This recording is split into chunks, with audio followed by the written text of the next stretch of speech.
Settur aukafundur í borgarstjórn Reykjavíkur þriðjudaginn 14.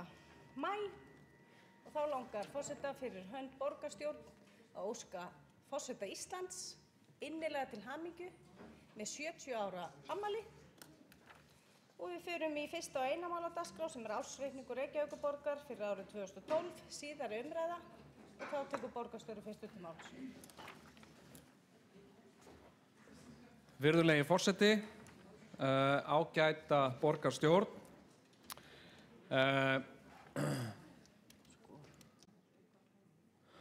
Við hefjum nú seinni umræðu ársreikning Reykjavíkurborgar fyrir árið 2012 og í ræðu minni hér fyrir hálfum mánuði síðan þá fór ég yfir helstu niðurstöður reikningsins og vona að sú yfirferð hafi verið til gagns og vonandi til nokkurs gamans fyrir borgarfulltrúa og aðra sem á hlýddu eða horfðu. Ég held að sé þrátt fyrir allt mjög mikilvægt að fara yfir þessar upplýsingar með þessum hætti. Þetta hinn opni vettvangur borgarstjórnar og hér og hingað hafa allir aðgang. Í ljósi þess held ég líka að mjög mikilvægt sé að svör við þeim spurningum sem oddvitar flokkanna lögðu fram í fyrri umræðu sé svarað hér á þessum vettvangi. Og ég hef haft það fyrir reglu að gera þetta við framlegningu þeirra ársreikninga sem þessi meirihluti hefur komið að. Fjármálaskrifstofa hefur tekið saman svör við spurningum ykkar og eru þau jafnframt lögð fram skriflega hér á fundinum og hafa þegar verið send borgarfulltrúum. Svör fjármálaskrifstofu eru unnin í samvinnu við fjármálastjóra hlutaðeigandi sviða og skrifstofu í miðlægri stjórnsýslu. En þá ætla ég að fara í svör við spurningum. Borgarfulltrúi Júlíus Ingvarsson hefur óskað eftir svörum fjármálaskrifstofu við eftirfarandi fyrirspurnum ársreikning 2012. Og 1. Hvað skýrir fjölgun starfa? Svar. Meðaltalsfjölgun stöðugilda frá 2010 til 2012 skýrist nær eingöngu af yfirtöku Reykjavíkurborgar á málaflokki fatlaðra. Og fjölgunin mest á velferðarsviði eða 460 stöðugildi vegna yfirtöku á þessum málaflokki. Samantekið fækkun annars staðar þannig að nettó fjölgun starfa mælt í stöðugildum ekki 460 heldur 365. Og 2. Hvernig skiptist fjölgun starfsmanna frá árinu 2010, 364 starfsmenn? Og svar. Í svari sem þegar hefur verið lagt fram að finna töflu með skýringum á þessu en skiptingin sú að það engin breyting á íþrótta- og tómstundasviði, menningar- og ferðamálasvið bætir við sig 5 starfsmönnum, öllum í atvinnuátaki. 20 störf bætast við í miðlægri stjórnsýslu og eru það annars vegar atvinnuátaksstörf og svo tilfærsla frá fagsviðum. Stöðugildum fækkar 23 hjá skóla- og frístundasviði. Engin breyting hjá skipulags- og byggingasviði. Stöðugildum fækkar 64 hjá umhverfis- og samgöngusviði og það að hluta til tilfærsla til annarra. Fækkun á framkvæmd á eignasviði 34, tilfærsla að hluta. Stóra breytingin hins vegar á velferðarsviði. Þar fjölgar starfsfólki mælt í stöðugildum eða fullum ársverkum 460 og skýringarinnar eins og áður sagði fyrst og fremst að leita í yfirfærslu á málefnum fatlaðra frá ríki til borgar árið 2011. Og þriðja spurning, hvað skýrir hækkun launa og launatengdra gjalda á árinu 2012 670 milljónir umfram fjárhagsáætlun 2012 og hækkun 1735 ef samantekin eru árin 2011 og 2012. Og svar í töflu sem að finna í útsendum gögnum að finna sundurliðun á breytingu á launakostnaði, það launum og launatengdum gjöldum 2012, en gjaldfærsla vegna lífeyrisskuldbindingar ótalin.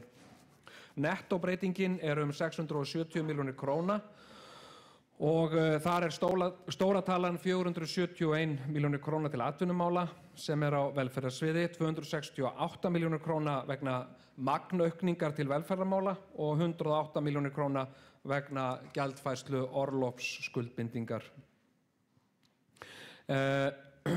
Fjórða spurning, hversu mikið í krónum talið eykst launakostnaður vegna aukinnar yfirvinnu og hversu mikið vegna aukins vaktaálags? Og svar við því að við gerum ráð fyrir að hér sé óskað eftir samanburði milli áranna 2010 og 2012 en niðurstaðan sýnd í töflu. Krónutölu hækkun 1.237 milljónir króna eða úr 3.865 milljónum króna í 5.102 milljónir króna. Og niðurstaðan sú að yfirvinna eykst 25%, vaktaálag 71% og gerir þetta samtals 32%. Magnbreytingar eru eingöngu á velferðarsviði og skýringin á þessu einfaldlega tilfærsla á málefnum fatlaðra, þar sem umfangi kvöld, helgar og sólarhringsþjónustu umtalsvert. Yfirvinnu og vaktastundum á öðrum sviðum hefur fækkað tæpar 50.000 einingar en fjölgar á velferðarsviði 530.000 einingar. Og borgarfulltrúinn óskaði eftir skýringum og greiningum á tekjum málaflokka og misvægis á milli fjárhagsáætlunar og ársreiknings að þessu leyti.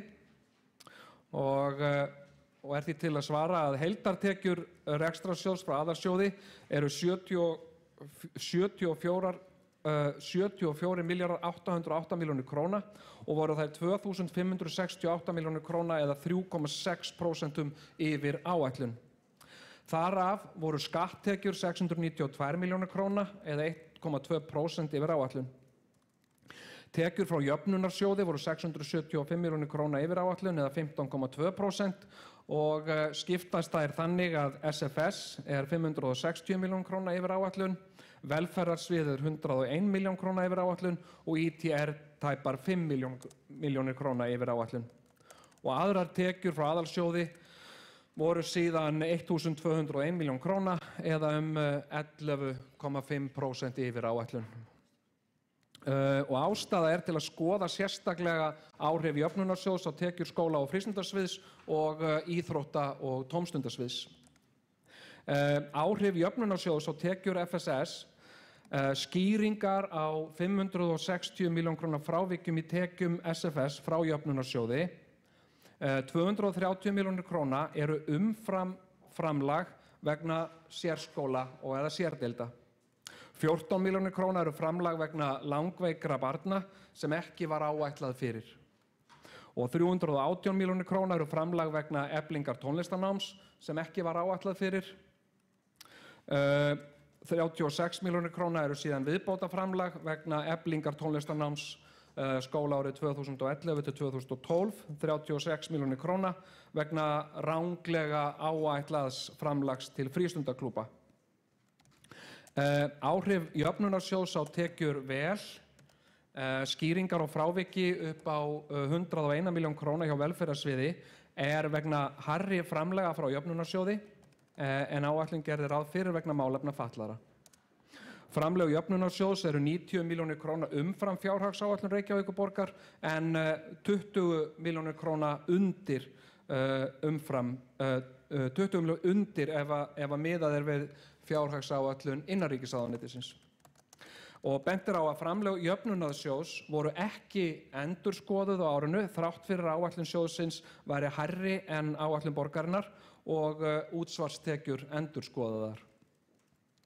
Að öðru leyti þá skýrast tekjubreytingar með eftirfarandi hjá íþrótta- og tómstundasviði. Þar voru tekjur 1.003 milljónir króna sem 129 milljónir króna eða 14,7% yfir áætlun.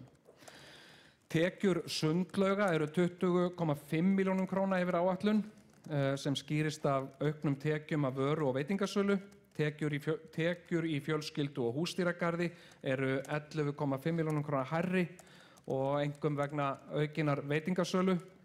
Endurgreiðslu Vinnumálastofnunar vegna atvinnuátaks ungs fólks nemur 24,5 milljónum króna en ekki var gert ráð fyrir henni við gerð fjárhagsáætlunar. Í sameiginlegum kostnaði við skrifstofur í Ráðhúsi tekjur voru 956 milljónir króna sem eru 79 milljónum króna eða 9% yfir áætlun. Tekjur eru 15 milljónum krónum hærri hjá innkaupaskrifstofu vegna umsýslu þóknana rammasamninga og uppgjörs vegna tollakrítar. Tekjur eru 27 milljónum króna hærri hjá upplýsinga- og vefdeild vegna samkomulags við FER og inngreiðslu vegna EGO4U Evrópuverkefni og tekjur UTM eru 11 milljónum króna hærri vegna magnaukningar og aðrar tekjur eru 26 milljónum króna hærri en áætlun gerir ráð fyrir.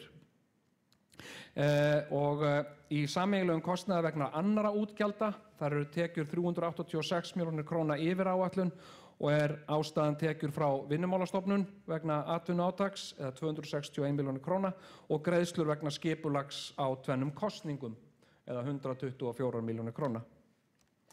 Hjá skóla- og frístundasviði tekjur eru þar 3.340 milljónir króna sem 377 milljónir króna umfram áætlun eða 12,7%. Tekjur vegna nemenda sem sækja skóla utan síns sveitarfélags voru 46 milljónir króna hærri en áætlun gerir ráð fyrir og tekjur vegna sölu á máltíðum í grunnskólum voru 70 milljónum krónum hærri en áætlun. Frávik annarra tekjuliða skýrast af styrkjum sem skólar sækja en ekki áætlað fyrir. Til dæmis styrkir vegna námsleyfa kennara 99 milljónir króna og kostnaður bókast á móti styrkjum, ýmist á laun eða annan rekstrarkostnað. Hjá skipulags- og byggingasviði voru tekjur 96,8 milljónir króna sem 40,8 milljónir króna eða 72,9% yfir áætlun. Tekjur byggingafulltrúa voru 70,2 milljónir króna sem 37,2 milljónum króna yfir áætlun. Tekjur af skipulagsgjaldi voru 13,8 milljónir króna sem 10 milljónir undir áætlun. Og aðrar tekjur voru 12,8 milljónir króna en munar þar mest 12,5 milljónir króna tekjur vegna breytinga á deiliskipulagi við Ingólfstorg. Hjá umhverfis- og samgöngusviði voru tekjur ársins 1.178 milljónir króna eða 159 milljónir króna undir áætlun. Tekjur heilbrigðiseftirlits eru það bil 23 milljónir króna undir áætlun. Tekjur af sorphirðugjöldum urðu 148 milljónir króna lægri en áætlunir gerðu ráð fyrir. Meiri flokkun úrgangs með bláu tunnunni komst ekki framkvæmd fyrir að hluta undir lok ársins í stað ársbyrjunar en tekjuáætlun sorphirðunnar byggðist á nýju fyrirkomulagi sorphirðu. Og hjá velferðarsviði voru tekjur 4.472 milljónir króna sem 357 milljónum króna eða 8,7% hærri en áætlun gerði ráð fyrir. Tekjur vegna dagþjónustu fatlaðs fólks frá öðrum sveitarfélögum voru 84 milljónum krónum hærri en áætlun gerði ekki ráð fyrir þeim tekjum.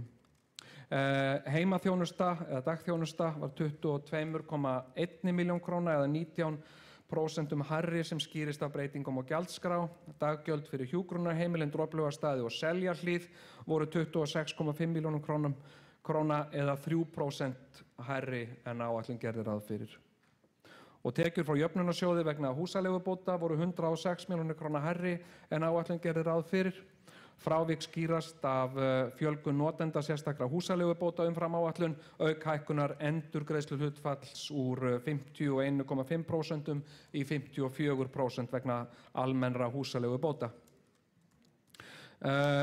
Og óskað var eftir greiningu á þróun rekstrarkostnaðar aðalsjóðs á milli ára og því til að svara að nýverið lagði fjármálaskrifstofa fram minnisblað þróun tekna og útgjalda A-hluta tímabilið 2008 til 2012. Í þessu minnisblaði lýst áætlunum útgjöld og þróun og samsetningu útgjalda og verðlagi hvers árs og einnig á föstu verðlagi miðað við vísitölu neysluverðs. Þá eru útgjöldin líka án útgjalda vegna málaflokks fatlaðra og breytingar á lífeyrisskuldbindingu til að tölur séu samanburðarhæfar. Minnisblaðið sýnir að rekstrarútgjöld hafa aukist 19,1% milli 2010 og 2012 en 28,4% á milli 2008 og 2012. Ef frá eru talin útgjöld vegna málaflokks fatlaðra sem kom inn árið 2011 og útgjöld vegna lífeyrisskuldbindinga hafa útgjöld aukist sínum minna eða 8,3% á milli 2010 og 2012 en 13% á milli 2008 og 2012.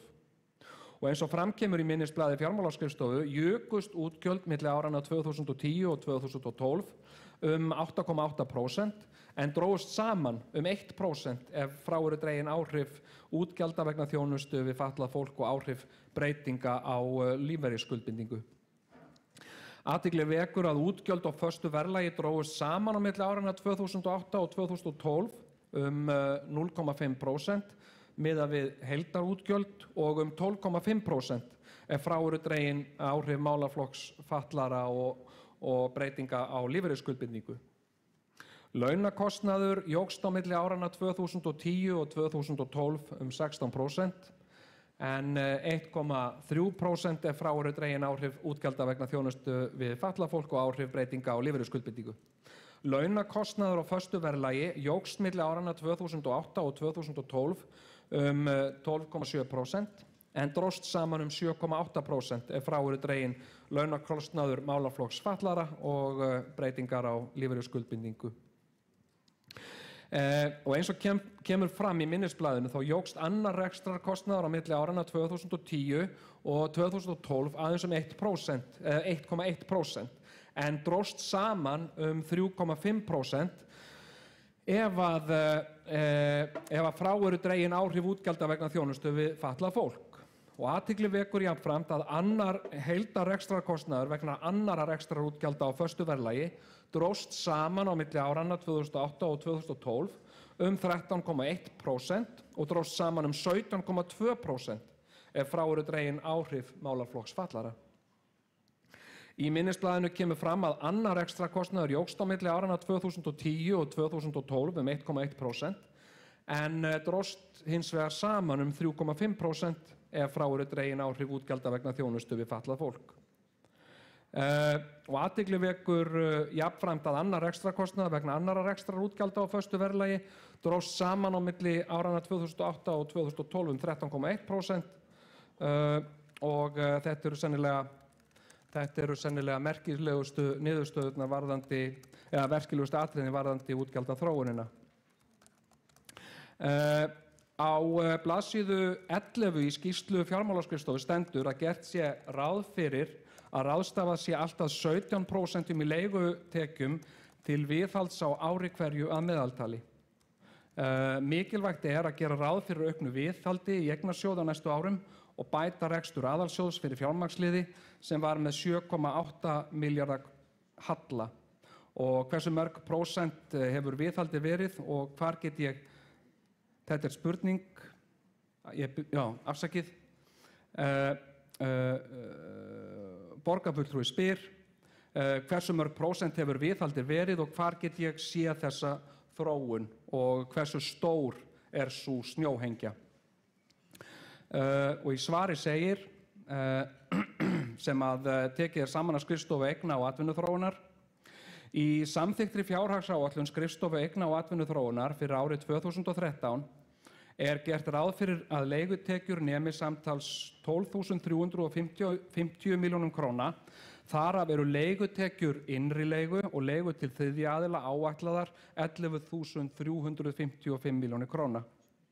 Leigugjald ákvarðast af stofnverði þeirra eignasjóðs sem mynda leigutekjur og reiknast 8,8% af stofnverði og þar af er viðhaldsprósentan 1,5% sem jafngildir því að við útreikning leigu eru 17% leigugjaldsins áætluð til viðhalds fasteignarinnar.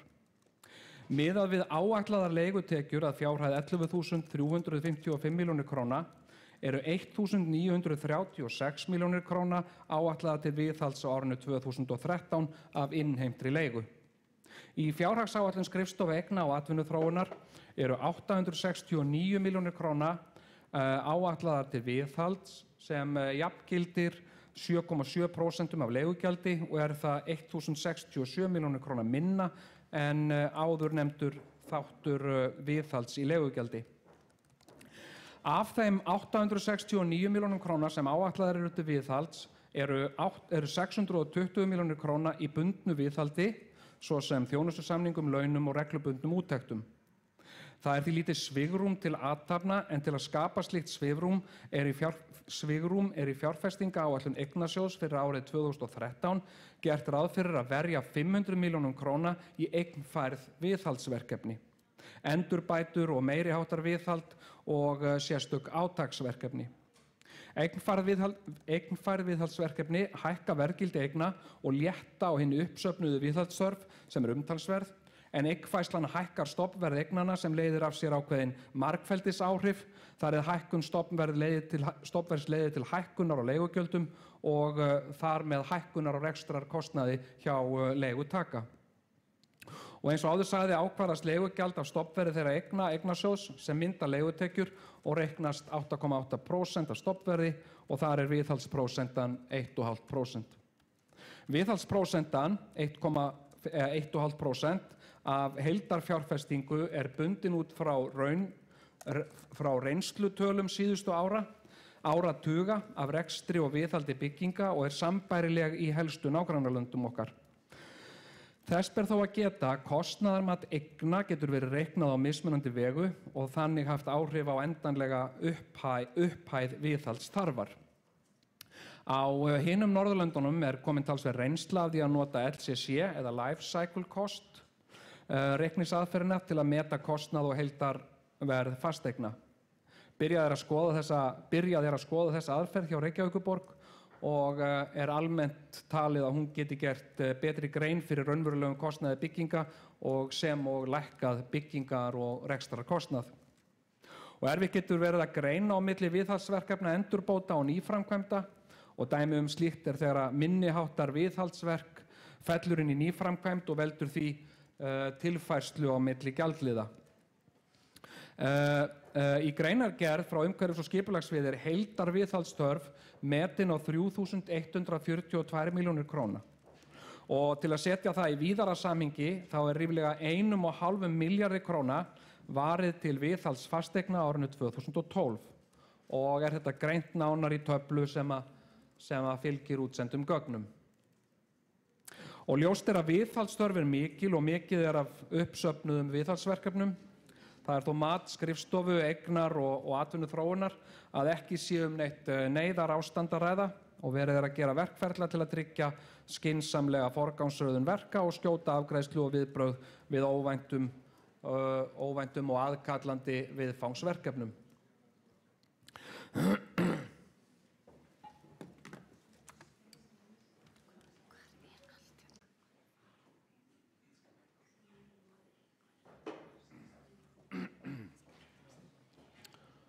Virðulegi forseti, ágæta borgarstjórn, og þá ætla ég að víkja í máli mínu að spurningum borgarfulltrúa Sóleyjar Tómasdóttur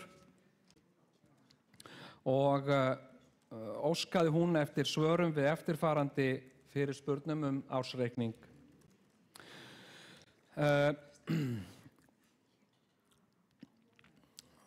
Hvað veldur því að mun fleiri sveiflur í afkomu sjálfstætt rekinna leikskóla en hinna borgarreknu? Rekstrarniðurstaða þeirra var á bilinu 64 til 218% af áætlun ársins, á meðan frávik borgarreknu leikskólana voru aðeins örfá prósent.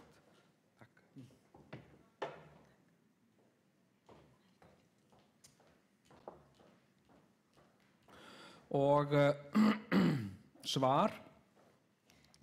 Í borgarreknum leikskólum fjárheimild breytt í hverju mánuði til samræmis við veitt þjónustumagn. Það börnum eða barnagildum fjölgar, fjárheimild leikskólans aukin, en fjárheimild lækkuð ef að börnum eða barnagildum í leikskólum fækkar samanborið við áætlun. Í sjálfstætt starfandi leikskólum þetta ekki gert, enda óþarft, því að sjálfstætt starfandi leikskólar fá greiðslur í samræmi við raunverulegan fjölda barna eða barnagilda í hverju mánuði. Og önnur spurning, varðandi sameinuðu skólana, þar sem leikskóli, grunnskóli og frístundaheimili undir einum hatti, þá virðist sem nokkuð hafi verið bætt í á árinu, en þó hafi ekki dugað til. Og upphaflega áætlunin hjá Ártúnsskóla var til að mynda 243 milljónir króna, svo endurskoðaða 280 milljónir króna, en rekstrarniðurstaðan 291 milljón króna. 3 þessara 4 skóla eru með hæstu framúrkeyrslu allra grunnskóla í Reykjavík þrátt fyrir miklar breytingar á árinu. Og borgarfulltrúinn spyr hvað veldur þessu. Og því til að svara að rekstrarhalli hjá 28 af 36 grunnskólum borgarinnar. Mikil frávik í tekjum og öðrum rekstrarkostnaði og endurskoða þarf úthlutunarlíkan grunnskóla og breyta því til samræmis við breytt umhverfi í skólunum. Allir borgarreknir leikskólar, grunnskólar og frístundamiðstöðvar fá bætt í eftir því sem líður á árið vegna úthlutaðrar sérkennslu og langtímaveikinda. Ástæður framúrkeyrslu eru mismunandi. Klébergsskóli til dæmis með mikil frávik vegna orkukostnaðar, en hann með rekstur almenningssundlaugar á sínum snærum. Áhrif hækkunar á orkureikningum hefur verulega áhrif á reksturinn. Reikningar OR vegna sundlaugarinnar einnar og sér hafa hækkað það bil 4 milljónir króna frá því að rammi var hækkaður. Og frávik Ártúnsskóla skýrast meðal annars af ofmönnun. Frávik á kostnaðarstað eru tilkomin vegna þess að grunnskólarnir hagnýttu meira tækifæri hjá starfs- og vísindasjóðum stéttarfélaga í skipulögðum heimsóknum sínum á menningarstofnanir og því var kostnaður við rútur minni en áætlað var. Þá var stofnkostnaður menningarfánans gjaldfærður allur á árið 2011 en hafði verið áætlað að myndi skiptast á 2 ár. Loks var sameiginlegur starfsmannakostnaður ranglega millifærður á rangan kostnaðarstað en hafði verið áætlað hér. Skólabörnum í skipulögðum heimsóknum á menningarstofnanir fjölgaði milli áranna 2011 og 2012 tæp 5% og heimsóttu tæplega 45.000 börn menningarstofnanir borgarinnar í skipulögðum heimsóknum.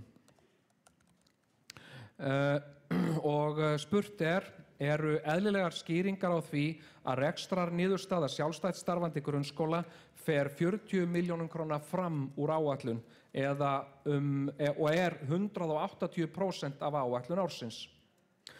Og svarið við því að rekstrarniðurstaða sjálfstætt starfandi grunnskóla eins og hún birtist í uppgjöri SFS umfram fjárheimildir. Það þýðir að greiðslur borgarsjóðs eru meiri en áætlað var sem skýrist af því að fleiri nemendur stunduðu nám í sjálfstætt starfandi grunnskólum en gert var ráð fyrir í áætlun. Og þessi niðurstaða segir hins vegar ekkert til raunverulega rekstrarniðurstöðu grunnskólana sjálfra, enda kemur það fram í uppgjörum hvers skóla fyrir sig. Og borgarfulltrúinn spyr á mannréttindaskrifstofu virðist ekki heldur allt áætlað fé hafa verið nýtt, en þar hafa aðeins 11,7 milljónir króna verið nýttar af 18,9 milljónum króna sem áætlaðar voru í þjónustu við innflytjendur. Og því til að svara að mikilvægt að greina hvers konar þjónustu innflytjendur í borginni kalla eftir áður en að fjármagninu skipt, og meðal þess sem hefur verið gert að fá innflytjendur sjálfa til þess að tjá sig stöðu mála og hvað mætti betur fara. Og í framhaldi af fjölmenningarþingi haustið 2012 var tekin svo ákvörðun að bæta við 2 ráðgjöfum til viðbótar til að þjónusta hópinn, og á árinu 2013 starfa því 4 ráðgjafar í rúmum 3 stöðugildum sem veita ráðgjöf á 5 tungumálum, og með þessum ráðningum mætti að fullnýta þá fjárheimild sem veitt til málaflokksins. Og að lokum spyr borgarfulltrúi Sóley Tómasdóttir út í atvinnumálin, sem hún segir einhverja hluta vegna líka vera undir áætlun, og þar gert ráð fyrir 496 milljónum króna en aðeins 263 milljónir króna nýttar. Og því til að svara að við gerð fjárhagsáætlunar 2012 fyrir verkefnið Vinnandi vegur var gert ráð fyrir því að Reykjavíkurborg myndi skapa 378 störf. Að stórum hluta var verið að horfa til einstaklinga sem voru að ljúka bótarétti 2012 og var þeim öllum boðið starf. En þegar á reyndi voru mun fleiri einstaklingar sem höfnuðu starfi en gert var ráð fyrir. Og til Reykjavíkurborgar voru ráðnir 258 einstaklingar í atvinnuátaksverkefni, og rúmlega 11% þeirra hættu fyrr en ráðningarsamningurinn gerði ráð fyrir. Mun fleiri ráðningar voru á seinni hluta ársins en gert var ráð fyrir í upphafi árs 2012. Að þessum sökum var kostnaður við verkefnið mun lægri 2012 en gert hafði verið ráð fyrir. Þar sem kostnaður vegna verkefnisins fellur á árið 2013 var óskað eftir tilflutning í fjármagns á milli áranna 2012 og 2013. Virðulegi forseti, ágætu borgarfulltrúar, ég tel að ég hafi nú svarað þeim spurningum sem að beint var til mín og eins ítarlega og vel og mér unnt. Einhverjar spurningar hafa þó borist á milli funda og held ég að þeim öllum hafi verið svarað af fjármálaskrifstofu og svörin í útsendum gögnum, en ég vona bara að umræður hér verði uppbyggilegar og gagnlegar og hlakka til að heyra hvað borgarfulltrúar hafa málið að segja. Og ég vil enn og aftur nota þetta tækifæri til þess að þakka starfsfólki Reykjavíkurborgar fyrir frábært starf sem að það vinnur hér hjá borginni. Og varðandi gerð ársreiknings þá vil ég sérstaklega þakka fjármálaskrifstofu fyrir mikið og gott starf og síðast en ekki síst vil ég þakka Reykvíkingum fyrir að vera svona frábærir íbúar og það var einhver sem að sagði að það væri gott að búa í Kópavogi. Það getur vel verið, en það miklu betra að búa í Reykjavík. Takk fyrir. Þá hefur borgarstjóri lokið máli sínu og þá er borgarfulltrúi Júlíus Vífill Ingvason næstur á mælendaskrá.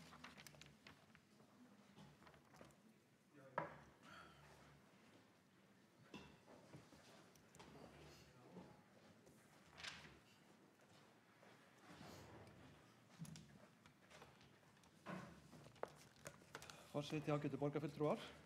Þá erum við komin hér í seinni umræðuna ársreikninga Reykjavíkurborgar frá síðastliðnu ári og ég þakka borgarstjóra fyrir að fara hér yfir þau svör sem borist hafa við spurningum okkar og þakka honum fyrir það jafnframt að minna okkur á að það er gott að búa í Reykjavík.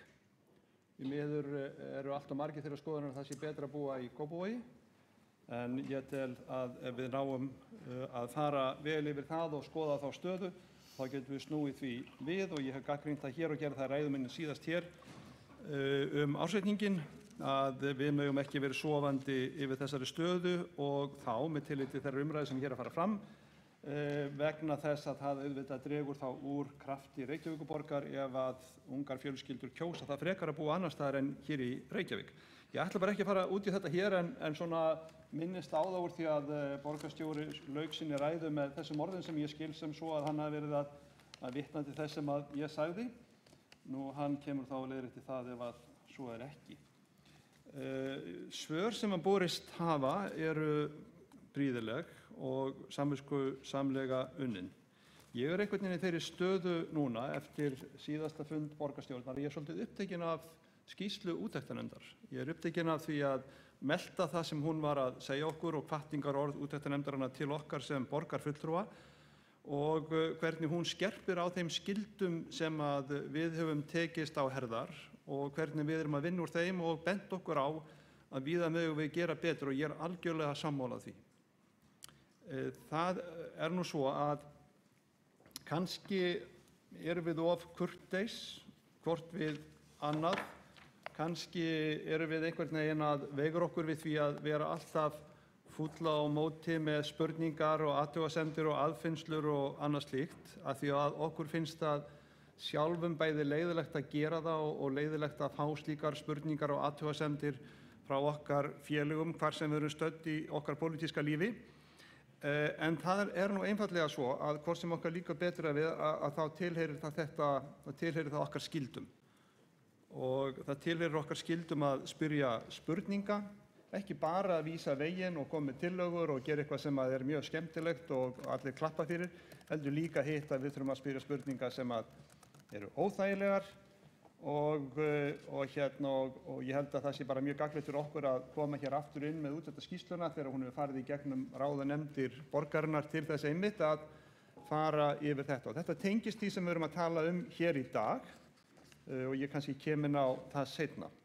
Með ársreikningunum fylgdu ágætar skýrslur, skýrsla til dæmis okkar endurskoðanda frá PricewaterhouseCoopers, mjög góð skýrsla frá fjármálaskrifstofu Reykjavíkurborgar sem að eiginlega skýrir svona meira og minna stöðuna fyrir okkur sem erum að lesa okkur í gegnum þetta, en þetta viða mikill rekstur Reykjavíkurborg og ekki svona alveg heiglum hent að festa augun á því sem að mestu máli skiptir svona við fyrsta yfirlestur. Síðan það endurskoðunarnefnd Reykjavíkurborgar sem að skilar af sér líka sinni skýrslu endurskoðunarnefndar, þar sem að hún fer nú svona yfir það sem hún að benda okkur á hvað henni finnist að betur mætti fara og það eru svona ábendingar, frekar en umvandanir sem að koma frá endurskoðunarnefnd Reykjavíkurborgar nema einu leyti. Hún hér að fjalla í sínum kafla sem hún kallar 9.2 framsetningu fjárhagsáætlunar í ársreikningi. Þar stendur með leyfi forseta á blaðsíðu 17: í síðari umræðum staðfestingu ársreiknings ársins 2011 var gerð sérstök bókun af hendi borgarfulltrúa framsetningu áætlunar í ársreikningi. Var efast að ársreikningurinn stæðist lög vegna framsetningar fjárhagsáætlunar í ársreikningnum og óskaði borgarfulltrúinn í framhaldi eftir áliti innanríkisráðuneytisins á málinu. Kjarninn í málflutningi borgarfulltrúans snerist að eðlilegra væri að sýna upprunalega fjárhagsáætlun í ársreikningnum, rekstrarreikningi, til samanburðar við rauntölur. Og síðan haldið áfram með leyfi forseta: það mat nefndarinnar að gagnrýni bókunarinnar á fjármálaskrifstofu hafi verið ósanngjörn og ómaklega vegið að störfum hennar, enda hafi legið fyrir að ársreikningurinn væri í fullu samræmi við áðurnefnda auglýsingu. Nefndin það þeirra skoðunar, sem svo bætt hérna við, að það sjónarmið sem fram kom framsetningu upprunalegar áætlunar í rekstrarreikningi séu gild. Ok, þau eru gild, en samt eru þau sem sagt ósanngjörn og ómakleg og kalli á frekari umræðu. Og þetta nú svona með allra hörðustu gagnrýni sem að maður hefur séð koma frá endurskoðendum, ómaklegt og ósanngjarnt. Og ég fór nú svona að leita því hvernig þetta lítur út og hvað það sem að í þessari bókun borgarfulltrúans sem ómaklegt og ósanngjarnt. Og ég fann það þetta hér 8.5.2012.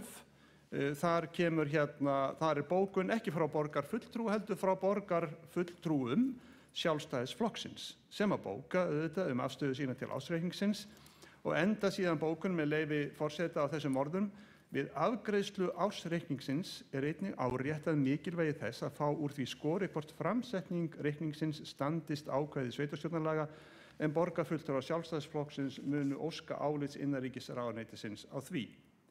Og ef einhver hefur sofnað hérna á verðinum, þá get ég alveg lesið þetta aftur, en ég bara get ekki séð, ekki fyrir mitt litla líf, hvernig þetta ómaklegt og ósanngjarnt. Fyrir utan það að þetta náttúrulega ekki bókun, eins og framkemur hér í skýrslu endurskoðunarnefndar, einhvers borgarfulltrúa ónafngreins, heldur þetta bókun borgarfulltrúa Sjálfstæðisflokksins. Svo ég held að endurskoðunarnefndin eigi nú að endurskoða lítillega hvernig hún setur fram sín mál. Og þetta, af því að ég var nú að tala það að ég upptekinn af því þessa dagana, hvaða skilaboð úttektarnefndin að senda okkur í sinni ágætu skýrslu, og ég svona að glugga í hana. Ég tek hana aðeins upp og ber hana saman við það sem við erum að gera, og mér finnst það mjög gott. Í henni stendur, og það á blaðsíðu 59 fyrir þá sem eru fljótir að fletta, þar stendur að mati úttektarnefndarinnar vantar hins vegar mikið upp á að upplýsingar fjármálin í heild séu nægilega aðgengilegar og skýrar fyrir almenning. Í því sambandi má benda á að ársreikningi Reykjavíkurborgar eru skýringar takmarkaðar og hann óaðgengilegur fyrir hinn almenna lesanda. Ekki í ársreikningi eða ársskýrslum gerð grein fyrir því hvernig ráðstöfun fjármuna tengist umfangi og gæðum þeirra þjónustu sem veitt eða tenging við þau pólitísku markmið sem stefnt að. Þá vantar samanburð við fyrri tímabil. Ég verð nú að bara segja, ef það ósanngjörn bókun sem að hér var sett fram 8. maí í fyrra, þá hlýtur þetta að vera alveg herfilega ómakleg bókun eða framsetning hjá úttektarnefnd borgarstjórnar, því að hér annar staðar segir hún eitthvað svipað, þar sé að blaðsíðu 14, þar stendur í samantektinni: allmikið vantar upp á ársskýrslu ársreikninga Reykjavíkurborgar gefi lesendur skýra mynd af öllu og ráðstöfun fjármunatengingu þeirra við umfang þeirra þjónustu sem borgin veitir og hverjir beri ábyrgð á henni.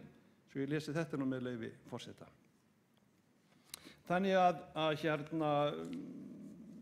ég verð bara því miður að biðja þá endurskoðunarnefndina að endurskoða svolítið sína framsetningu og sín vinnubrögð hvað þetta snertir. Það í þessari úttektarskýrslu æðimargt sem við ættum að hafa hugfast, og þá það sérstaklega það að víða kemur fram að borgarkerfið, og þá ekki verið að nefna einhverja sérstaka í því sambandi, heldur verið að benda á ýmsa embættismenn, æðstu embættismenn borgarinnar, og hvernig þeir miðla upplýsingum bæði sín og milli en ekki síst til opinbera til kjörinna fulltrúa. Og það sérstaklega tekið á því, þó ég ætla ekki að fara að lesa það upp hér úr skýrslunni, þá sérstaklega tekið á því og hvatning til embættismanna að auka við upplýsingagjöf og halda borgarfulltrúum upplýstum stöðuna á öllum tímum.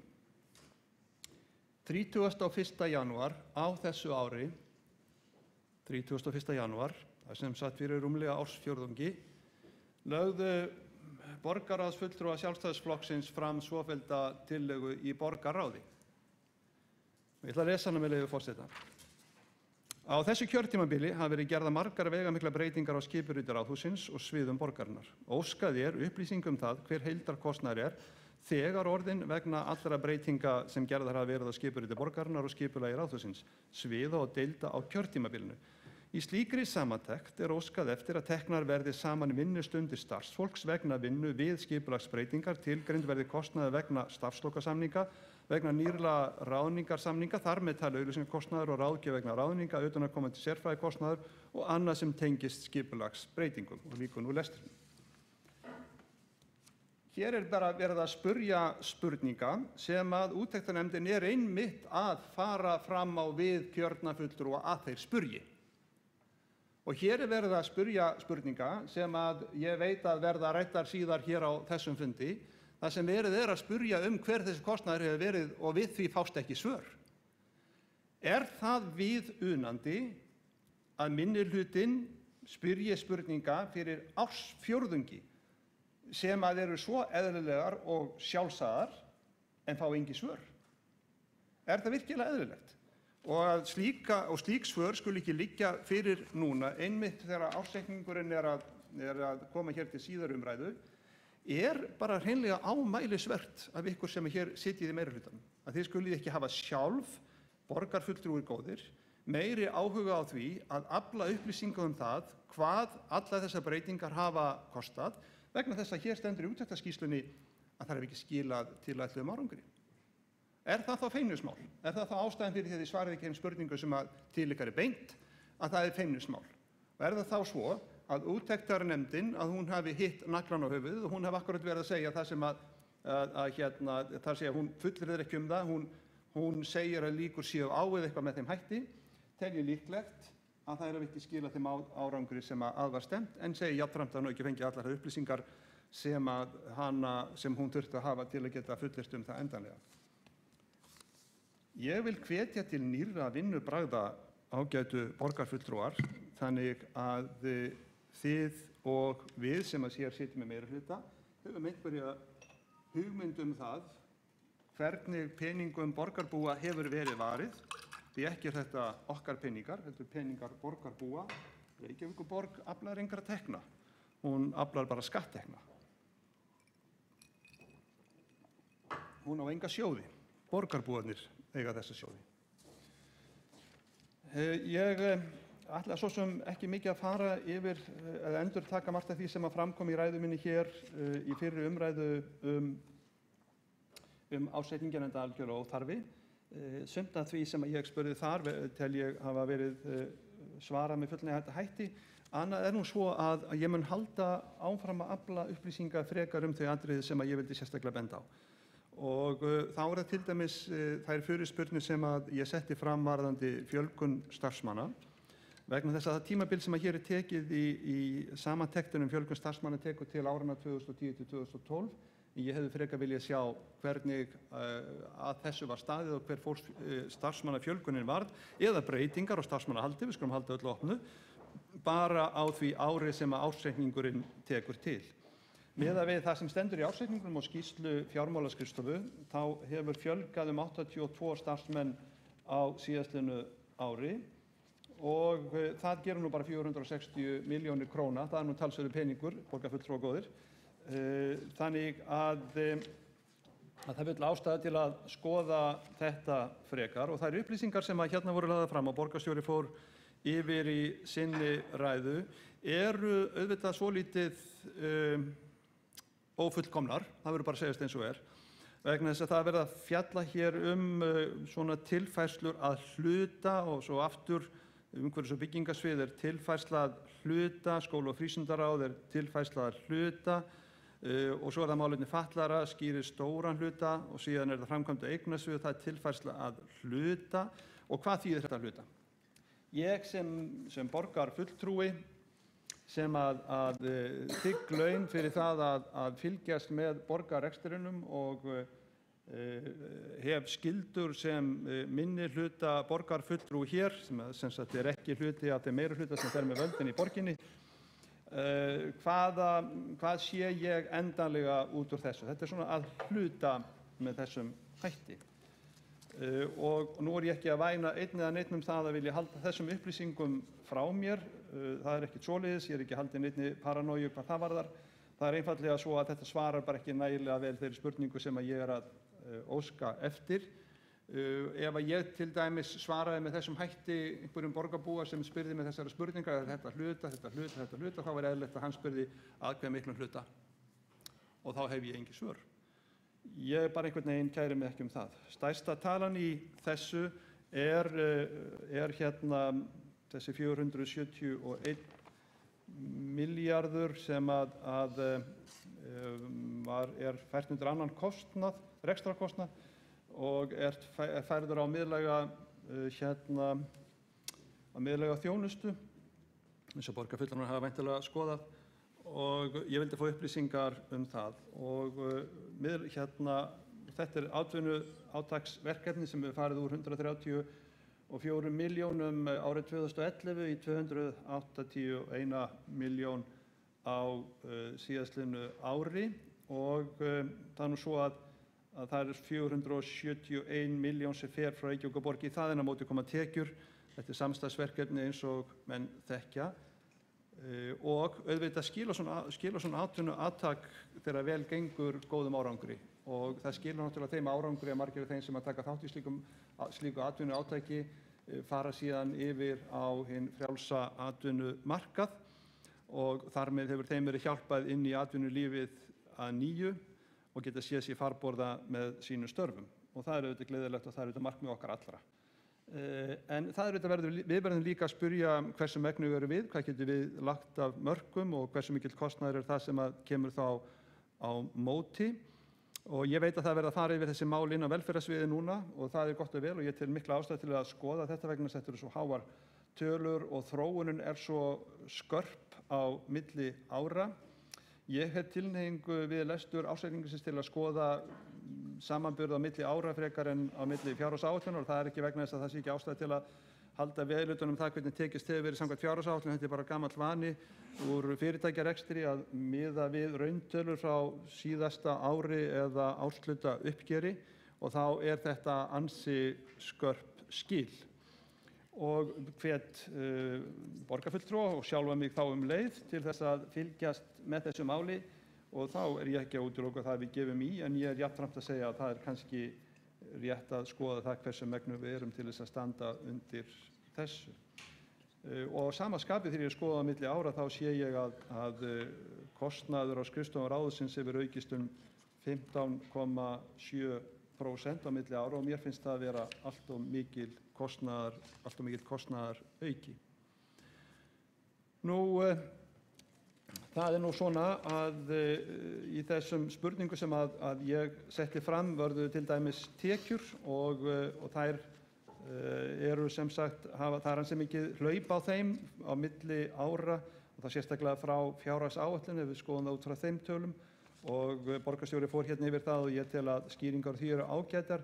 Ég samt svona myndi vilja og svona vara þá sviðsstjóra og embættismenn sem að hér að hlusta á okkur við því að það getur vel komið tölvupósti frá mér á næstu dögum þar sem ég óska eftir frekar upplýsingum og biðja að taka því vel, því að auðvitað ársreikningurinn ekki eitthvað sem við bara aðgreiðum hér og síðan gleymum og tölum ekki frekar. Ég talaði í minni spurningu til fjármálaskrifstofu, þá talaði ég að viðhaldskostnaðurinn gæti verið eitthvað sem við köllum snjóhengju. Snjóhengja nú eitthvað sem hefur svolítið verið í umræðinni af öðrum ástæðum, en snjóhengja svo sannarlega viðhaldskostnaður eða viðhald eigna sem ekki hefur verið sinnt, vegna þess að fyrir eða síðar að þá kemur auðvitað að skuldadögunum og við verðum að hitsjöpum okkur buxurnar og setja miklu meiri peninga í viðhald heldur en við hefðum gert ella við hefðum haldið eðlilegum og jöfnum kúrs. Það á náttúrulega við þessa reglur sem að farið yfir í svarinu og borgarfulltrúi las upp. Það sem að fram kemur að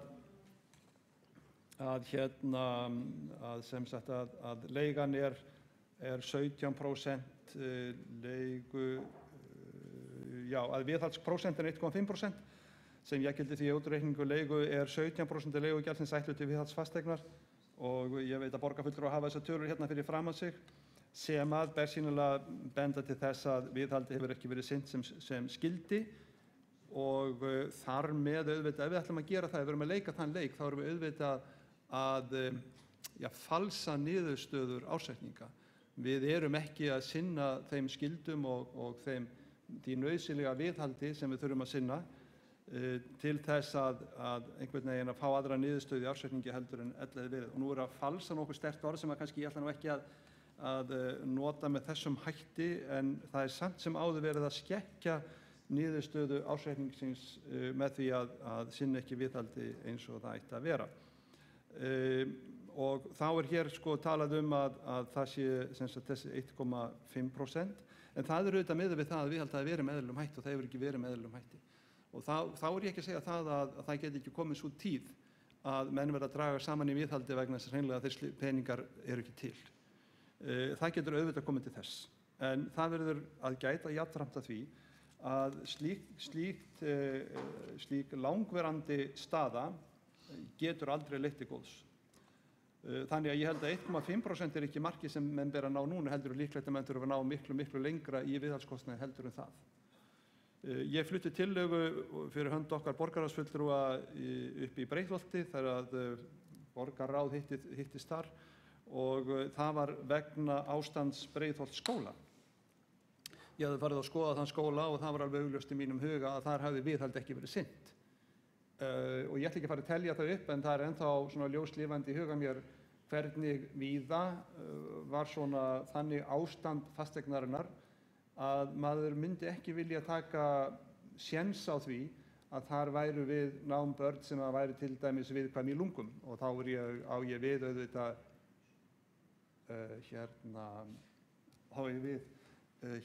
skal ég segja ykkur til dæmis þannig að það var alveg augljóst mál að þarna væri víða fúkkalykt. Ég ætla að biðja borgarfulltrúann Sólveigu Tómasdóttur að vera ekki með ábendingar hér til mín í ræðustól.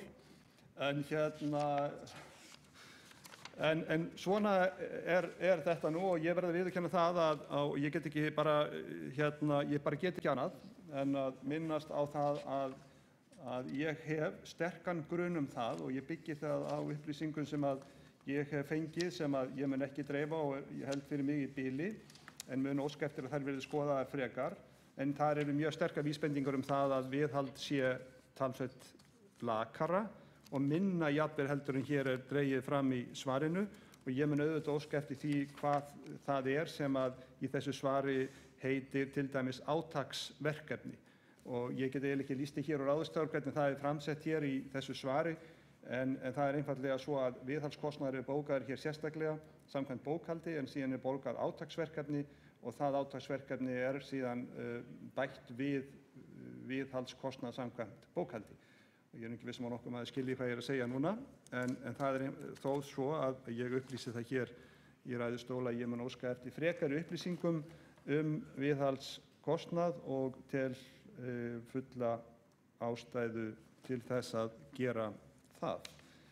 Nú, ég gæti svo sem bætt ýmsu við hér sem að snýr að ársreikningnum en eins og ég segi, ég vil síðan fara að endurtaka það sem að ég sagði hér á síðasta fundi borgarstjórnar þar sem ársreikningur var til umræður í fyrri umræðu.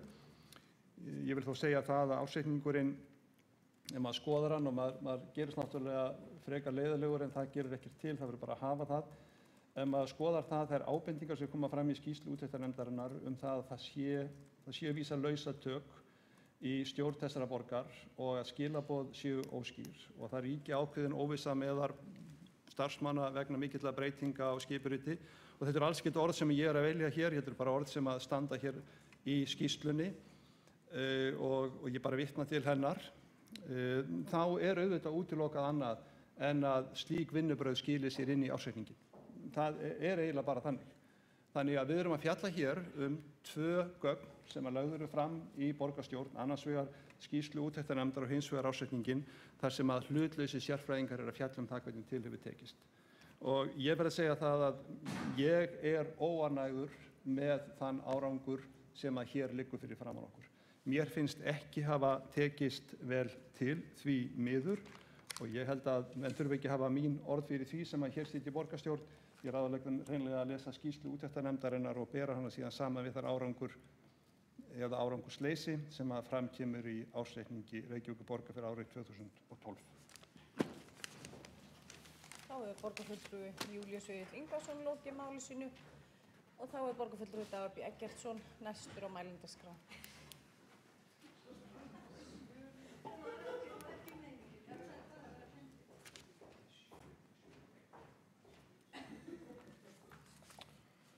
Forseti, ágæta borgarstjórn, það kannski ekki svo miklu við umræðuna að bæta að sinni. Myndin sem dreinir upp í ársreikningi nokkuð skýr. Hér frá upphafi kjörtímabilsins hefur verið tekið býsna fast á fjármálunum. Þar skiptir mestu aðgerðaáætlun varðandi orkuveituna þar sem að loka þurfti 50 milljarða gati í fjármögnun til næstu ára. Það plan hefur gengið eftir. Það þurfti að loka 5 milljarða gati í rekstri Reykjavíkurborgar. Það hefur gengið eftir. Þegar tölurnar eins og ég fór yfir hér í minni fyrri ræðu eru bornar saman við raunvirði, þar að segja neysluvísitölu, að þá blasir við að hér hefur tekist vel að halda kostnaði niðri og njótum við núna hækkandi tekna eftir að viðsnúningur varð í efnahagslífinu. En þó það þannig að Reykjavíkurborg hefur úr töluvert minna að spila í tekjum nú heldur en var 2008. Munurinn um 7 milljarðar og munar nú minna. Þannig að hér þarf áfram að gæta aðhalds. Hér munum við vonandi eigi vændum hóflegan vöxt áfram, öruggan vöxt sem byggir á aukinni atvinnu og fleiri stoðum í atvinnu og efnahagslífi. Og eigum við þess vegna að geta litið nokkuð bjartsýn til framtíðar ef við höldum áfram að stýra og stjórna þeirri ábyrgð sem að endurspeglast í ársreikningnum að mínu mati. Ég vil líka þakka borgarstjóra og fjármálaskrifstofu fyrir ítarleg svör við þeim spurningum sem að komu fram milli umræðna og ég held að hafi endurspeglast í ræðu borgarfulltrúa Júlíusar Vífils Ingvarssonar sem mælti fyrstu fyrir hönd Sjálfstæðisflokks að þau eru býsna ítarleg og fullnægjandi. Það ekki ástæða til þess að hafa uppi fullyrðingar fjölgun starfsmanna en frá talið sá fjöldi sem kom vegna málefna fatlaðra og þá hefur verið fækkun starfsmanna. Sömu sögu að segja af yfirvinnu, sömu sögu að segja af miðlægri stjórnsýslu. Ein meginniðurstaða úttektarnefndarinnar sem hér var nefnd var að samdráttur í útgjöldum til miðlægri stjórnsýslu hefur verið 0,5 milljarður á síðustu árum og lækkað ár frá ári og við getum verið nokkuð ánægð með það. Ég vil aðeins víkja að þeirri umfjöllun skýrslu endurskoðunarnefndar sem að borgarfulltrúi Júlíus Vífill Ingvarsson gerði að umtalsefni hér og fannst greinilega sveið undan orðum endurskoðunarnefndarinnar að ómaklega hafi verið vegið að fjármálaskrifstofu og öðrum fagmönnum sem komu að endurskoðun ársreikningsins með þeirri að ég held einstöku fullyrðingu eða yfirlýsingu borgarstjórnarflokks Sjálfstæðisflokksins við afgreiðslu síðasta ársreiknings á lokametranum að það væri vafamál hvort að framsetning ársreiknings stæðist lög.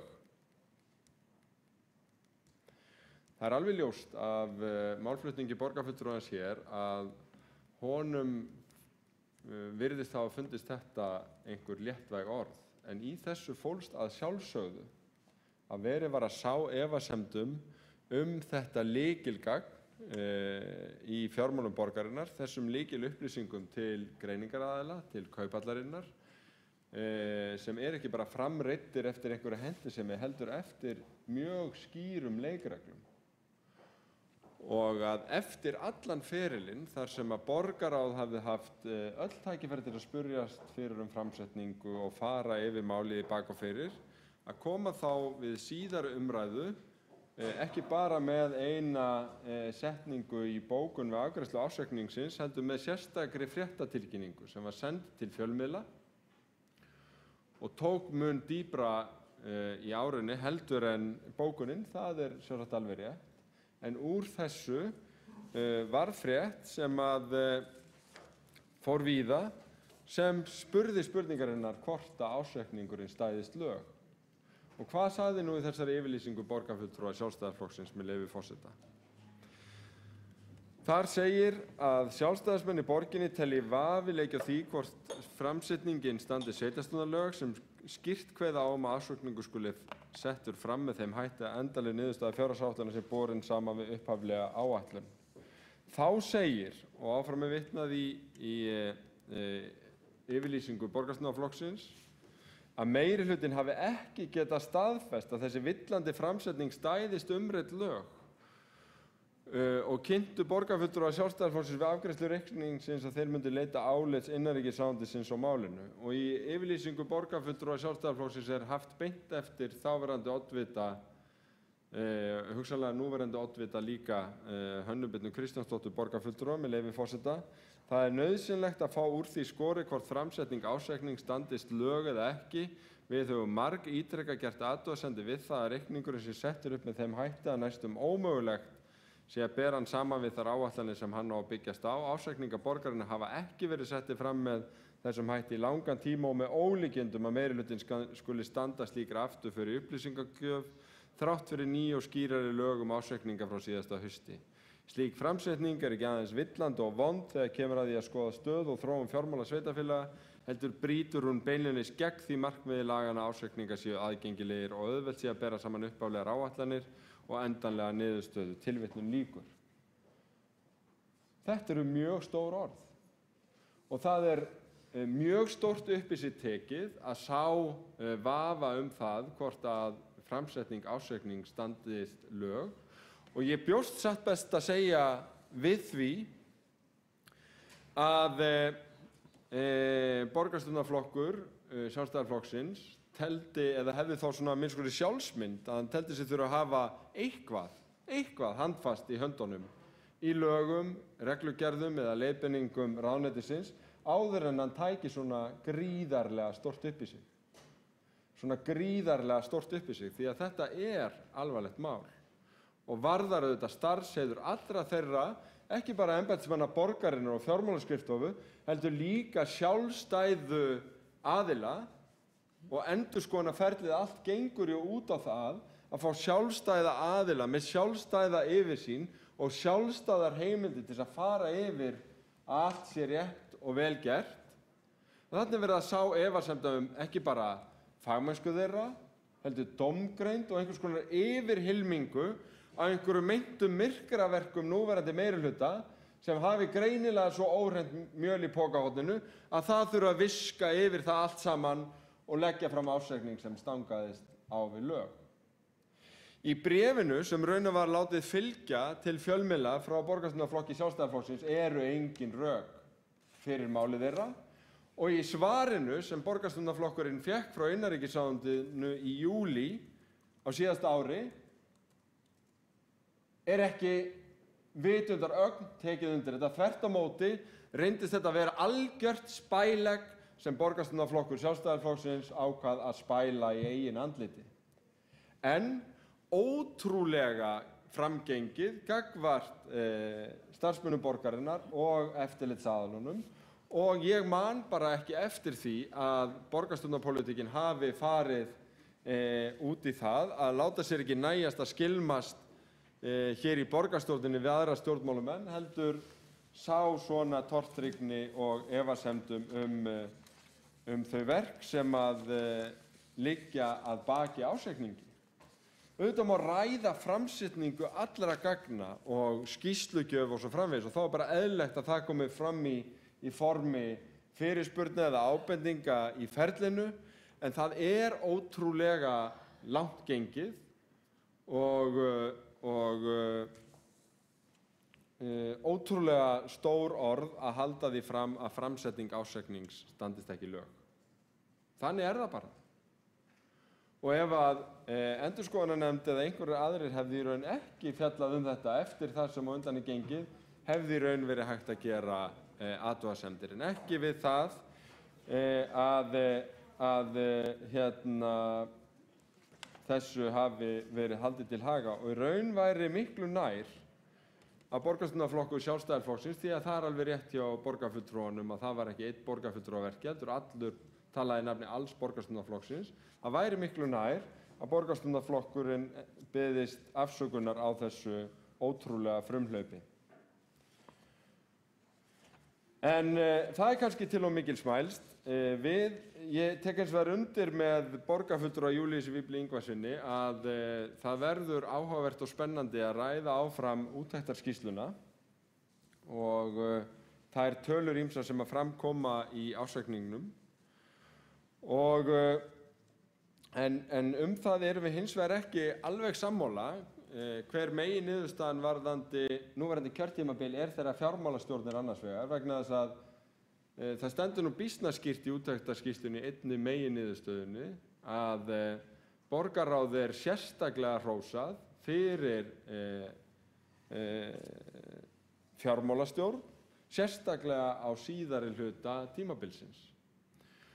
Og þó að þarna séu ýmsar ábendingar sem ná yfir allt tímabilið og það hefur nú gengið á ýmsu eins og við vitum á því hvort heldur við stjórn borgarinnar eða stjórn Orkuveitunar, að þá held ég að við getum ekki skilið við umræðunni í jafn djúpum dal og mér fannst borgarfulltrúinn gera, að hér væri allt á vona völ. Þvert á móti að þá sýnist mér úttektarskýrslan draga fram lækkandi kostnað við miðlæga stjórnsýslu, fastari tök á fjármálum þegar á síðari hluta tímabilsins og ýmislegt annað sem við getum tekið með okkur, eins og ég sá raunar að framkvæmdastjóri borgarstjórnarflokks Sjálfstæðisflokksins var að birta sérstaka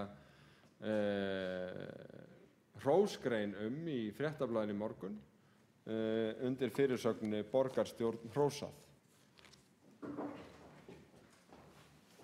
Borgarfulltrúi Dagur B. Eggertsson lokið máli sínu. Þá borgarfulltrúi Júlíus Vífill Ingvason óskað eftir því að veita andsvar við ræðu borgarfulltrúans.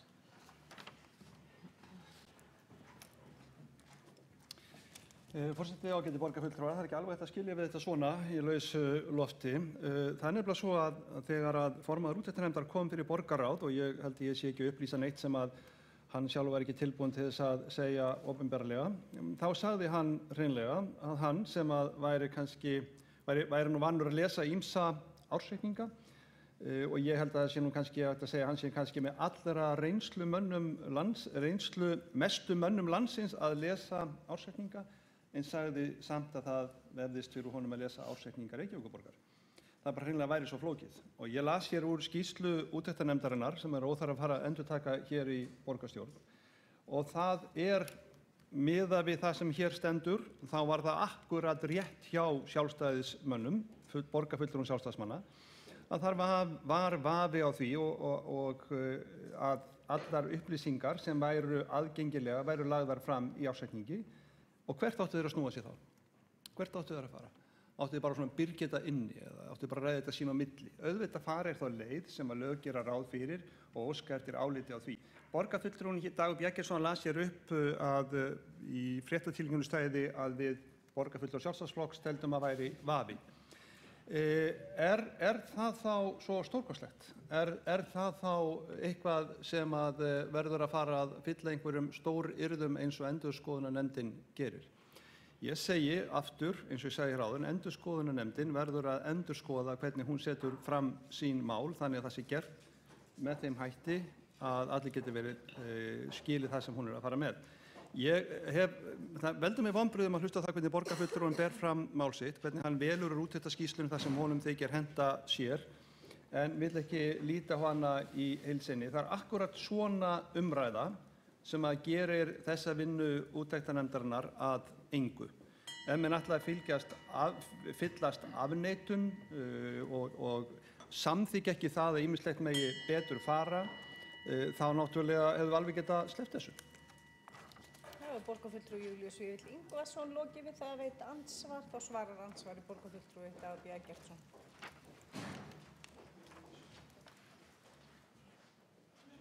Forseti, ágæta borgarstjórn. Ég vil bara ítreka það sem að ég sagði hér áðan, að það mikill ábyrgðarhluti að sá vafa það hvort að ársreikningur sé settur fram samkvæmt lögum. Og raunum að spyrja hvort það sé ekki nokkuð einkennilegt að hópur fólks sem skömmu áður staðfesti ársreikning með undirritun sinni en allur borgarstjórnarflokkur Sjálfstæðisflokksins gerði það í fyrra, lætur verða sitt fyrsta verk að senda út fréttatilkynningu það að plaggið sem að sami hópur hafi áritað skömmu áður standist hugsanlega ekki lög.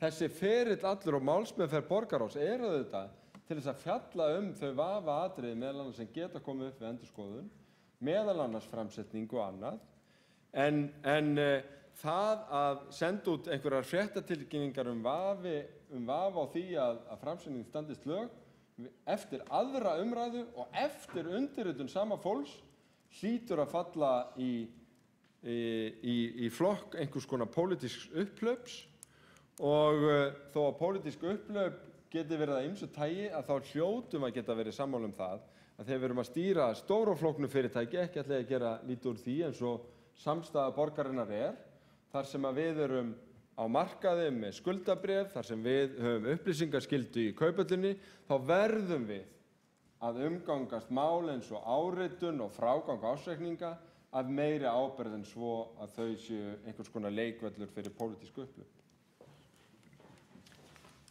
Þá borgarfulltrúi Dagur B. Eggertsson lokið við það að svara andsvari. Það veitir andsvar öðru sinni borgarfulltrúi Júlíus Vífill Ingvarsson. Forseti, ég vil auðvitað taka undir það að menn verða að fara varlega í þessum efnum og auðvitað ekki sá einhverjum frjókornum vafans að ástæðulausu og auðvitað vilja engir draga úr virðingu og ábyrgðarhlutverki Reykjavíkurborgar og ársreikningu sem hér er lagði fram. En ef menn í vafa, þá ber þeim skylda auðvitað til þess að fá úr því skorið hvernig málin liggja. Fá úr skorið það hvort að það getur verið að ársreikningarnir séu setti fram með þeim hætti að ekki standist þær reglur sem að lög kveða á Þannig að borgarfulltrúar Sjálfstæðisflokksins fóru algjörlega rétt að og það svo sannarlega hvorki ómaklegt né ósanngjarnt. Nú borgarfulltrúi Júlíus Vífill Ingvarsson lokið við það að veita andsvar öðru sinni. Og þá borgarfulltrúi Einar Örn Benediktsson næstur á mælendaskrá.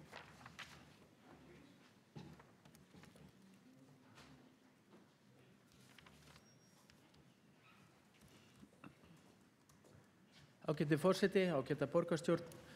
Ég kem aðeins hérna upp út af framlagningu ársreiknings 2012 og ætla aðeins að fara yfir menningar- og ferðamálasvið en við lestur ársreikningsins þá smá villa að menningar- og ferðamálasvið var ekki rekið 0,7% utan ramma heldur 0,07% utan fjárheimilda, þannig að það skal leiðrétt hér. Menningar- og ferðamálasvið og öll starfsemi þar var í miklum blóma á síðasta ári og með það fjármagn sem við höfðum að þá var líflegt starf í Borgarbókasafninu, Listasafni Reykjavíkur, Ljósmyndasafninu, Menningarmiðstöðinni Gerðubergi og Minjasafni Reykjavíkur og Viðey og á höfuðborgarstofu að þá var náttúrulega unnið að ferðamálum með stofnun ráðstefnuskrifstofunnar og haldið áfram með Inspired by Iceland. Það eru stóru verkefni samkvæmt samþykktri ferðamálastefnu Reykjavíkur.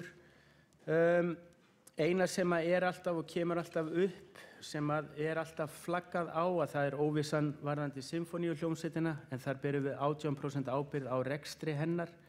Það ber við að við fáum ekki uppgjör frá Fjársýslu ríkisins og Ríkisendurskoðun þannig að kostnaðurinn færist á rétt tímabil þannig að menningar- og ferðamálasvið stundum komið allt í einu 12 milljónir eða 18 milljónir fram úr ramma og það verið að reyna að leiðrétta þetta þannig að við getum fært þetta á réttan stað á réttum tíma þannig að það stefni ekki alltaf fram í framúrkeyrslu.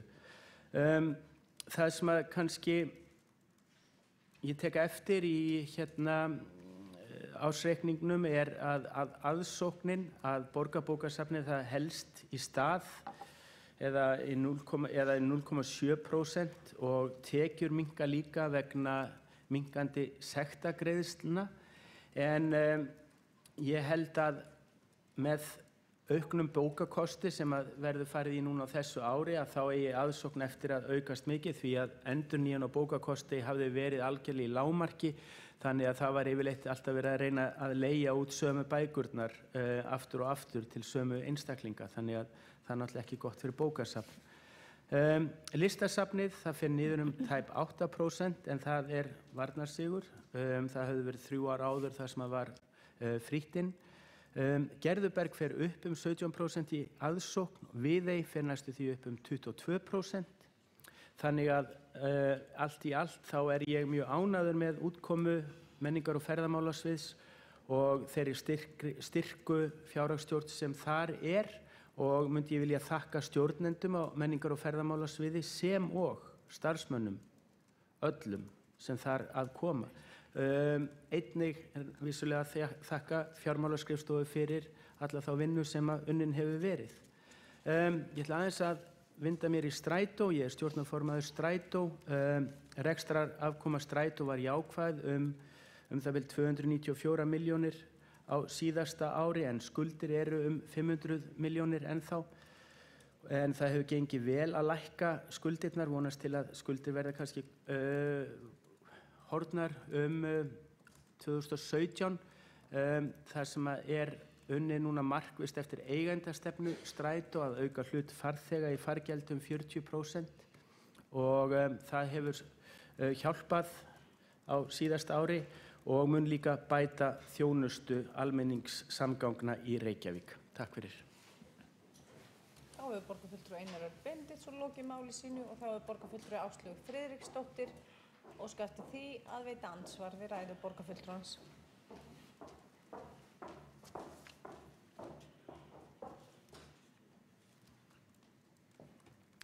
Forseti og borgarfulltrúar. Mér langaði nú bara að taka undir með borgarfulltrúa Einari Erni að menningar- og ferðamálaráð, starfsmenn menningar- og ferðamálasviðs hafa einstaklega gott lag á reksturinn og það hefur sýnt sig ár eftir ár að hér er fagfólk á ferðinni sem stendur hverja raun og mér langar að þakka þeim sérstaklega fyrir það. Mér langar líka að taka undir það sem hér var nefnt sinfóníuhljómsveitina. Þetta auðvitað óþægilegt í rekstri að vera með opinn tékka eins og nú þar sem samkvæmt lögum okkur ber að borga ákveðið hlutfall og það hlutfall kemur aldrei í ljós fyrr en þegar fjárlög eru klár sem oftast ekkert fyrr en að seint að hausti og jafnvel ennþá seinna. Og þetta auðvitað ekki rekstrarumhverfi sem neinn óskar sér og við höfum viljað skoða þetta en það hefur nú ekkert farið lengra. Ég held að við höfum að leggja meiri áherslu á að gera það.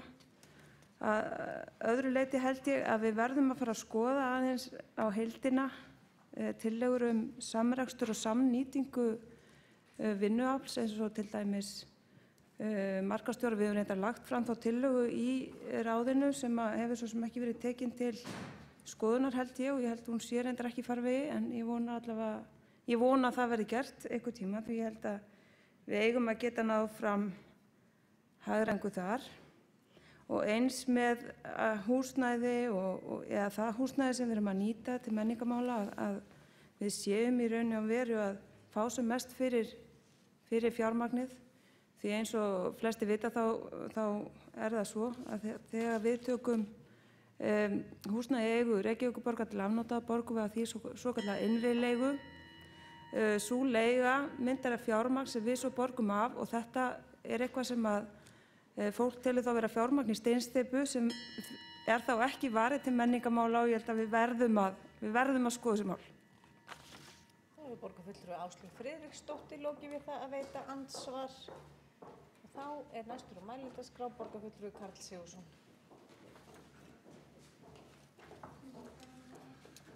Forseti, ágæta borgarstjórn, ég kem hér upp sem fráfarandi formaður umhverfis- og samgönguráðs gamla en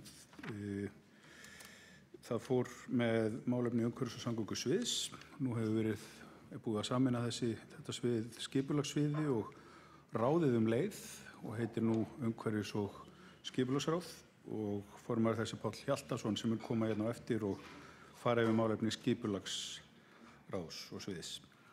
En ég ætla nú ekki að endurtaka tölur sem að borgarstjóri fór með hérna áðan, nema kannski bara að örlitlu leyti, því að rekstrarniðurstaðan var vissulega verri en búist hefði verið við í fjárhagsáætlun og var 623,5 milljón umfram fjárheimildir en þar koma til 386 milljónir vegna umframútgjalda við rekstur gatna og opinna svæða og þar kemur aðalega sterkasti liðurinn er snjómoksturinn, en áttu við ofboðslega erfiðan og þungan og óvæntan, má segja kannski vetur, óvænt þungan. Af þessum 386 sem að voru umfram útgjöld við þennan rekstur var 374 milljónir bara í snjómoksturinn. Og svo erum við með gjöld vegna leigu gatna og opinna svæða sem að fór 264,5 milljónir umfram áætlun og það var vegna meiri verðlagsbreytinga en fjárhagsáætlun hefði gert ráð fyrir. Samtals eru þessi tveir liðir 638,5 milljón sem að meira en allur rekstrarhalli sviðsins og þann sem segir okkur það án þessara tveggja liða sem að var utan í rauninni valdsviðsins að hafa nokkra stjórn á, hefði rekstrarafgangurinn verið 15 milljónir. Þannig að það skýrir í rauninni þá framúrkeyrslu sem að hefur orðið til á umhverfis- og samgöngusviði. Nú, tekjurnar voru undir áætlun og það kemur helst til tekjur og sorphirðugjöldum sem voru lægri en áætlanir gera ráð fyrir. Það var komst ekki meiri flokkun í gang með bláu tunni heldur en tilstóð í upphafi, það er að segja minni en tilstóð í upphafi. Verkefni tafðist ögn og það þýddi að tekjurnar breyttust, tekjuáætlunin hafði byggðist á því að fyrirkomulagi stæðist tímaáætlun sem það gerði ekki. En það er komið á fullt skrið núna sem er bara hið besta mál og fyrstu 4 mánuði þessa árs voru 527.000 kíló minna af blönduðu sorpi hirt samanborið árið 2012 og það kemur til sparnaður í móttökugjöldum sem mun eðlilega skila sér í sorphirðugjöldin. Þannig að við erum á réttri leið og ég á von á því að á þessu ári sjáum við mikinn mun og ennþá meiri mun heldur en verið hefur. Nú, í þessu var náttúrulega farið í mikla kynningarherferð og leið búið að vera að vinna í grenndarstöðunum og fyrir utan að það var bætt við grenndarstöð í Úlfarsfelli. Þá var á Kjalarnesi endurbætt grenndarstöðin á þann hátt að nú maður skila 5 flokkum á stöðina. Það er pappír, plast og pappi, gler og skilagjaldsumbuður og rafhlöður. Nú, fleiri jákvæði tíðindi eru grænuskref í starfsemi Reykjavíkurborgar en þar eru 76 vinnustæðir skráðir núna. Þar af 36 sem að hafa klárað fyrsta skref og 6 sem hafa klárað annað skref í þessu 4 þrepa kerfi.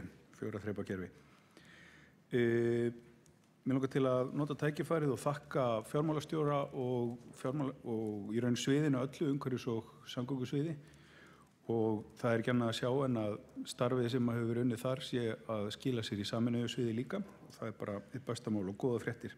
Sömuleiðis langar mig til að þakka eðlilega fjármálaskrifstofu Reykjavíkurborgar. En örlítið bara örstuttur Sorpu. Ég er nú nýtekið við sem fulltrúi Reykjavíkurborg í Sorpu og tók við áramótin þannig að ég skrifaði raun undir ársreikning sem að ég hafði ekki tekið þátt í að gera fjárhagsáætlun En hagnaður Sorpu nam 21,8 milljón á síðasta ári sem var telst bara dágott og þetta fyrirtæki er ekki hugsað til að græða, heldur standa nokkurn veginn á núlli í sinni starfsemi en hins vegar ekki að tapa þannig að það er ágætt að vera með örlitla hagnaðartölu sem að stjórnin ákvað síðan er þeir ástafað til næsta árs. Og í öðru fréttum kannski það eigið fé hafi hækkað úr 1259 milljónum í 1306. En það er nú svona þær litlu fréttir sem ég get sagt ykkur Sorpu. En öðru leyti vil ég bara þakka fyrir góðar umræður ársreikning Reykjavíkurborgar 2012. Þá hefur borgarfulltrúi Karl Sigurðsson lokið máli sínu og þá er næstur á mælendaskrá borgarfulltrúi Kjartan Magnússon.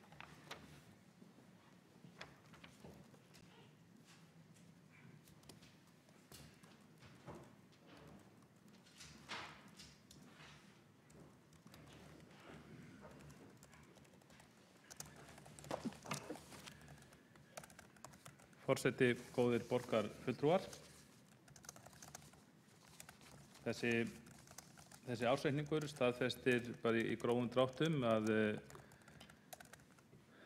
þessi meirihluti vill byggja hér á skattahækkunum og lausatökum í fjármálum og ber þessuna ákveðnu leyti bara svip af sósíalískum aðferðum, stjórnunaraðferðum. Þetta er svona meginniðurstöður ársreikningsins að mínu mati, maður þarf að draga þetta saman í eina setningu.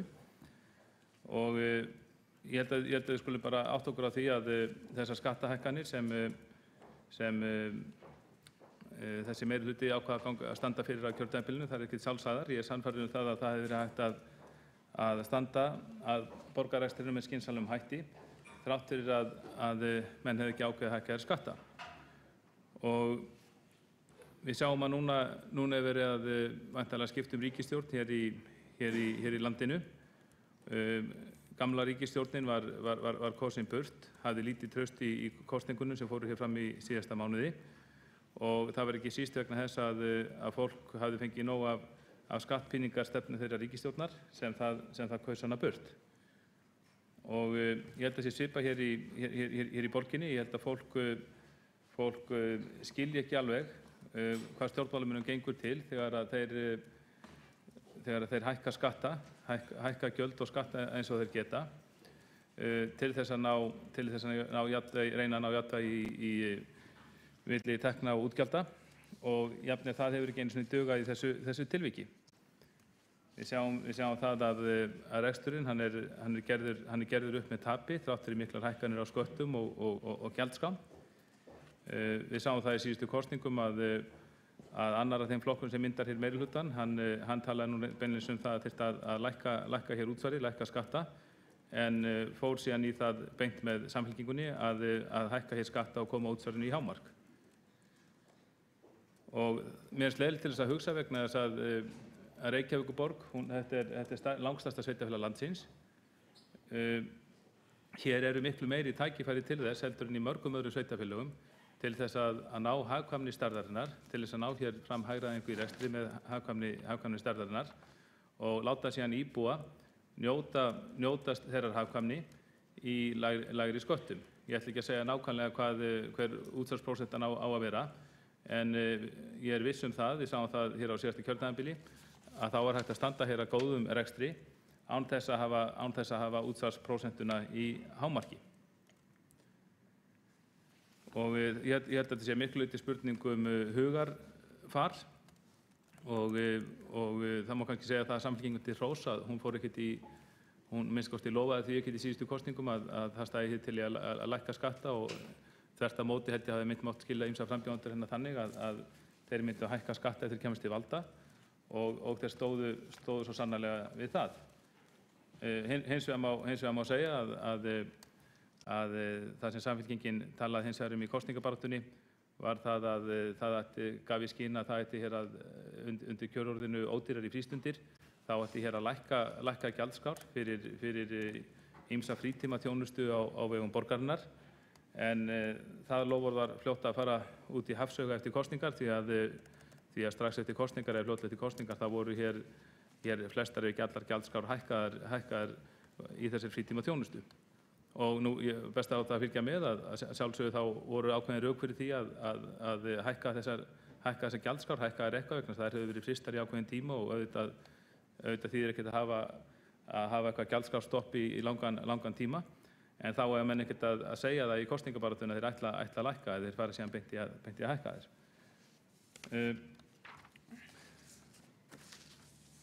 Nóg það, ég ætla að fjalla hér um nokkra málaflokka, og fjalla hér til dæmis um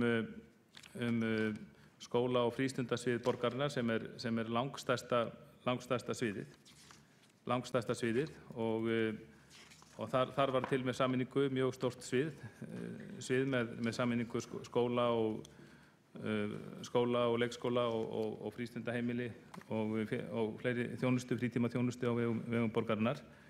Nú erum við að sjá það sem er gert upp fyrsta heila árið eftir ákveðnar hagræðingaraðgerðir sem voru mjög sársaukafullar og urðu mjög umdeildar í hverfum borgarinnar, og við sjáum það bara svart á hvítu í þessum ársreikningi. Hægt að fara í ákveðnar tölur með það, en við sjáum það að þessar hagræðingar hafa ekki skilað miklu. Það hafa ekki skilað miklu, og við heyrðum það sjálfsögðu á þeim tíma þegar það var mælt fyrir þeim að tilgangur þessara hagræðingaraðgerða var algjörlega sá að tryggja það að rekstur þessa stóra sviðs, þessa súpersviðs borgararnaskóla og frístundasviðs yrði í jafnvægi, en við sjáum að það er ekki. Það eru ýmsir grunnskólar til dæmis í miklum halla og markmið mikið aðhald í rekstri og góðan rekstur á þessu sviði, þau hafa ekki náðst. Þetta ber ásetningurinn með sér.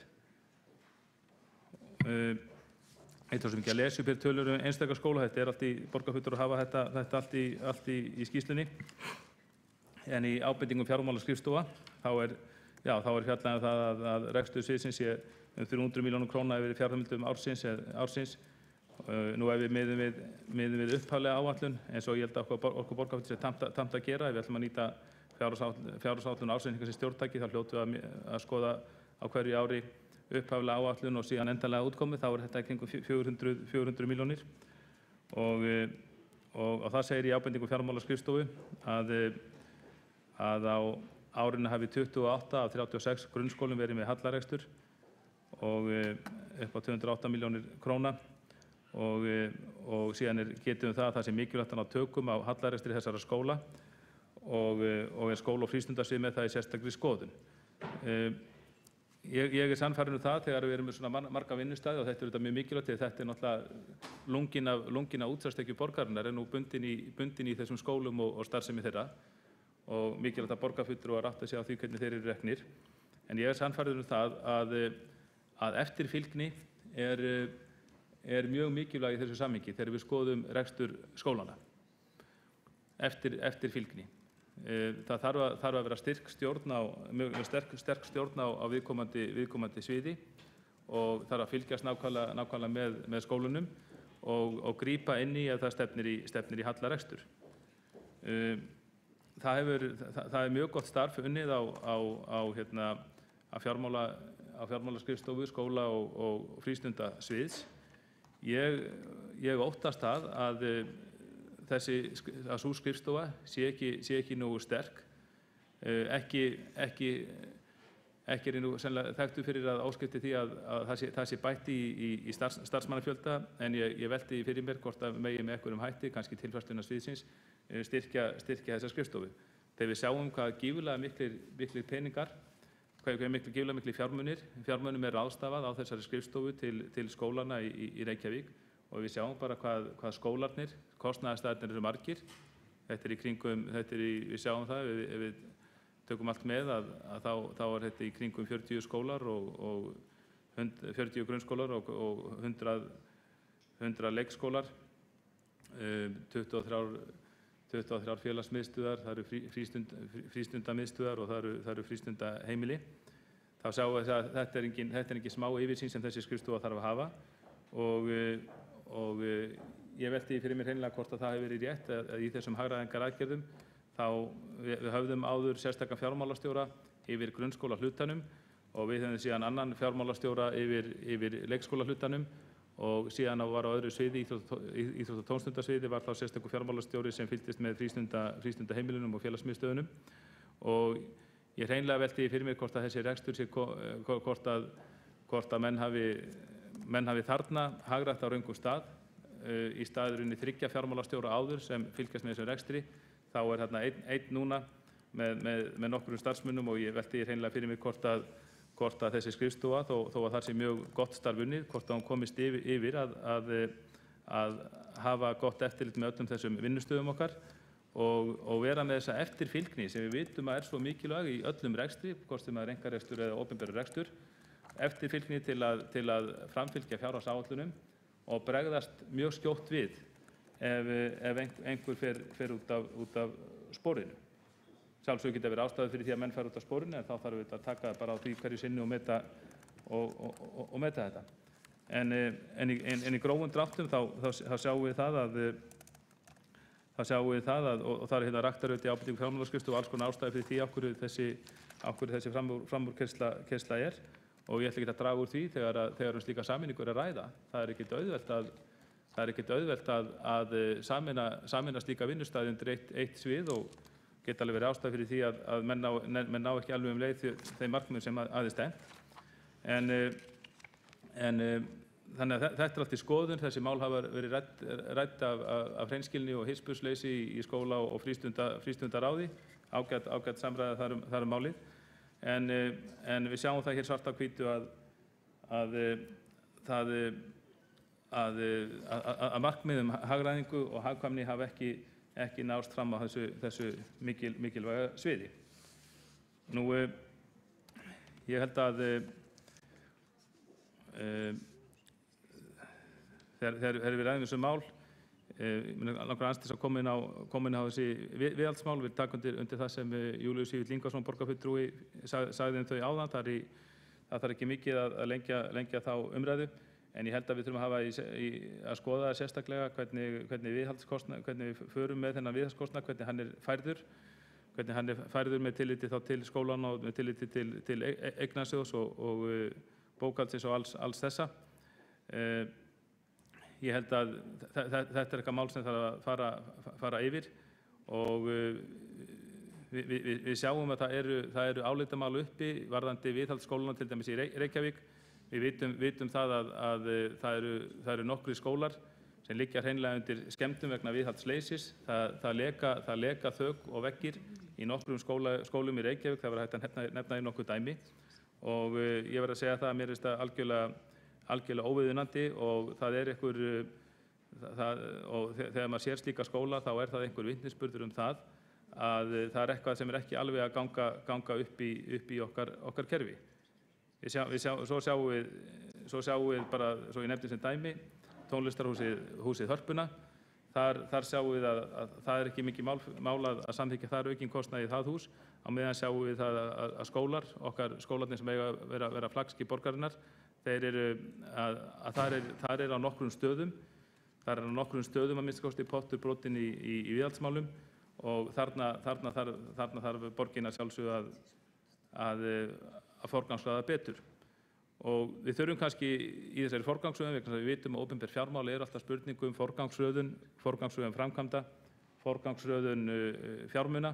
Ef við leggjum áherslu á eitt, þá er hætta á að eitthvað annað sé mannrækt, og við verðum að átta okkur betur á því að greina betur á milli lögbundins hlutverks borgarinnar og ólögbundins. Við verðum að forgangsraða þannig að við sinnum ætíð hinu lögbundna hlutverki vel, áður en við förum að velta því fyrir okkur hvað við höfum mikla fjármuni afgangs til að setja í hluti sem eru ólögbundnir í sjálfu sér. Og þegar við sjáum að við eigum erfitt með að reka, þó við séum stærsta sveitarfélag landsins, standa að lögbundum rekstri með sóma, þá hljótum við að líta til þess hvort það sé möguleiki á að hagræða til dæmis á ólögbundnum liðum. Og þessi meirihluti, hann hefur ekki mikið verið í raunverulegri hagræðingu sem skilar sér til framtíðar. Þessi mál eru nokkuð sem rædd hér, þau komast sjaldan á flug. Ég nefni sem dæmi að í fyrra, eða var kannski hitt í fyrra, þá fluttum við Sjálfstæðismenn tillögu hugsanlega hagræðingu í rekstri bókasafna. Hugmyndir að það væri hægt að sameina rekstur almenningsbókasafna og skólabókasafna. Þetta hefur verið gert allan heim með góðum árangri. Mörg dæmi þetta til dæmis frá Bretlandi, þar sem ég held bara, ég las greinu það bara á Englandi, hefðu 400 slíkar sameiningar gengið í gegn, og í flestum tilvikum bara gengið vel. Þessi hugmynd var rædd, og það var starfshópur skipaður embættismanna, skilaði af sér einhverju skýrslu. Hún hefur rædd í skóla- og frístundaráði. Það eru raunverulega allir að vilja gerðir til að skoða þetta, en það gerist mjög lítið. Og það gerist mjög lítið, menn skynja það að meirihlutinn hefur ekki kannski mikinn áhuga að gera þetta.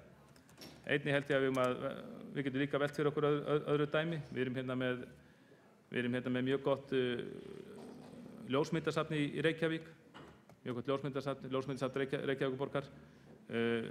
Hálfu með 1 kílómetri frá þá er einhver ríkið í ljósmyndasafn, og þegar maður skoðar þessi söfn þá sér maður auðvitað starfseminni mjög svipuð.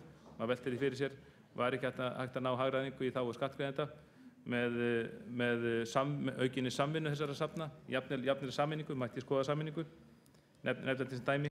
Það má skoða fleiri svið, hvað með sorphirðuna. er ekki líklegt. Við sjáum það að það er mikill kostnaður við sorphirðuna í Reykjavík og ég hygg að sá kostnaður sé meiri hér heldur en í mörgum nágrannasveitarfélögum okkar og ég held að við hljótum að skoða það og það hlýtur að vera tækifæri til að gera það að því það standi við breytingar á sorphirðu og sorpflokkun hvort það væri ekki hægt að skoða leiðir til að bjóða bara þennan rekstur út, skoða hagkvæmni þess að bjóða slíkan rekstur út, skoða reynslu nágrannasveitarfélögin þessu skyni.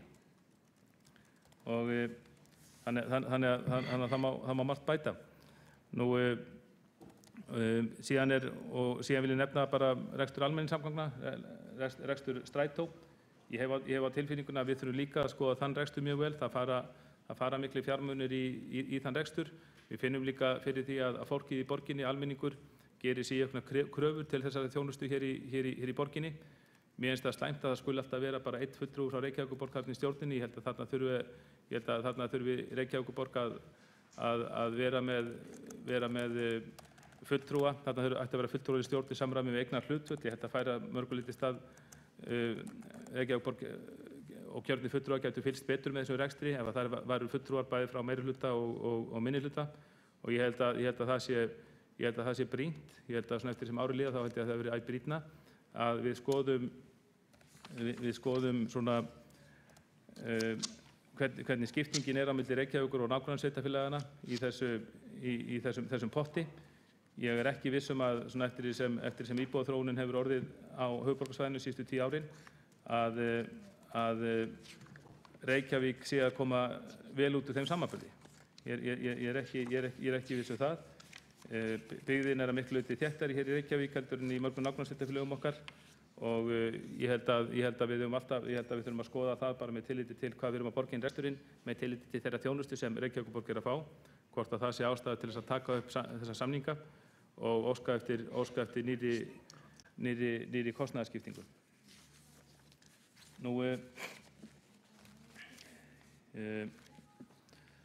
varðandi Orkuveitu Reykjavíkur þá skiptir að sjálfsögðu miklu máli hvernig reksturinn gengur hjá því ágæta fyrirtæki og þetta er auðvitað rekstur þessara fyrirtækis er auðvitað allt líkjandi hér í öllum okkar rekstri.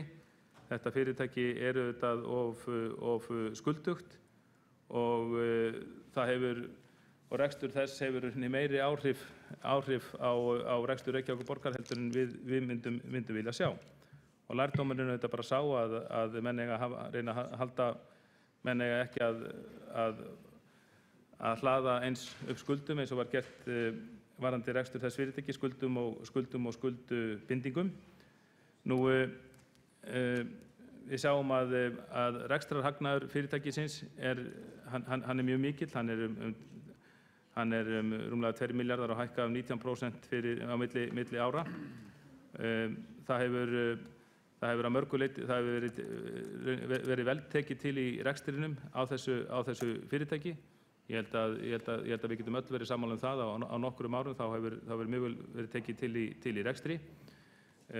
Svo má bara deilum það bara með hvaða hætti það var gert og ég vil minna á að sá leiðangur að bæta rekstrarhæfni fyrirtækisins, hann hófst ekkert á þessu kjörtímabili, hann hófst á síðasta kjörtímabili og þá var góðum árangri náð og þrátt fyrir að það var farið út í sársaukafullar fjöldauppsagnir. Ég hygg að ef sú leið hefur verið farin að nota starfsmannaveltuna frekar en fjöldauppsagnirnar, þá hefðu við séð svona sambærilegan árangur að minnsta kosti kannski í lok þessa kjörtímabils.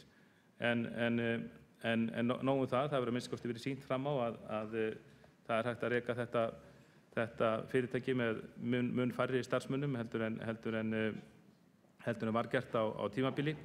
Svo má vel vera að menn séu að taka ákveðna áhættu með seinkun framkvæmda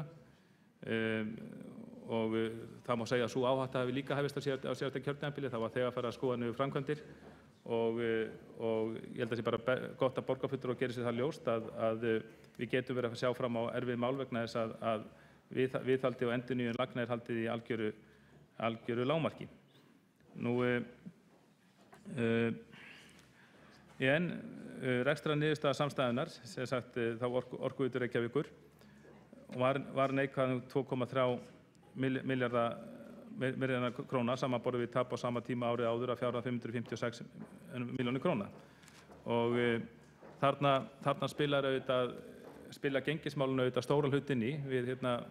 Við borgarfulltrúar í Reykjavík erum valdamiklir en við höfum ekki mikil áhrif á blessaða krónuna og gengismálin.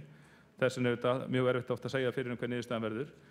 Og það er auðvitað bara slæmt að fyrirtæki skuli vera gert upp með tapi. Við að minnsta kosti hljótum að vilja sjá að sá fyrirtæki gert upp með hagnaði eða gróða. En við vitum öll að áttum okkur að þetta er stóru hluta til gengistap og við auðvitað bara vonum að rekstur verði betra til leyti, krónan rétti við og þá mun þetta vonandi snúast við. Og það er líka mikilvægt að menn reynir þá eins og þeir geti að hafa gott aðhald í rekstri fyrirtækisins og búa til tekjur, fylgja aðgerðaáætluninni sem er kölluð planið og var byggð á grundvelli vinnu sem hófst þarna í fyrirtækinu strax árið 2008. Það er margt gott í þessu plani, það er margt ágætt í því, ýmislegt hefur gengið ágætlega eftir, annað síður og ég vil þá helst nefna eignasöluna. Það er sem sagt gert ráð fyrir planinu að selja eignir fyrir 10 milljarða króna og það þarf að standa vel að verki ef það markmið á að nást og það er gerð sérstök athugasemd við það hjá fjármálaskrifstofunni í skýringunum að eignarsalan hjá Orkuveituna hafi verið undir áætlun í lok árs 2012 þar sem sala eigna hafi þá numið 212 milljónum króna en gert hafi ráð fyrir 2000 milljónum króna eignasölu. Og nú er að vísa að koma hlutir inn, við erum að tala að það sé að koma hlutir varðandi sölu á höfuðstöðum Orkuveitunar. Það borgarfulltrúar verða að gera sig grein fyrir því að það er kannski í hálfgerðu plati sem svo eignasala er vegna þess að höfuðstöðurnar eru vissulega seldar en svo leigir fyrirtækið það bara aftur. Þetta er bara þekkt bragður úr bransanum en við erum átt okkur á því að það má deilum hvort að hér séum að ræða raunverulega sölu eða bara dýrt lán. Og eins með perluna, ég svo ætlum ekki farið það sérstaklega, varðandi söluna á henni, það er búið að selja hana til borgarinnar og svo á ríkið að leigja hana. Þetta er allt saman mjög sérstakt hvernig þessu hefur verið salið, það hefur sjálfsög verið betra að selja hana þá í alvöru og fá okkur alvöru peninga inn. En ég vil líka nefna það að ég til mjög æskilegt að menn einhendi sér í það að selja gagnaveitu Reykjavíkur eins og er fjallað hér í skýrslunni. Það myndi, ég ætla ekki að spá því hvað fæst mikið fyrir það fyrirtæki en ég held að allir borgarfulltrúar geti verið sammála um það að það fyrirtæki er mjög vel söluhæft. Það er mjög vel söluhæft. Þó við fáum kannski aldrei, það er vonlaust að við fáum alla þá peninga tilbaka sem við lögðum í það í slíkri sölu, þá getum við verið sammála um það að það sé mjög vel söluhæft og það sé hægt að fá verulega fjármuni fyrir fyrirtækið sem munu skipta miklu máli, jafnvel sköpum í því sambandi að þetta svokallaða plan geti gengið upp og myndi hafa mjög góð áhrif á lausafjárstöðu Orkuveitunnar. En því miður, það hefur ekki verið staðið nógu vel af því.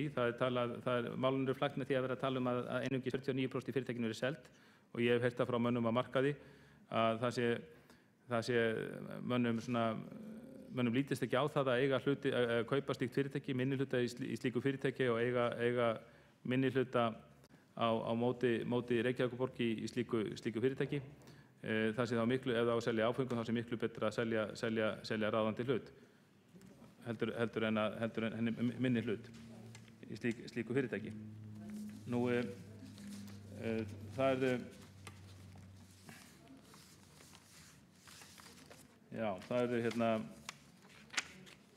það hafa verið svona umræður lánshæfi Orkuveitunar og vonandi mun Orkuveitan á þeim árangri nú á næstunni að fá aukna tiltrú erlendra fjárfesta, en við verðum það var góðum árangri náð núna í apríl þegar að það var greidd stór afborgun af 10 milljarðar af stóru láni hjá fyrirtækinu, eitthvað stærsta afborgun sem fyrirtæki hefur reitt af hendi. Við skulum vona að þetta ástandi batni á næstunni, en við skulum líka átta okkur á því að það er grýtleið framundan, það er mikil óvissa í gengismálum landsins. Það er rauninni tvenns konar gengi í landinu ef ekki fleira verði í gangi, og Orkuveitan á mikið undir því að geta áfram keypt erlendan gjaldeyri á lágaverðinu, ef maður má segja svo, en við þurfum tvímælalaust að vera með áætlun í gangi sem gerir ráð fyrir því hvernig rekstri þessa fyrirtækis myndi reiða af ef að krónan gefur eftir, ef aðstæður breytast á mörkuðum og annað eins hefur nú gerst. Þannig að árangri hefur vissulega verið náð í Orkuveitunni. Ég er sannfærður, það er alveg ljóst að það er aðgerðir sem var gripið til á síðasta kjörtímabili, þær björguðu Orkuveitunni. Málum hefur að mörgu leyti verið vel fylgt eftir á þessu kjörtímabili, en það er nóg eftir í þessu. Nú ég vil, að því að við erum að tala skuldir, þá vil ég líka minnast á skuldir Reykjavíkurborgar, og það er nú hægt að fjalla þær í löngu máli. Nú, borgin hefur gefið út skuldabréf eins og allir vita, og ég hef efasemdir það hver stór hluti þessara útgáfu er í formi verðtryggðra skuldabréfa. Við vitum að ríkissjóður hefur gefið út skuldabréf. Sú skuldabréfaútgáfa hefur að miklu leyti verið í formi óverðtryggðra skuldabréfa, en hjá Reykjavíkurborg þá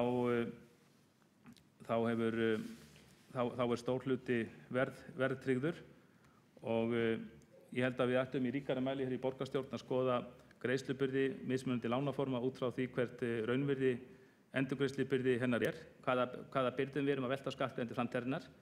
Ég held að við stjórnmálamenn og embættismenn við verðum að vera mjög gagnrýnin á það hvaða verkefni við erum að fjármagna með slíkri skuldabréfaútgáfu, og við þurfum að spyrja okkur þeirra spurningar hvort að þessi réttlætanlegt að fjármagna verkefni í dag fyrir eina verðtryggða krónu gegn því að skattgreiðendur framtíðarinnar greiði það með margfalt fleiri verðtryggðum krónum í framtíðinni. Og ég er þá sjálfsögðu að vísa til þess að við erum að gefa út mjög til skuldabréf til langs tíma. Við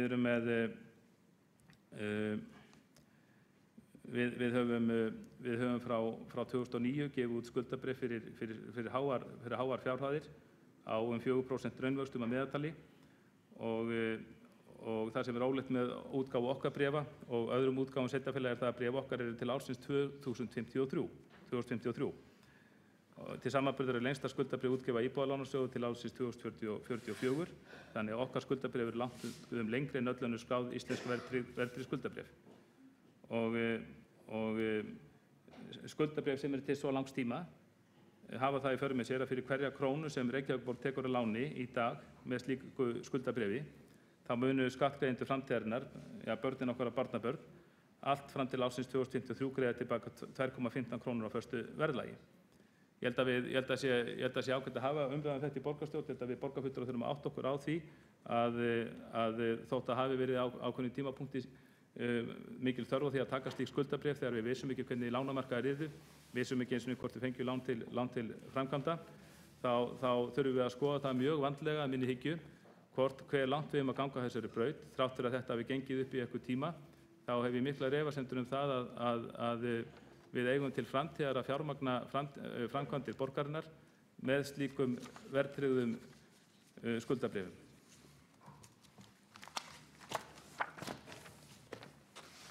hefur borgarfulltrúi Kjartan Magnússon lokið máli sínu og þá hefur borgarfulltrúi Einar Örn Benediktsson óskað eftir því að veita andsvar við ræðu borgarfulltrúans.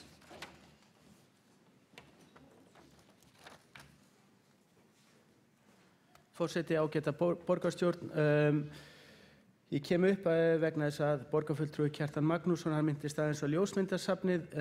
Það hafa verið, við höfum látið vinna í menningar- og ferðamálaráði athugun á því hvort að ljósmyndasafn Reykjavíkur og ljósmyndasafn Þjóðminjasafnsins geti sameinast eða unnið að einhverju leyti saman. Það smá þröskuldur í vegi að þau nota sitt hvort kerfið við vörslu ljósmyndana, þannig að það yrði þá gífurlegu kostnaður að breyta þessu vörslukerfi ljósmynda. En þau eru alltaf að reyna að finna fleti á því að vinna saman og hafa einhverja samhagræðingu á sínu starfi. Það líka, við erum að gera ákveðna úttekt á Sjóminjasafninu við ljósmyndasafni Reykjavíkur og hvernig það geti allt komið undir Minjasafn Reykjavíkur og það allt gert í þeim tilgangi að auka hagræði. Þá hefur borgarfulltrúi Einar Örn Benediktsson lokið við að veita andsvar, þá svarar andsvari borgarfulltrúi Kjartan Magnússon.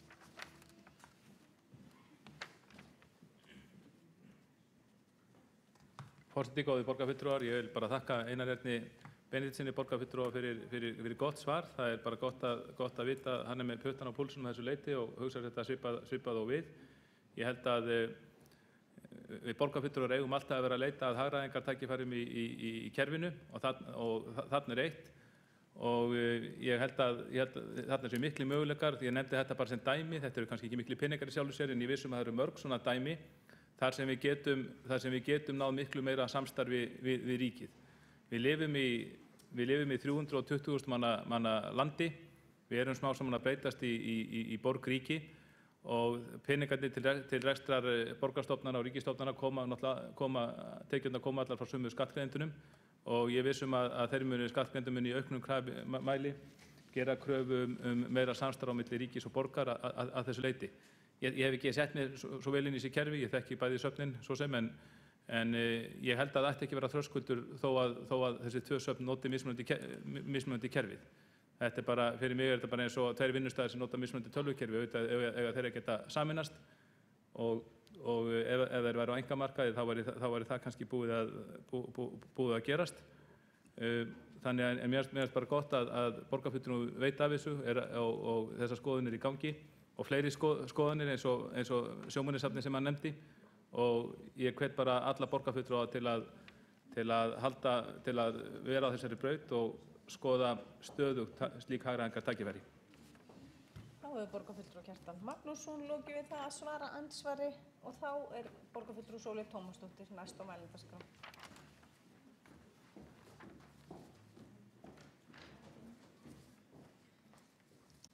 Forseti, góðir borgarfulltrúar, ég ætla nú ekki að hafa þetta langt. Ég vil byrja á að þakka fyrir þau svör sem hafa borist og borgarstjóri gerði ágætlega grein fyrir í tiltölulega löngu máli hér áðan við spurningum mínum frá því fyrir umræðu. Þau voru ágæt og upplýsandi. En mér langar aðeins til þess að bara fjalla hér almennt svolítið stöðu borgarinnar og starfsemi hennar til framtíðar. Því nú höfum við gert upp 3 af 4 árum kjörtímabilsins og það alveg ljóst að margt hefur verið ágætlega gert en annað kannski síður vel. Getum við lært eitthvað af þessum 3 árum? Getum við gert eitthvað á þessu eina ári sem eftir af kjörtímabilinu? Hvað eftir til dæmis af stefnumálum sem við viljum koma á koppinn? Það til dæmis nokkur vinstri grænmál sem við myndum mjög gjarnan vilja koma á koppinn og ég vissum að borgarstjórn hefur mikinn metnað fyrir að hjálpa okkur með en við sjáum hvað setur með það. Það alveg ljóst að borgarsjóður að rétta úr kútnum og Orkuveitan á beinni braut þó að hál sé.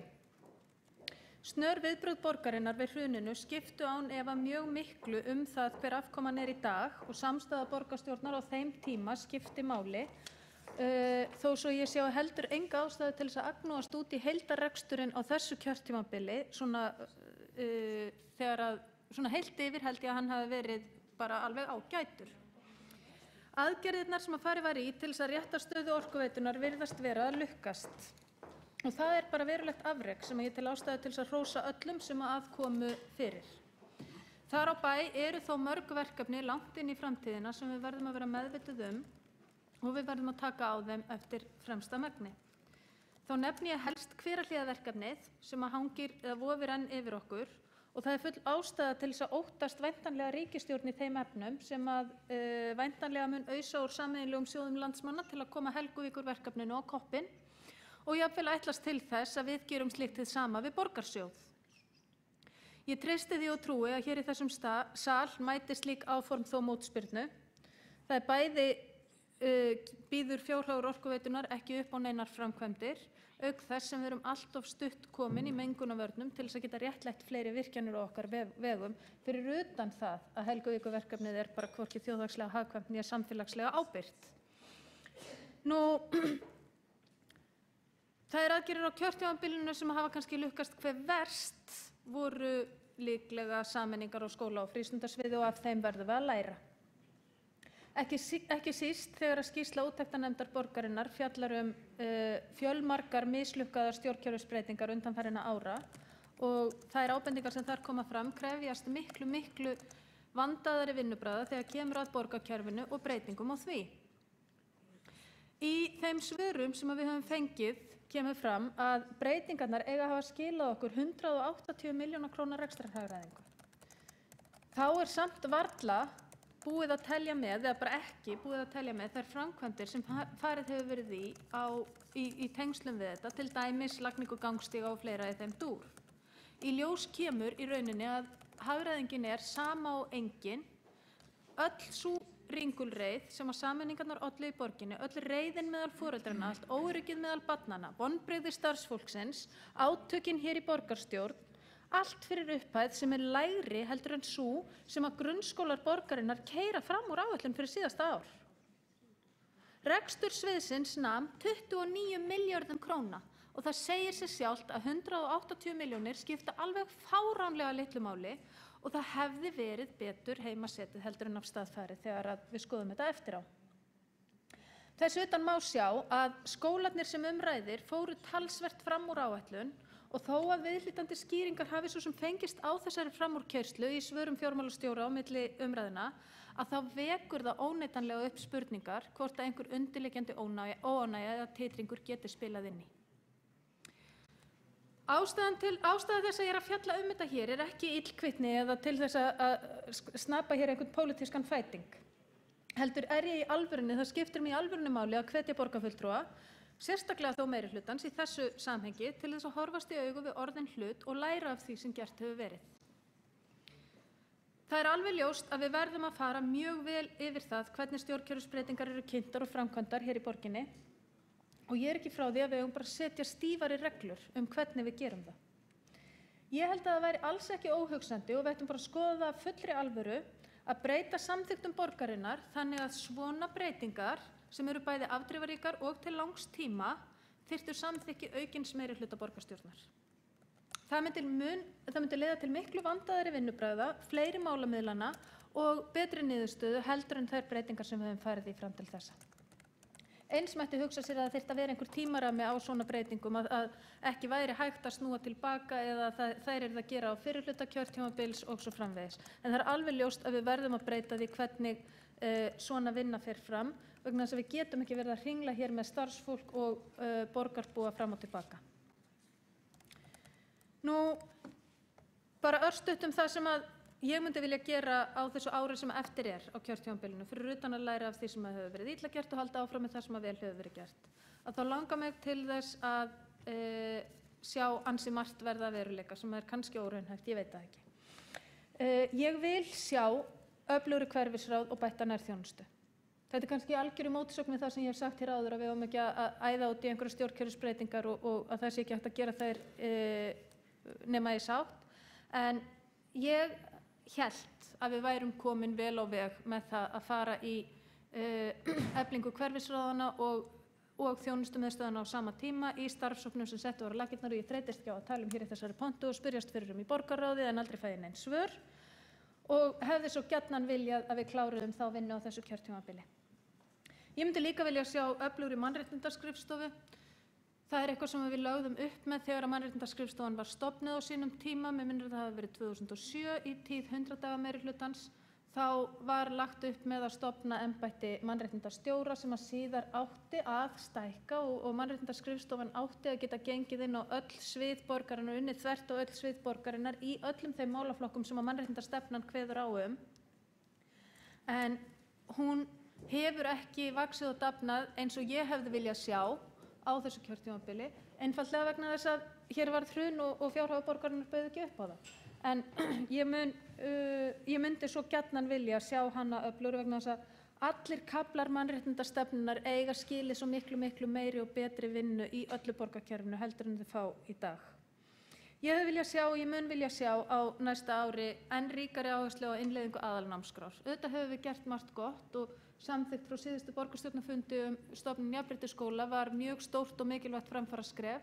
En ég myndi vilja sjá okkur taka fleiri skref í þessa átt. Við þurfum einhvern veginn að efla grunnþáttinn sem að varðar lýðræði og við þurfum að fara betur inn á lýðheilsuna líka. Og þetta held ég að við eigum að nota næsta ár í að vinna að.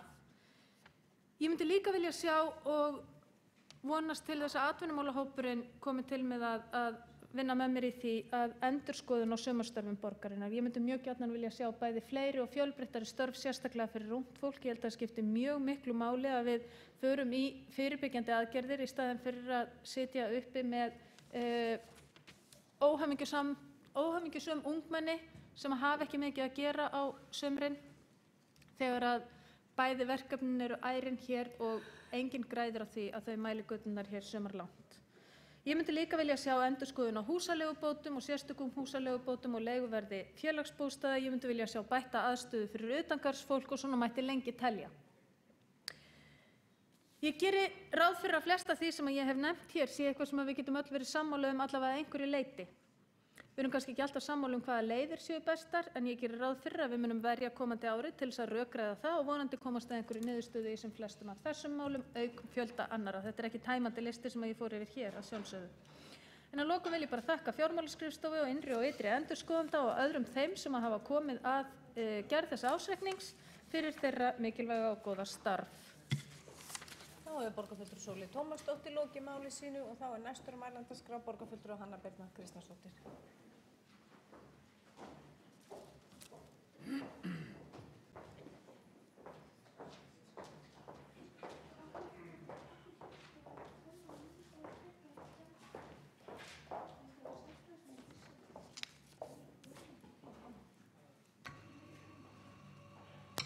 Forseti, borgarfulltrúar, ég ætla ekki frekar en oddviti Vinstri grænna að lengja þessa umræðu hér í dag mjög mikið. Einungis að fara yfir svona stærstu þættina sem ég tel að við ættum að skoða í sameiningu í framhaldi af framlagningu og án efa staðfestingu þess ársreiknings sem að hér liggur fyrir.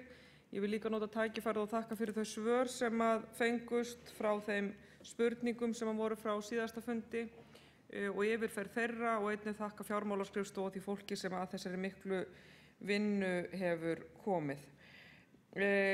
Ég held hins vegar líkt og oddviti Vinstri grænna nefndi hér áðan þó svo við séum auðvitað ekki sammála það þætti sem að helst þurfa að skoða í fjárhagsáætlunum með ársreikningu Reykjavíkurborgar, þá sé ákveðin lærdómur inn í þessu án efa síðasta, allavega næst síðasta ársreikningi sem tekur mið af þeirri fjármálastefnu sem hefur verið rekin hér undanfarin ár, að þá sé samt ákveðnir lærdómar sem sé mikilvægt að halda til haga.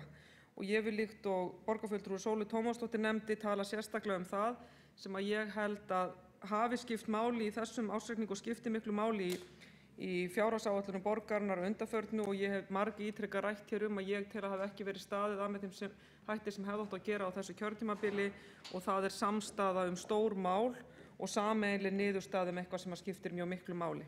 Ég held við búum ennþá á þeirri vinnu sem við fórum hér í borgarstjórn árið 2008 ásamt starfsfólki og íbúum. Ég held við höfum búið að því allt þetta kjörtímabil og ég held að við hefðum getað búið betur að því ef við höfum haldið því áfram ef okkur hefði auðnast það en það tókst ekki. En engu að síður held ég að lærdómurinn sem við eigum að taka með okkur sé sá að reyna slíkt aftur og eins oft og við getum og það kemur ágætlega fram í þeirri endurskoðunarskýrslu sem nú í meðförum innan borgarinnar og kemur væntanlega til umræðu hér aftur að það er rangt sem að stundum haldið fram að slíkt samráð eða þverpólitísk samstaða skili engu nema einhver annarri ímynd fyrir stjórnvald. Það sannarlega getur breytt niðurstöðum og haft áhrif á framgang mikilla og góðra verkefna. Þess vegna held ég sé mikilvægt, og það sem auðvitað að gerast hér að í annað árið í röð núna taprekstur á borginni sem gefur því miður til kynna þrátt fyrir auðvitað eins og vænta má alltaf og við getum alltaf farið í gegnum það. Auðvitað hefur borgarstjórn náð árangri í ákveðnum verkefnum, skárra væri það nú, en það hins vegar alveg ljóst að við hefðum geta náð meiri og betri árangri í því að halda utan um kerfið okkar og tryggja það að það væri ekki eins kostnaðarsamt og það ennþá er. Og við höfum margítrekað flutt hér tillögur sem lúta að því og við höfum margítrekað tekist hér á áherslur og aðferðir og þarf svo sem ekki að fara yfir það aftur. En ég minni hins vegar á það að þegar var rætt miklar breytingar á gerð fjárhagsáætlunar og þar með ársreikningum borgarinnar var farið hér mikinn í því að ræða það að ekki væri hægt að gera það án þess að fara í verulegar breytingar og það sem kallað var þá úrbætur í skólakerfinu. Og það voru sameiningar skóla sem að fór þannig að þó það þverpólitíska samstarf sem verið hafði á milli meirihluta og minnihluta að upp úr því slitnaði í kjölfar þess, þannig að það hafði svo sem víðtækari áhrif heldur en bara á þá skólatengdu umræðu. Og nú miðað við þær reikningar sem við höfum núna þá lítur ekki út fyrir að við höfum haft af því stóra ávinninga og enn geta menn ekki nákvæmlega spáð það hvað ávinninga við höfum af því. Og ég held alveg sama hvar við höfum staðið í þeirri deilu, þá hljótum við að verða að viðurkenna það að það náðist ekki sá árangur sem að var stefnt. Allt það uppnám sem varð í borginni vegna þessara hluta, öll sú orka sem fór í það af hálfu meirihluta og minnihluta, öll svo átök sem urðu við foreldra alla borg og það vantraust sem að kom fram í þeim samtölum skilaði hvorki fjárhagslegum ávinningi né þeim ávinningi sem að var stefnt í skólastarfi, hvað þá að það við skila nokkru fyrir þá sameiginlegu vinnu sem að hefði getað átt sér stað hér á þessu kjörtímabili, til dæmis ef þetta mál hefði verið látið liggja milli hluta og hlutirnir hefði verið gerðir öðruvísi. Og lærdómurinn verður að nýtast og lærdóminn verður að taka með sér inn í framtíðina. Það er mjög mikilvægt. Og tölurnar tala sínu máli hér í því og sýna okkur að þar hafðu menn sannarlega ekki árangur sem erfiði í því. Og einhver gæti sagt að það hefur verið sagt margítrekað, það breytir hins vegar engu og þjónar engum tilgangi að rifja það upp. Eina sem skiptir máli er að læra af því og læra líka af því sem kemur fram í endurskoðunarskýrslunni sem hefur verið nefnt hér áður, að aðgerðir lúta að stjórnkerfisbreytingum, róttækum stjórnkerfisbreytingum án víðtækrar sáttar það eru í fyrsta lagi spara engan pening fyrir borgina og það sýnir sagan fyrir utan að þau kalla á óþarfa tortryggni og óöryggi meðal starfsmanna. Og þess vegna það aftur lærdómur sem þessi meirihluti ákvað að nýta sér ekki þegar að menn fóru hér í stórtækar stjórnkerfisbreytingar fyrir nokkrum misserum síðan, breytingar sem að aðrir hér í borgarstjórn hafi lýst yfir að þeir væru andsnúnir og myndu breyta þegar þeir komast til valda hér í borginni. Þannig að öllum þessum hlutum verðum við að læra af. Fyrst og síðast verður þó lærdómurinn að vera sá að þrátt fyrir að sem betur fer hafi margt gengið ágætlega og það kemur að fyrst og síðast til vegna þess að við erum auðvitað með öflugt og gott starfsfólk, við erum með íbúa sem skila endalausu fjármagni inn í borgina vegna þess að það er endalaust tekið af þeim og það er allt of mikið tekið af þeim. Og það endurspeglast í öllum fjárhagsáætlunum, öllum ársreikningum sem þessi meirihluti hefur lagt fram að skattar hafa hækkað, gjöld hafa hækkað sem að verður til þess, eins og við höfum áður rætt hér í þessum sal, að hver og ein fjölskylda í Reykjavík mun þegar þessi meirihluti fer frá hafa greitt mörg 100.000 krónum meira heldur hún hefði gert ef öðruvísi hefði verið haldið á málum. Og því þarf að halda til haga og það þarf að tryggja það að við reynum í sameiningu og menn reyni í sameiningu að standa þannig vörð almenning að slíkt gerist ekki aftur. Og það er verkefnið og getur auðvitað reynst erfitt og flókið en það er verkefni sem að Reykjavíkurborg hefur oftar en ekki tekist, þar að segja að reyna að halda sköttum hér og gjöldum og almenning í samræmi við það við sem stærsta sveitarfélagið. Þannig ég hvet borgarstjórn til þess að vinna þannig að verkinu og tryggja að við getum haldið utan þjónustun okkar á kerfi þannig að það nýtist almenningi en sé ekki svo þung byrði að það hafi veruleg áhrif á lífsgæði og lífskjör í Reykjavík. Þá er borgarfulltrúi Hanna Birna Kristjánsdóttir lokið máli sínu og þá er næstur á mælendaskrá borgarfulltrúi Björk Vilhelmsdóttir.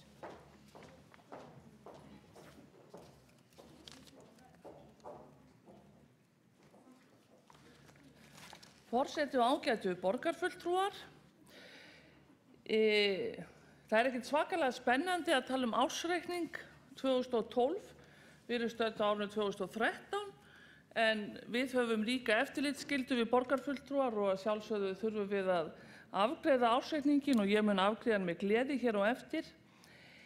Ég ætla ekki að fara yfir margar tölur, heldur ekki rekstur velferðarsviðs, en ég er afskaplega stolt af velferðarsviði þó það hafi farið lítillega fram úr á síðasta ári, fram úr fjárhagsáætlun.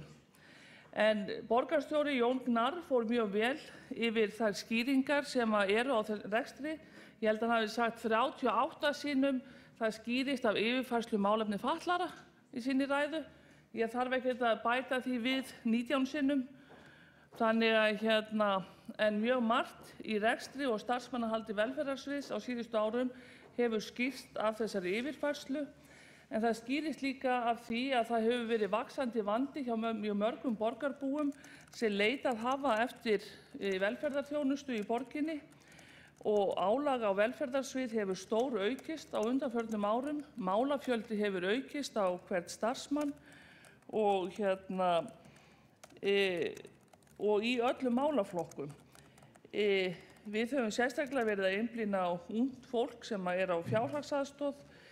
Við erum líka að finna fyrir mjög og síauknum þunga vegna sparnaðar í heilbrigðiskerfinu þar sem að sjúklingar hafa útskrifast til dæmis af Landspítalanum og snemma og við þurfum að koma inn með heimaþjónustu til mjög veiks fólks og fleira slíkt. Við erum að fást við líf fólksins í borginni þegar á bjátar og ég er stolt af velferðarsviði að hafa allt til ársins 2012 haldið sig innan fjárhagsramma. Velferðarsvið hefur alltaf verið innan áætlunar en árið 2012 þá var rekstur velferðarsviðs án bundinna liða tæpum 400 milljónum yfir áætlun. Rúmar 200 milljónir skýrast af því að innri leiga á hjúkrunarheimilum er ekki greidd af ríkinu og ríkið skuldar okkur 1,1 milljarð vegna þess frá undanförnum 4 árum og auðvitað eigum við að sækja það fé. Önnur yfirkeyrsla skýrist af mörgum þáttum, ekki síst þeim sem að borgarstjóri nefndi svo oft hér áðan og ég vitnaði til, en líka vegna heimaþjónustu, vegna ferðaþjónustu í málefnum fatlaðra og vegna stuðningsþjónustu við þá sem að eiga hvað erfiðast. En ég vil sérstaklega þakka fjármálaskrifstofu Reykjavíkurborgar og borgarráði fyrir þá vinnu sem átti sér stað síðastliðið haust á haustinu 2012 þegar við sáum hvert stefndi á velferðarsviði. Þá fór af stað mjög mikil rýning á fjármálum sviðsins með fjármálafólki sviðsins og fjármálaskrifstofu sem var til þess að rammi sviðsins og ýmsar launaleiðréttingar urðu gerðar þannig að framúrkeyrsla á þessu ári ætti ekki að verða með sama skapi og varð á síðasta ári. Því að sumt skýrist af því að það hefði ekki borist til sviðsins eðlilegar breytingar sem voru vegna miðlægra ákvarðana. Ég vil sérstaklega þakka fyrir það fjármagn sem að velferðarsvið var bætt vegna þessa og vinnu fjármálaskrifstofunnar sem að vann þarna mjög gott starf með velferðarsviði. Mér finnst skipta mestu máli að við borgarfulltrúar ræðum ábendingar fjármálaskrifstofu. Við höfum fengið mikið af gögnum með þessu. Mörg af þeim gögnum sem við fáum með ársreikningi og þá er ég að tala skýrslu innri endurskoðunar og innri endurskoðenda og ábendingum fjármálaskrifstofu eru mál sem varðar sviðin. Önnur eru mál sem varða okkur pólitíkina og við þurfum að taka pólitíska afstöðu til. Sum mál eru þess eðlis að rekstur, til dæmis, það er pólitísk ákvörðun hvort að rekstur eigi að vera á okkar hendi eða einkaaðila. Varðandi rekstrarhalla á hjúkrunarheimilum, þá hefur oft verið rætt hvort ætti að setja þau til sjálfseignarstofnana eða einkaaðila, en við höfum barist fyrir því að Reykjavíkurborg reki áfram hjúkrunarheimili. Þetta dæmi pólitíska ákvörðun sem við eigum að taka hér í borgarstjórn, en aðrar ábendingar fjármálaskrifstofu finnst mér meira lúta að því að fjármálaskrifstofur sviðana tryggi ákveðna þætti sem við eigum síðan að hafa eftirlit með. En ég ætla ekki að hafa þetta meira núna. Ég gæti rætt eitt og annað. Hér búið að vera að tala töluvert stjórnkerfisbreytingar, að þær hafa verið stórtækar og verið vísað í nýja úttektarskýrslu úttektarnefndar Reykjavíkurborgar. Ég get ekki tekið undir það að stjórnkerfisbreytingar hér síðustu ára hafi verið eitthvað sérstaklega stórtækar eða miklar. Það matsatriði. Mér finnst það eðlilegt að stjórnkerfisbreytingar og breyting í stjórnun sé gerð hjá svona borgarstofnun. Ég veit að við höfum sparað mikið til framtíðar. Á vissan hátt kemur það líka fram í úttektarskýrslunni að það hafi verið töluverður sparnaður í miðlægri stjórnsýslu hér á undanförnum árum, þó að það sé kannski ekki dregið fram, heldur talað miklar og tíðar stjórnkerfisbreytingar. Mér finnst þær ekki hafa verið tíðar né stórtækar, en þær hafa verið eðlilegar og það er mjög mikilvægt einmitt þegar dregur úr tekjum til borgarinnar og útgjöld vaxa, sem sá veruleiki sem við lifum við, sérstaklega hvað varðar velferðarútgjöld, þau hafa vaxið og tekjur hafa minnkað, að þá verðum við að laga til hjá okkur sjálfum. Maður myndi alltaf gera það og mér finnst það mjög gott að Reykjavíkurborg hafi farið í stjórnkerfisbreytingar sem hafa breytt ýmsu í stjórnun borgarinnar til framtíðar. Hér töluvert búið að tala skólasameiningar og þá ólgu sem varð á meðal foreldra. Þegar upp staðið þá held ég að allir foreldrar geti sagt í borginni að menntun barna þeirra hafi ekki orðið verri á þessu kjörtímabili. Og það ekki það sem skiptir mestu máli, að menntun barnanna sé að minnstakosti af sömu gæðum ef ekki betri til framtíðar. Það skiptir ekki máli til framtíðar hversu margir stjórnendur eru í borg, heldur hversu vel borg nær utan líf borgarbúanna, menntun barnanna, velferðarþjónustuna og hvernig hún nær að mæta þörfum þeirra sem þurfa á stuðningi samfélagsins að halda. Þeir eru margir og ég mjög stolt af því að velferðarsvið hafi náð að halda úti þeirri þjónustu sem við höldum úti fyrir eitthvað 23 milljarða á ársgrundvelli, og þó að við mætum ekki þörfum allra, þá mætum við þörfum margra og gerum það vel og höldum okkur nokkurn veginn innan ramma, þó svo núna á síðasta ári höfum við í fyrsta skipti farið fram úr og það skýrist af þeim þáttum sem ég hef nú þegar rakið. Takk fyrir. Borgarfulltrúi Björk Vilhelmsdóttir loki máli sínu og þá næstur á mælendaskrá borgarfulltrúi Óttar Ólafur Proppé.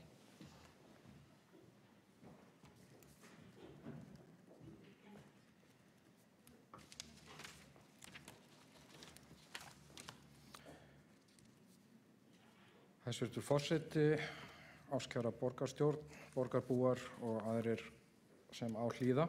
Ég stíg hérna upp sem varaformaður í skóla- og frístundaráði og ég vil nú byrja á því að taka undir þær þakkir sem aðrir hér á undan hafa fært til fjármálastjóra, fjármálaskrifstofu og annarra sem hafa komið að þeirri gríðarmiklu vinnu sem liggur á bak við ársreikninginn sem við erum að ræða hérna í kvöld, eða dag, enn sem komið er.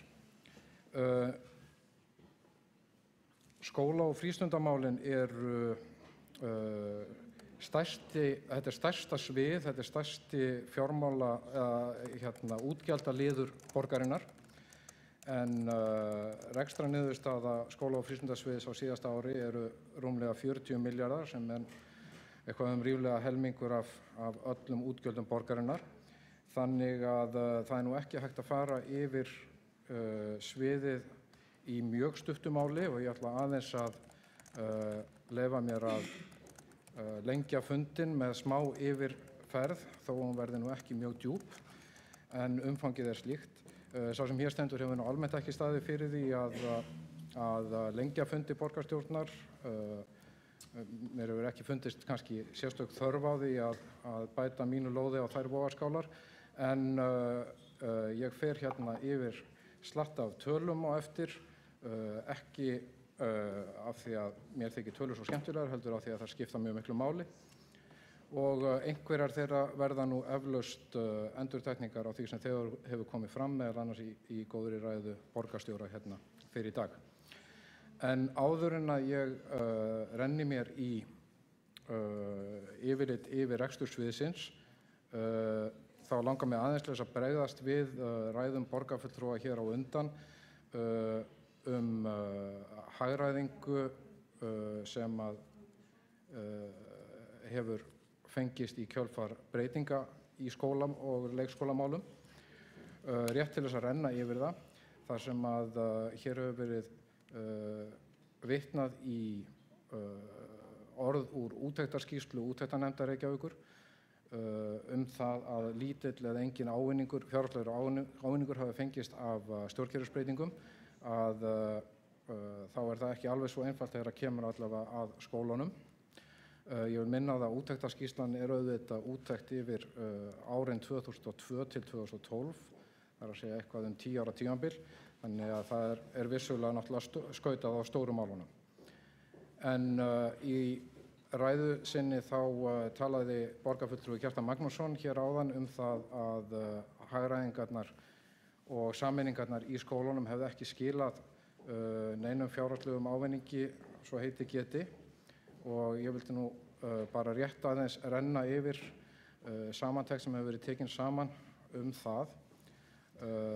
Þær sameiningar sem gerðar voru í skólum, leikskólum og frístundamiðstöðum hafa auðvitað komið fram í reikningum skóla- og frístundasviðs og í lækkun fjárheimilda og ramma sviðsins á lengri tíma vegna þess að breytingarnar tóku gildi á mismunandi tímabilum og hagræðingin kemur því ekki inn í einu lagi. Á sama tíma hafa verið gerðar fleiri breytingar á römmum fyrst sviðana, leikskólasviðs, menntasviðs og ITR og síðar skóla- og frístundasviðs vegna kjarasamningsbundinna launahækkana, vísitöluhækkana, breytinga á þjónustumagni og þjónustuþáttum eins og til dæmis sérkennslu, uppstokkun ITR við sameiningu frístundahlutans við leikskólasvið og menntasvið, almennar hagræðingarkröfur, flutning verkefna frá öðrum sviðum og það þarf ítalegri greiningavinnu til þess að draga út eingöngu þær breytingar sem að koma til vegna sameiningar. En sparnaður í yfirstjórn og afleiddur sparnaður vegna stækkunar unglingadeilda bara út frá sparnaði í yfirstjórn, það er að segja í launatölum, telur sig vera núna orðin 180 milljónir króna á ári og það er mikilvægt að taka það fram að þetta er ekki einskiptis sparnaður, heldur er þetta sparnaður sem að heldur áfram. Hagræðingin telst vera hér í leikskólum 90 milljónir á ári, í stjórnun í grunnskólum 37 milljónir á ári og auk þess 30 milljón króna hagræðing vegna hagkvæmari árgangastarða. Samreknarstofnanir skila hagræðingu upp á 12 milljónir á ári og hagræðing í félagsmiðstöðum vegna stærri unglingadeilda 11,3 milljónir á ári sem eru samtals 180 milljónir á ársgrundvelli. Og auk þess þá var gert ráð fyrir því þegar að lagt var af stað í sameiningar og breytingar í skólakerfinu að spara í húsnæðiskostnaði. Í upprunalegri skýrslu starfshópsins sem að fór í umsagnarferli voru mikið fleiri tillögur en á endanum voru framkvæmdar og því er kannski dálítið erfitt að miða við þær tölur því það var dregið úr fjölda fyrirhugaðra sameininga og sumum þeirra var líka frestað, þannig að hagræðingin hún kemur inn, eins og ég sagði áðan, yfir lengra tímabil. Starfshópurinn greiningu tækifæra fór í gríðarlega greiningu á nýtingu húsnæðis, meðal annars með tilliti til stórra árganga leikskólabarna og fyrirhugaðra viðbygginga skólahúsnæðis, sem að lokinni greiningarvinnunni var ákveðið að blása af, sem og að stækka leikskóladeildir með færanlegum byggingum. Þarna er strax sparnaður upp á fleiri 100 milljóna. Í upphaflegri skýrslu þá var gert ráð fyrir því að á árunni 2013 og 2014 yrði hagræðing upp á 120 milljónir í innri leigu og það er ofan af þessar 180 milljónir í launaliðanar sem ég taldi hérna áðan. Og eins er talað sparnað í stofnkostnaði upp á rúmlega 1,3 milljarð króna og betri nýtingu leikskólahúsnæðis með því að slá nýbyggingum á frest fyrir stóra árganga en þar vannst hagræðing upp á 700 milljónir króna í stofnkostnað. Borgarfulltrúi Sóley Tómasdóttir gaf í skyn í ræðu sinni hér áðan að þessi sparnaður, þó svo við værum bara að tala 180 milljónirnar í rekstrinum, væri lítill í hlutfalli við rekstursviðsins og það má segja að vissulega eru 180 milljónir litlir peningar í 40 milljörðum en þessi sparnaður í stjórnun og nýtingu húsnæðis hefur samt gert okkur kleift að gera betur í þeim verkefnum sem við höfum verið að vinna í og má nefna breytingar núna nýlegar að okkur hefur tekist að bæta í og gera betur við sérkennslu í grunnskólum, til dæmis með þátttökubekkjum og 60 milljón króna viðbót fyrir þyngstu fatlanir í grunnskólunum. Okkur hefur tekist að styðja betur við faglegt starf í leikskóla með aukinni afleysingu upp á 60 milljón króna. Fjölmenning í Fellaskóla, dagur barnsins þar og meiri stuðningu við nám barna af erlendum uppruna. Stuðning við skólaþróun og fagstarf hefur tekist með endurreisn þróunarsjóðsins úr því sennast engu í myndarlegan sjóð upp á 30 milljónir á ári núna og okkur hefur tekist að halda gjaldskrám lágum og í dag gjaldskrá Reykjavíkurborgar þannig að það best að vera barnafjölskylda í Reykjavík. Ég vildi nú bara fara yfir þetta svona í samhengi við það sem hefur komið fram hérna fyrir í dag. En ég vildi rétt stikla á stóru eins og ég segi í niðurstöðu sviðsins. Eins og ég sagði áðan, skóla- og frístundasvið stærsta svið fjárhagslega í borginni og niðurstaðan rekstrarniðurstaðan að sviðið keyrir 297 milljónir fram yfir áætlun en vegna stærðarinnar þá það nú, þó að séu margar milljónir, þá það innan við 1% tilfærsla á milli ára og vissulega alltaf ljótt að keyra yfir en það verður að segja miðað við þann sparnað sem átt hefur sér stað í skólakerfinu frá hruni að þá má nú nokkuð vel við una svona heildarniðurstöðunni. Það kannski hluti af þeim sósíalisma sem að borgarfulltrúi Kjartan Magnússon minntist á í upphafi ræðu sinnar hér áðan að við höfum lagt allt kapp á að standa vörð skóla, leikskóla og frístundastarfið eftir hrun sérstaklega og þar hefur verið mikið sparað en þó hlutfallslega minna en í öðrum rekstri borgarinnar og það má kannski kalla það sósíalisma að leggja mikið upp úr sterku og góðu starfi með börnum og ungmennum en ég tel að það sé almennt mikill samhljómur bæði í borgarstjórn og í samfélaginu að stunda slíkan sósíalisma. En rétt til þess að skjótast yfir aðaltölurnar að þá rekstrarniðurstaða skóla- og frístundasviðs sem sé heildarreksturinn hérna 30 milljarðar og 0,98% yfir áætlunum. Nú tekjur eru tæplega 4,7 milljóna króna umfram áætlun eru tæplega 4,7 milljarðar sem er 937 milljón krónum umfram áætlun sem 25% umfram áætlun. Stærsta skýringin á því í raun og veru á grunnskólasviði að þar yfir 200 milljón króna hækkun í stuðningi frá jöfnunarsjóði sem í raun og veru stuðningur við sérstöðu Reykjavíkur þegar kemur að kennslu barna með fötlun og fékkst viðurkenning fyrir þeim kostnaði sem að Reykjavíkurborg hefur af því að reka sérskólana sem að önnur sveitarfélög hafa síðan líka aðgang að.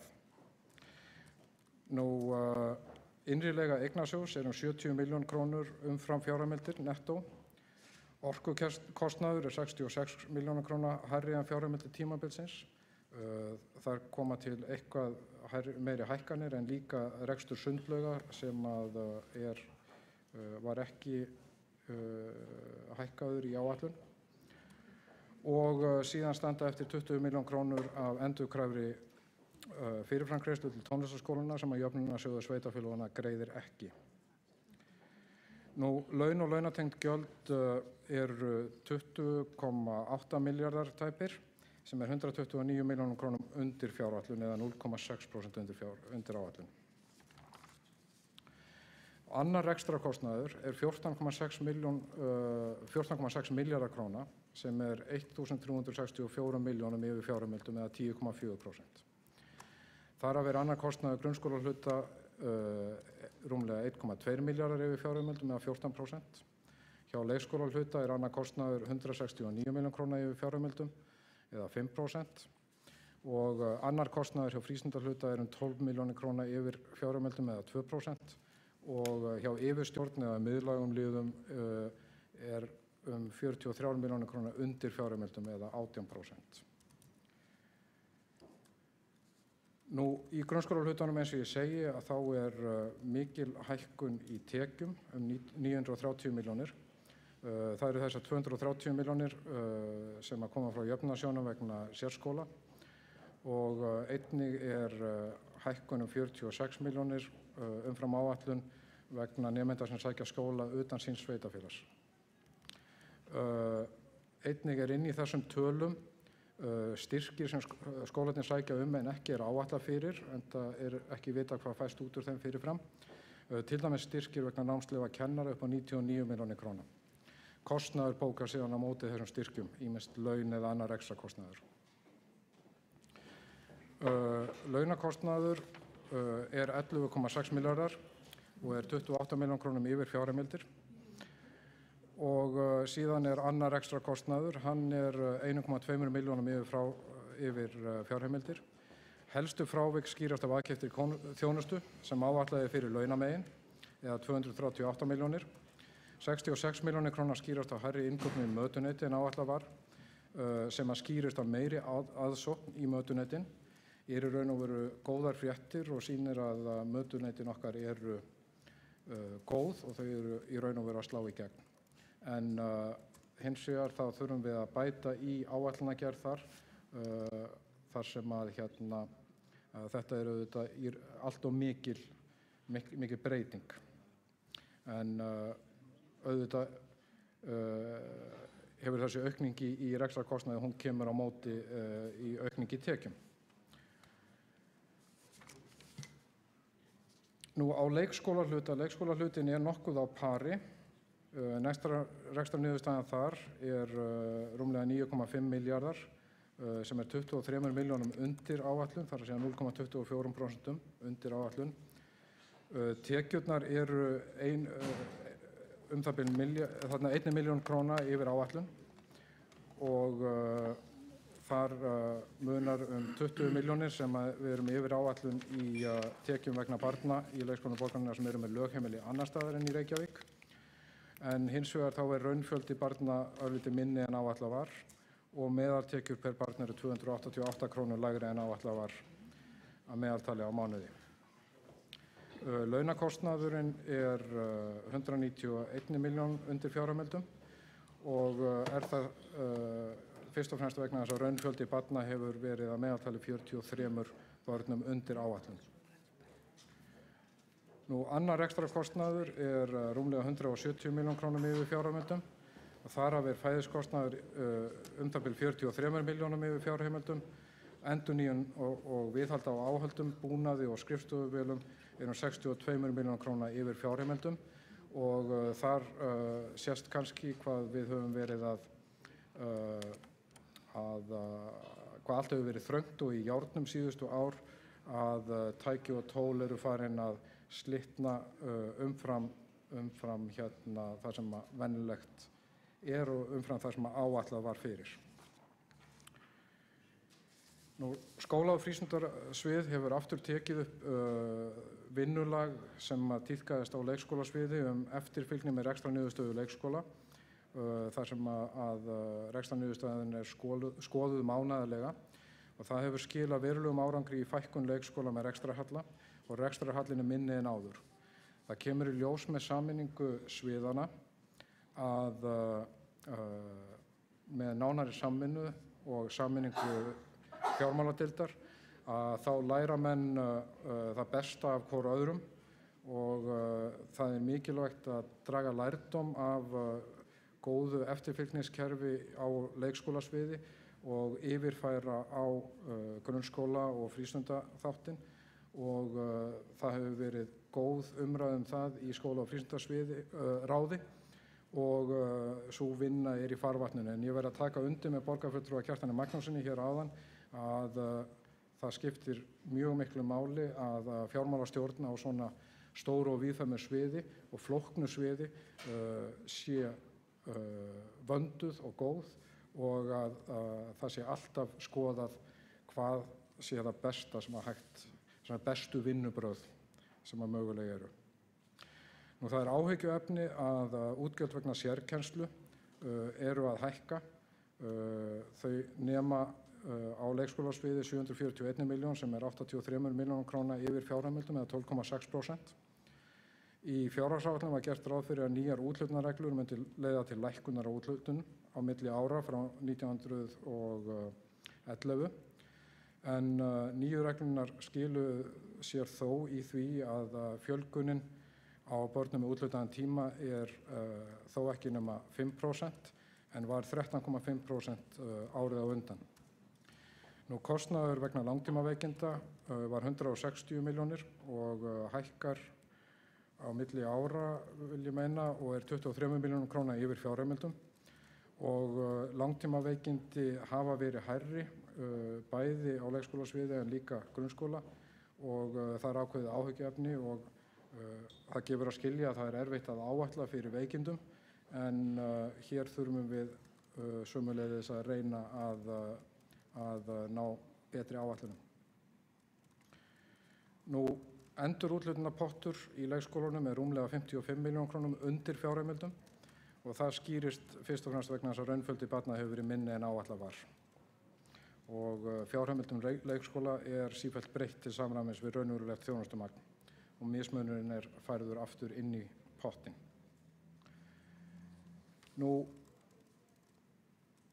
Skulum við sjá. Í frístundahlutanum þá rekstrarniðurstaðan 1734 milljónir sem 1,99% yfir fjárheimildum, yfir áætlun, 34 milljón króna. Tekjurnar 0,8 milljónum eða 0,15% undir áætlun en tekjur frá jöfnunarsjóði voru lægri en áætlað var en á móti komu tekjur frá öðrum sveitarfélögum vegna frístunda fatlaðra barna í Öskjuhlíðarskóla. Annar rekstrarkostnaður 12 milljónum krónum eða 2% yfir fjárheimildum og þar af innrilega 6 milljónum króna yfir áætlun eða 4%. Það unnið að því að bæta uppgjör og frávikagreiningu í frístundahlutanum eins og í grunnskólahlutanum og fjárhagsáætlun frístundaheimilina var í fyrsta sinn árið 2012 sundurliðuð á öll frístundaheimili og nú hægt að fylgjast betur með rekstri einstaka heimila í samanburði við fjárhagsáætlun og endurskoða fjárheimildin mánaðarlega með svipuðum hætti og gert í leikskólanum. Frá haustinu 2012 hefur fjárheimildum frístundaheimila verið breytt til samræmis við raunverulegt þjónustumagn og mismunurinn færður á endurúthlutunarpott frístundaheimila. Það eru nokkuð mikil frávik almennt á sviðinu í tekjum og þetta þarf að skoða betur og við þurfum að taka þetta til okkar og líta á þetta sem brýningu að því að bæta vinnubrögð í áætlanagerð og það hefur sýnt sig að áætlanagerð í grunnskólanum hefur verið mjög erfið þar sem að það þarf að taka tillit til breytinga í þjónustu í raun og veru í fjölda barna og í fjölda barna sem að þurfa stuðning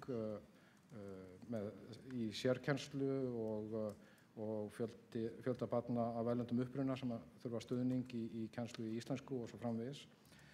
En ábendingar fjármálaskrifstofu í greinagerðinni með ársreikningunum eru mjög góðar og það nú þegar farið af stað á vettvangi sviðsins í raun og veru vinna svona í takt við þessar ábendingar og það er bara mikilvægt, ég vil taka undir það að það er mikilvægt að við höldum þeirri vinnu áfram. Nú að lokum þá vil ég bara bera fram sérstakar þakkir til Ragnars Þorsteinssonar, sviðsstjóra skóla- og frístundasviðs og Kristínar Egirsdóttur, fjármálastjóra sviðsins og sömuleiðis þakkir til alls starfsfólks sviðsins og skóla- og leikskóla- og frístundastofnana sem heyra undir rekstur sviðsins fyrir frábæra vinnu, ekki bara í árið í fyrra heldur undanfarin ár. Þetta hefur verið á mörgu leyti mjög erfið vinna allt frá hruni að takast á við talsverðan sparnað og líka aukna þjónustu því að við höfum séð líka mikla fjölgun barna, sérstaklega á leikskólasviði og það er sérstök ástæða til þess að bera fram þakkir til starfsfólks fyrir sína góðu vinnu.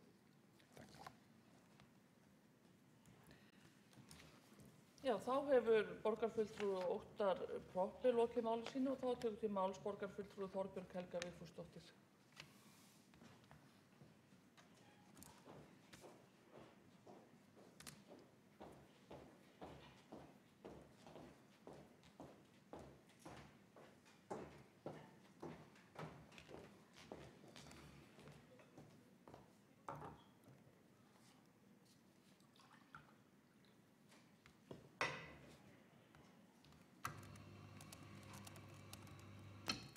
Forseti, ágæta borgarstjórn. Ég vil byrja á að taka undir með öðrum borgarfulltrúum sem hér hafa talað í dag og þakka embættismönnum allra sviða og fjármálaskrifstofu fyrir þá miklu vinnu sem felst í að setja saman ársreikning. Ég vil sérstaklega fá að hrósa starfsmönnum og stjórnendum menningar- og ferðamálasviðs og leikskólahluta og skóla- og frístundasviðs fyrir einstaklega fín og ábyrg uppgjör.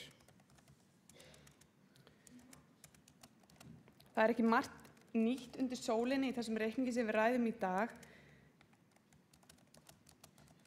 en útsvarsprósentan er í botni og gjöld og fjölskyldur fyrir þjónustu hafa verið miklu hærri en verðlagshækkanir hafa gert ráð fyrir. Hagræðingaráform hafa sum hver heppnast en önnur alls ekki og enn önnur hafa ekki einu sinni byrjað. Þrátt fyrir þetta og 2% hærri útsvarstekjur en áætlað var er A-hluti í halla. Meirihluti Bestaflokksins og Samfylkingarinnar hefur því flotið áfram á þrennum aðgerðum á leið lata stjórnmálamannsins að hækka gjöld og skatta á íbúa, á röngum skilningi að hér hafi verið hagrætt ægilega mikið og á frestun mikilvægs viðhalds sem fellur undir rekstrarkostnað borgarinnar að öllu jöfnu.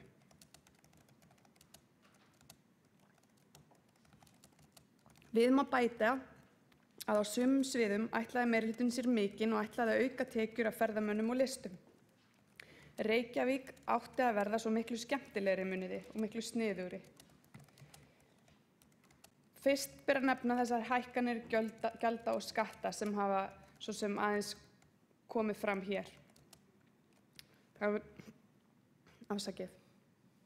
Það hefur ágætlega verið farið yfir það af öðrum borgarfulltrúum minnihlutans hvernig stærsta tekjustreymi borgarinnar hefur verið sótt í vasa borgarbúa til að reka borgina. Þess má geta að á árunum 2010 til 2013 hefur vísitala neysluverðs hækkað 13% en hækkanir á þjónustu borgaranna nema 20% á sama tíma. Skattar og gjöld borgaranna hafa því á þessu sama tímabili hækkað umfram vísitölu. Að auki hefur ítrekað vanmat á skatttekjum, gefið tilefni til þess að endurskoða hvort álögur skatttekna séu of háar. Þá að hagræðingunum. Meirihlutinn fór hér mikinn fyrsta kjörtímabilinu og fór í stórkostlega breytingar á skólakerfinu þrátt fyrir næstum engan ávinning fjárhagslega né skólapólitískt, auk mikilla breytinga á stjórnkerfi og ráðum og sviðum. Talsverð blóðtaka varð sérstaklega í leikskólunum, bæði miðlægt og farsælir leikskólar þurftu að kveðja störf sín án mikill að þakka. Sumir hér í borgarstjórn töluðu að þyrfti hugrekki í svona aðgerðir. Það sem situr eftir nú, fyrsta heila árið eftir að þessar aðgerðir hafa að fullu komið fram, er að hugsunin fylgdi ekki hugrekkinu, útreikningarnir ekki heldur. Meirihlutinn hefur ekki einu sinni fyrir því að reikna út hvaða hagræðing er á þessum verkefnum öllum. Meira að segja segir í skýrslu úttektarnefndar að engin hagræðing hafi orðið af síðustu stjórnskýrslubreytingum. Ber að nefna hér að ég óskaði eftir þeim upplýsingum sem þessi úttektarnefnd hafði til að færa rök fyrir þessu máli sínu, en svo virðist að þessar upplýsingar liggi ekki fyrir, þannig að það væri áhugavert fyrir borgarstjórn að nálgast þessar upplýsingar út frá þessari fullyrðingu.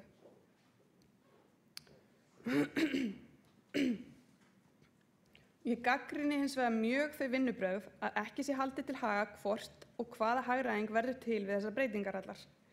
Ég sagði það á fundi með fjármálsskrifstofu í síðustu viku líka og ég gagnrýni að kjósendur, íbúar, embættismenn og allt skólafólk til dæmis sjá ekki svart á hvítu hvernig hagræðing hefur skilað sér.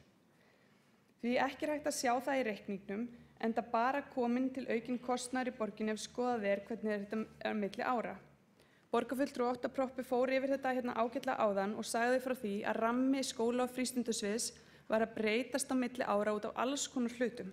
Það er alveg rétt og það er enginn að gagnrýna það. Það eru kjör kennara að breytast, það eru ýmsar kostnaðarbreytingar sem verða til staðar, koma á milli. En ítarlegri greiningarvinna er ekki eitthvað sem má fara í núna, heldur var okkur öllum lofað að það yrði mjög ítarlega fylgst með hverju einustu krónu sem fær í kostnað og hagræðingu út af þessu umdeilda verkefni. Og til að gæta allra sanngirni áður en ég kom hingað upp bað ég þessar tölur. Af því ég vildi ekki sem ábyrgur borgarfulltrúi hrópa að þetta hafi allt eitthvað verið eitthvað rugl. Og ég fæ ekki svörin, ég fékk ekki svörin, ég fæ svör það sem að borgarfulltrúi Óttar Proppé fór hérna yfir áðan, einhverja framtíðartónlist í hagræðingu. Og það ber að ítreka það hér að svörin sem við fengum frá fjármálaskrifstofu eru framtíðartónlist. Ég hringdi sérstaklega á athuga vegna þess að stendur hvergi í svarinu hvaða ár þetta eigi við og þetta er vonandi, þetta er bjartsýni spá hagræðingu 2013. Þannig að þetta er ekki tölur, þessar 180 milljónir eiga ekki við ársreikninginn sem við erum að ræða í dag. Ég minni á fyrstu hugmyndir hagræðingu í sameiningarverkefninu átti að skila 312 milljónum á þessu ári. Síðan, eftir mikil mótmæli, var farið í að minnka verkefnið sem í átti að fara og þá var talað 250 milljónir. Og enn var fallið frá verkefnum til að mynda í Fossvogi og sameiningar grunnskóla og frístundaheimila sem ég minni á átti að vera 37 talsins en eru 3 ef ég man rétt. Og þá var bara hreinlega hægt að reikna. Og þar sitjum við aðeins uppi með upplýsingaskort. Við vitum ekki almennilega hvað þetta verkefni hefur skilað og hvað það hefur kostað okkur. Hagræðingarnar í skólum eru vissulega mál til lengri tíma og það var akkúrat gagnrýnin í apríl 2011 allra foreldra og minnihlutans og kennarasambandsins og menntamálaráðuneytisins og háskólaumhverfisins að hagræðingin væri það lítil og smá og ómarktæk í ljósi stærsta útgjaldaflokksins að vel væri hægt að gera þetta hægt og vel og þannig að sómi væri af. Ég minni á að hér, það sem aðrir borgarfulltrúar hafa nefnt, er að rekstrarhalli grunnskólans 2012 er 1200 milljónir. Og það er aftur til skammar að þessum tölum sé ekki haldið til haga. Því var lofað af meirihlutanum ítrekað á fjármálaskrifstofu, sérstaklega í skólamálum þegar mest gekk á að þessar breytingar og hagræðingar yrðu nóturðaðar sérstaklega og nákvæmlega. En skilaboðin eru til skólafólksins: þetta skiptir ekki alveg máli, þetta fer allt þetta brölt ykkar hvort þið bara í einhvern annan rekstur og einhver 1200 milljóna króna halla. Ég fékk frá fjármálastjóra vissulega með þessum litla fyrirvara þessar tölur sem að borgarfulltrúi Ottó Proppé vísar í hér. En við verðum að muna að þetta ekki á 2012, þessar tölur, en samkvæmt þeim að vissulega 90 milljónirnar fyrir leikskólan komnar inn að fullu. Það bara rétt skal vera rétt. 90 milljóna króna hagræðingin sem felst í því að sameina leikskóla komin inn að fullu 2012. En tökum það aðeins til hliðar og hugsum 90 milljarðar af 9,5 milljarði í rekstri, bara leikskólana. Leikskólar Reykjavíkur eru reknir á 9,5 milljarði og allt þetta brölt og ég fullyrði mjög erfiður mórall í leikskólastjórahópnum. Kostar okkur mjög mikið og erfiða sameiningar og það ekki all kurl komin til grafar því. Þetta eru 90 milljarðar eða 1%. Ég ætla ekki að gera lítið úr 1%, en framúrkeyrsla á sviðinu í heild sinni er 1% eins og Ottó Proppé borgarfulltrúi fór yfir og hér ekki verið að básúna vandann í kringum það. Það bara allt í lagi. Þetta 1% allt bara í lagi og hér meirihlutinn meira og minna að segja að það sé allt í lagi að vera í framúrkeyrslu. En þetta mjög mikilvægt, 90 milljónir í leikskólanum. Ef ekki hefði verið komið til tekjujöfnunarsjóðs inn á skólafrístundasvið sem voru 230 milljónir, hefði halli sviðsins verið 530 milljónir króna og 2% framúrkeyrsla. Og það bara ekkert mál, við þurfum ekkert að tala það heldur. Þetta allt bara eitthvað skemmtilegt. Þetta segir okkur kannski hvar við ættum helst að vera hugrökk. Það að taka til í eigin ranni, í miðlægri stjórnsýslu, passa okkar eftirlitsverkefni. Afrakstur þessara sameininga, meira að segja inn í framtíðina, ekki einu sinni brotabrot af þessum rekstrarhalla hjá grunnskólum. Í þriðja lagi nefndi ég viðhaldssvelti eignasjóðs gagnvart sviðum. Til þess að keyra áfram borgarsjóð, það aðalsjóð, hefur fyrrverandi og núverandi meirihluti tekið á það ráð að svelta viðhald hjá stofnunum Reykjavíkurborgar. Það sannarlega erfitt að vera fátækur, ég ætla ekki að gera lítið úr því, en sumt bara ekki hægt að spara endalaust. Ég og borgarfulltrúi Kjartan Magnússon höfum verið að skoða skóla og hitta stjórnendur á undanförnum misserum. Þetta þannig ástand í sumum skólum að það ekki hægt að horfa framan í stjórnendur og kennara og skýra út af hverju ekki hægt að laga húsnæði, húsgögn, tæki og tól. Það lekur inn í heila álmu í Árbæjarskóla. Það eru margir ónýtar pottar í mörgum eldhúsum borgarinnar. Lóðir á leikskólanum eru hættulegar eins og hefur komið fram í fjölmiðlum. Og hvað á þetta að ganga lengi? Ég óska sérstaklega eftir svari borgarstjóra hér í dag á því hvernig þið sjáið fyrir ykkur að þetta stöðvist og hvernig á að takast á þetta vandamál. Það mikilvægt að skýra út af hverju verið að spara þetta viðhald og hvernig að bjarga því sem verður að laga. 5 ár af þessu svelti gengur ekki lengur. Þetta komið langt umfram öll velsæmismörk. Skatttekjurnar eiga nefnilega að nægja fyrir grundvallar hlutverki borgarinnar fyrir grunnþjónustu. Það stendur bara hreinlega í lögum að aðalsjóður eigi að rekast á núlli.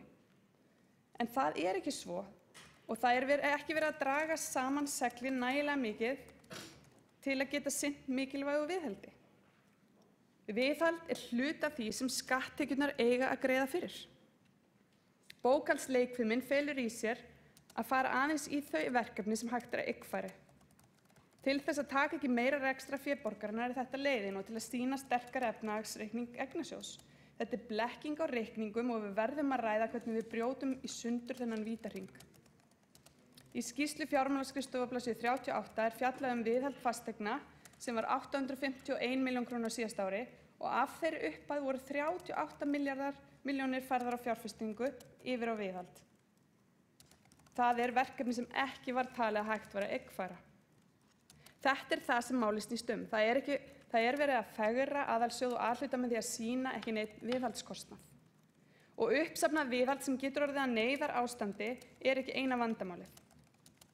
Svo ég grípi í ábendingar fjármálaskrifstofu í þessum efnum með leyfi forseta. Rekstrarniðurstaða eignasjóðs er mun lakari en áætlað var og má rekja það til verðbólgu umfram forsendur fjárhagsáætlunar. Áhrif hárrar verðbólgu eru þau að eignasjóður þarf að verðbæta mánaðarlega greiðslu til aðalsjóðs vegna skulda sem nema hærri upphæð heldur en þær verðbættu tekjur sem eignasjóður fær frá aðalsjóði vegna innri leigu. Þetta þýðir með öðrum orðum að verðlags- og gengissveiflur verða áhrifameiri og áhrifameiri þegar eignasjóður greiðir upp tekjutap aðalsjóðs. Frávik upp á 600 milljónir að 13% á umhverfis- og samgöngusviði, aðalega vegna snjómokstur sem hafi ekkert verið áætlað fyrir. Rekstur velferðarsviðs án bundinliða er 400 milljónum yfir fjárheimildum, frávik upp á 1200 milljónir í rekstrarkostnað grunnskóla sem ekki er hægt að skýra út nema að takmörkuðu leyti. Ekki var einu sinni reynt við hagræðingarkröfu á grunnskólasviði sem var á ríflega 100 milljónir króna. Að auki eru allt of mörg frávik á ólíkum stöðum í eignasjóði sem við áætlanir launa sem stafa vegna verðbólgu áhrifa umfram forsendur. Ég hef sagt það áður og hér aftur að það gengur ekki að fara eftir hagstærðum Seðlabankans ár eftir ár sem eru alltaf til að mynda með það bil 2–3% verðbólguspár. Þegar staðreyndin er sú að við þurfum ekki að fara nema kannski 50 ár aftur í tímann, ekki nema, til að sjá að meðaltal verðbólgunar er svona 6% á hverju einasta ári á Íslandi. Er ekki komin tími til að horfa á söguna fremur en einhverja óskir framtíðina í þessum spám? Annað mál sem þarf að skoða sérstaklega og ég tek undir með óttari proppi borgarfulltrúa og ég hef ítrekað sagt hér er kostnaður við sérkennslu í borginni. Það er eitthvað verulega mikið að fara úr böndunum í þessu kerfi hjá okkur og þetta er eitthvað sem þarf að setjast niður með ríki og borg og sveitarfélögum öðrum og skoða. Sannarlega hafa verkefni verið keyrð til að breyta fyrirkomulaginu en þau kerfi hafa sannarlega ekki dregið úr kostnaði nema síður sé hjá okkur. Að lokum langar mig aðeins að fara yfir í orkuveituna. Í orkuveitunni hefur ýmislegt tekist vel og minnihlutinn hefur stutt flest verkefni af ábyrgð. Það er í rauninni óþægilegt að sjá hversu mikið hefur verið gert og þrátt fyrir það hafi þessi 200 milljarða stabbi ekki minnkað sérstaklega mikið. Það er eiginlega ekki þægilegt og ég skil meirihlutann ef honum líður ekki vel yfir því. Þó er eitt í málefnum orkuveituna sem ég er að fá að gagnrýna hér og gagnrýndi skrifstofa fjármála fyrir að taka ekki fram í sinni annars mjög upplýsandi greinargerð með ásetningi og varðar sölu eða mistök í sölu eigna orkuveitunar. Það er þessi fádæma sala Perlunnar á tæpan milljarð króna frá orkuveitunum til Reykjavíkurborgar. Í annars mjög hreinskilnislegri umræðu meirihlutans stöðu orkuveitunar þá er þessi tilflutningur algjörleikaraskapur. Seljandi byggingarinnar er Orkuveita Reykjavíkur en Reykjavíkurborg á nánast allar eignir og skuldir Orkuveita Reykjavíkur. Með þessu voru fjármunir því færðir úr hægri vasanum í þann vinstri, engin sala átti sér stað. Stjórn Orkuveitunar gengur nefnilega ekki þessa eignir eins og stefnt var að. Fjármálastjóri sagði að þarna væri sérstakur akkur í að hækka lánshæfismat Orkuveitunar en ég bara trúi því ekki að hægt sé að blekkja lánshæfismatsfyrirtækin lengur með svona íslenskum bókhaldsbrellum. Frekar er lánshæfismatið að aukast vegna mikils tekjuauka sem hefur orðið, vissulega á kostnað fjárfestinga sem ég ætla ekki að fara yfir hér í dag. Ég verð að fá að segja að þetta er ekkert annað en sami leikaraskapurinn og átti sér hérna stað fyrir efnahagsáfallið. Sami eigandinn er að fegra bókhald verstadda félagsins. Ég óska þess innilega að meirihlutinn láti af þessum leikaraskap og viðurkenna að sala eigna sé ekki að ganga eftir. Sama má svo segja sölu höfuðstöðva Orkuveitunar með kauprétti en í því máli var þó sagt heiðarlega frá því að skammtíma fjármögnun væri að ræða eða fjármögnunarleigusamning. Þetta á þannig ekkert slíkt skylt við sölu eigna. Í þessu samhengi má benda á að endurskoðunarskýrsla PricewaterhouseCoopers sem liggur hér fyrir í dag bendir á að þetta sé ekki skýrt einu sinni gagnvart þeim. Ég spyr því borgarstjóra hvort þetta sé rekstrarleigusamningur eða fjármögnunarleigusamningur. Ef er að ræða hið síðarnefnda þá spyr ég í kjölfar þess svars hvort ekki sé ótækt að nefna að þetta sé sala eigna samkvæmt planinu. Og svo einn punktur í viðbót varðandi sölu eigna og lán til Orkuveitunar. Áhættan á skuldum Orkuveitu Reykjavíkur alls ekki að minnka við þessar barbabrillur. Hitt þó heldur skuldaálagi á borgina aukast í hlutfalli við aðra eigendur Orkuveitunar, Borgarbyggð og Akranes. Auðvitað eru lánadrottnar sáttir við að þessar eignir fari úr bókum Orkuveitunar og lán sé fært frá Reykjavík til Orkuveitunar, enda minnkar þeirra áhætta þannig stöðugt. Eina salan sem minnkar áhættu Reykjavíkurborgar sala til þriðja aðila. Mér þætti vænt að fá frá borgarstjóra hvort hann sé ekki tilbúinn að ræða hreint út planið að þessu leyti að það verði að tala sölu eigna til þriðja aðila til þess að sé hægt að samþykkja að sala sé að ganga eftir. Ég vil að lokum þakka aftur embættismönnum allra sviða, stjórnendum fyrirtækja borgarinnar og starfsmönnum fyrir þá miklu vinnu sem felst í að setja saman ársreikning. Ég vil líka þakka svör fjármálaskrifstofu við fyrirspurnum mínum munnlegum og skriflegum og trúi því að treysti að meirihlutinn taki til sín þá gagnrýni sem hér hefur komið fram í dag og vinni með hana. Og lokum minni ég á að það eru íbúar borgarinnar sem borga alla þessa þjónustu sem við rekum og það okkar sérstaka verk að veita fjármálastjórnun eftirlit í þeim efnum.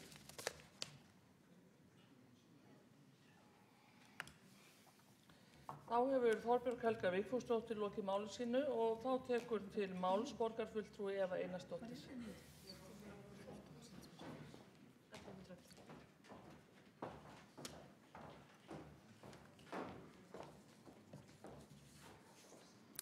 Kæri forseti, kæru borgarfulltrúar og kæru borgarar.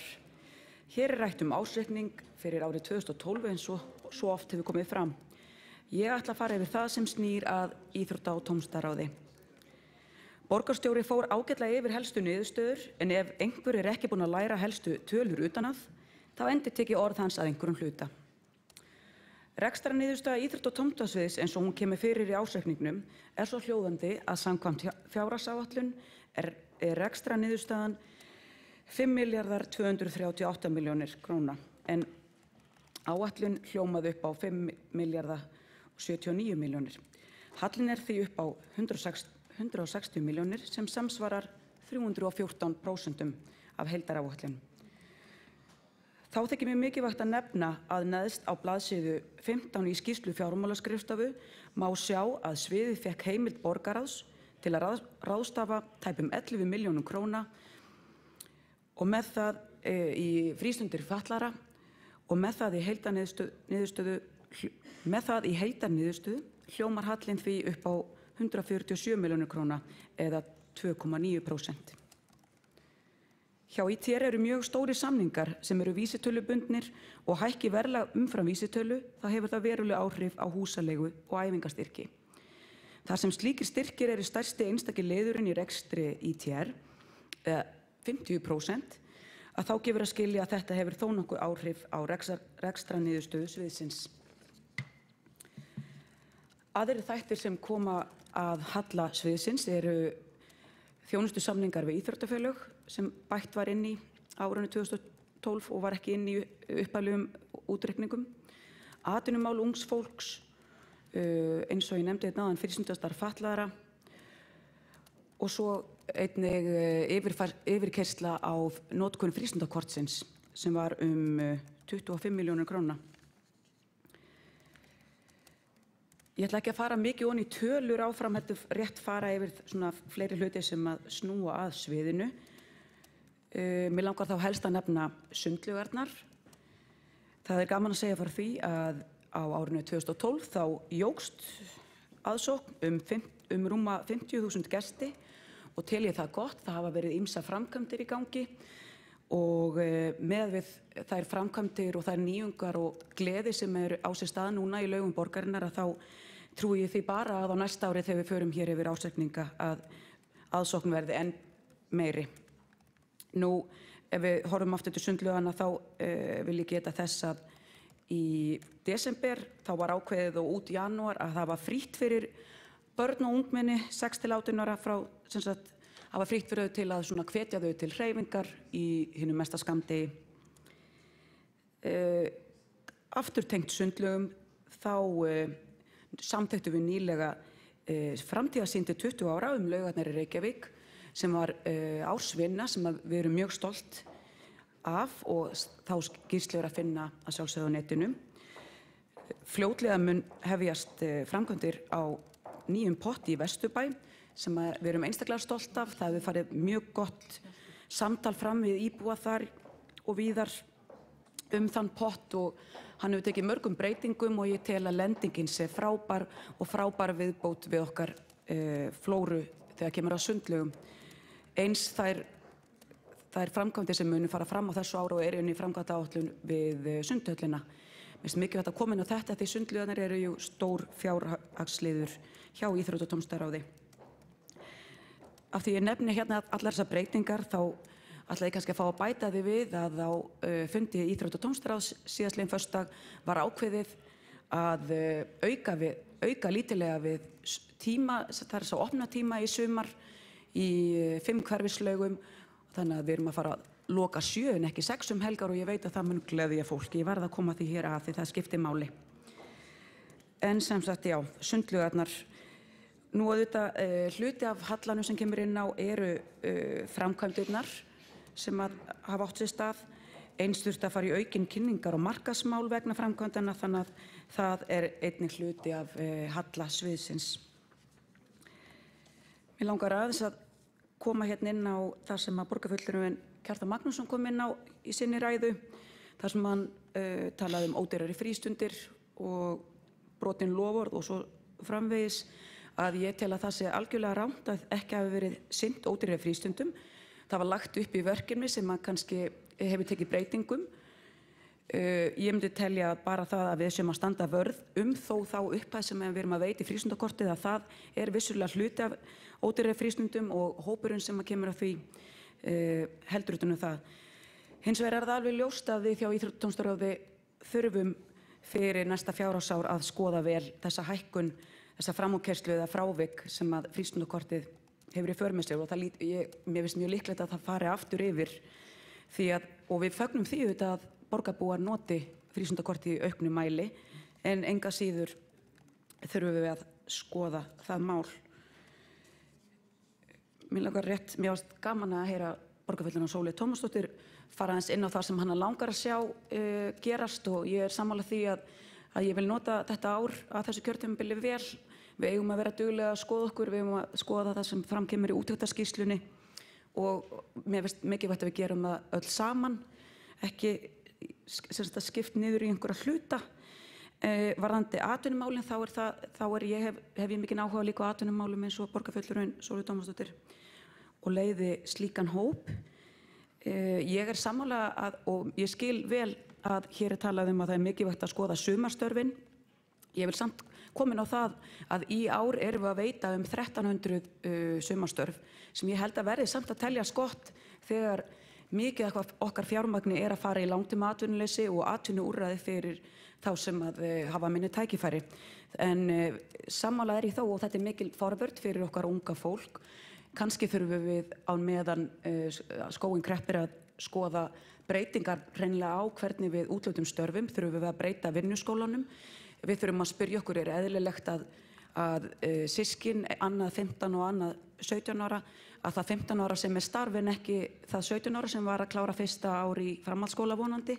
Mér finnst þetta spurningar sem við þurfum að spyrja okkur í atvinnumálahópnum og þá langar mig að samanskapa að segja að þótt að auðvitað sumarstörfið og unga fólki séu mjög mikilvæg, þá er líka til dæmis verkefni okkar í atvinnumálahópnum að skoða til dæmis það sem kemur að störfum fatlaðra, störfum eldri borgara eða þar að segja þeirra sem eru eldri atvinnuleitanda hópi.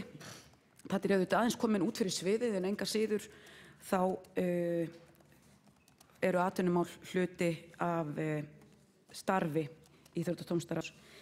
En ég held að ég hef farið bara yfir það mesta og þakka fyrir og að sjálfsögðu vilja að lokum þakka fjármálaskrifstofu, sviðinu og öllum starfsfólki sem hafa komið að þessari miklu og ítarlegri vinnu sem að krefst nákvæmni og góðrar yfirsýnar. Þá hefur borgarfulltrúi Eva Einarsdóttir lokið máli sínu og þá tekur til máls borgarfulltrúi Áslaug María Friðriksdóttir.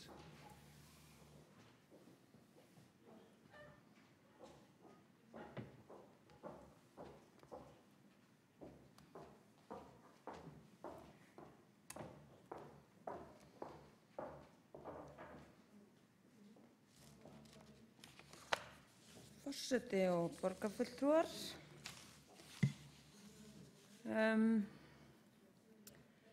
Ég nú eins og mínir kollegar hérna hægra megin í salnum með lít í raun og veru þennan ársreikning sem við fjöllum í dag sem svona staðfestingu á þeirri stefnu sem meirihlutinn rekur hér og á móti henni til hana að ranga og til hana í rauninni metnaðarlausa og hér hefur aðhaldi ekki verið sinnt, það hefði verið hægt að hagræða meira og þetta allt svona frekar laust í reipunum. Þessu svo svarað með því að sækja bara meiri tekjur til íbúana og fjölskyldnanna í borginni sem að eins og allir vita eiga nóg með sitt, borga núna meiri hluta útgjalda einmitt í gjöld til hins opinbera og hafa ekki efni á því að hér sé rekin þessi stefna. Þá finnst mér líka bara hækkanirnar á gjöldunum sem að orðið hafa hér í Reykjavík algjörlega til skammar á meðan við gætum okkar ekki betur á því hvernig við rekum hlutina. Og þessar hækkanir eru hreinlega verðbólguvaldur á nákvæmlega sama hátt og mikið hefur verið rætt í sambandi við aðgerðir síðustu eða fráfarandi ríkisstjórnar. Þetta auðvitað allt nátengt. En það eitt að horfa á ársreikning svona í heilu lagi og yfir öll svið og hver svona heildarniðurstaðan því þá finnur maður þar sem maður situr í sínum einstaka ráðum að maður horfir stundum allt öðruvís á hlutina þar. Og þetta í rauninni veru tvær sýnir. Í fyrsta lagi hvernig á heildina litið maður mótar stefnu og reynir að fylgja henni sem mér finnst hér algjörlega skorta á og bara að segja þetta gagnrýna verulega hvernig stefnan einhvern veginn verpist fram í þessum reikningi. Svo hins vegar hvernig auðvitað maður lítur á hlutina í hverju ráði. Mér hefur fundist og við höfum unnið þannig allavega í þeim sviðum þar sem að ég sitt að við höfum viljað leggja góðum hugmyndum lið. Og nú einhverja bendingar hérna sem ég veit ekki, ok. Auðvitað eru margar þeirra kostnaðarsamar og maður hefur kannski tekið undir þær og oft gert það vegna þess að maður telur að þær muni jafnvel leiða að sér mikið lífsgæði eða einhverja breytingar á lífi borgara til hins betra sem vert að skoða og vert að velta fyrir sér hvort að fé finnist til. Hins vegar þegar kemur að því að finna féð, þá svolítið önnur staða og þá auðvitað þegar maður að vinna fjárhagsáætlun fyrir hvert og eitt svið, þá þarf maður svolítið að horfa í að hvaða markmiðum maður stefnir þar. En svo vinnur maður þetta í trú á því að það sé einhver samræmingarhópur, einhver hópur sem tekur á forgangsröðun og tekur á því hvernig fjármagni deilt á milli sviða. Og þetta, ég bara leyfi mér að fullyrða að mér finnst, ég leyfi mér að fullyrða að þessari vinnu algjörlega ábótavant og hefur verið hjá þessum meirihluta sem hér við völd. Mig langar að fara aðeins yfir, síðastliðin ár, þá hefur það verið svo að það hefur mjög lítið verið fjallað forgangsröðun, Við höfum fengið úthlutanir í rammasviðana algjörlega án allrar umræðu og ég held að þetta sé, þarna eigi ég bara stundur líka við þá aðila sem setja fyrir meirihlutann í nefndunum. Þetta ekki nógu vel unnið og það verður að bæta úr þessu, annars næst engin árangur. En nú langar mig að fara aðeins yfir í velferðarsviðið og það auðvitað alvarlegt að það næst eins og í rekstrinum öllum hér, þar náum við ekki endum saman. Ég held að það sé bara ein skýring á því og hún sú að það hefur ekki verið lögð áhersla á hagræðingu.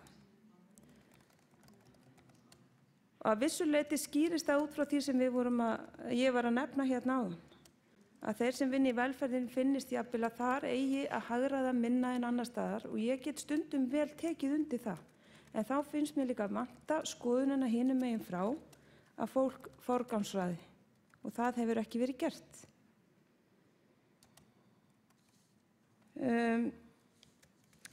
Auðvitað þurfa þeir sem sitja við stjórnvölinn að leggja fram stefnu sína skýra og fylgja henni svo eftir.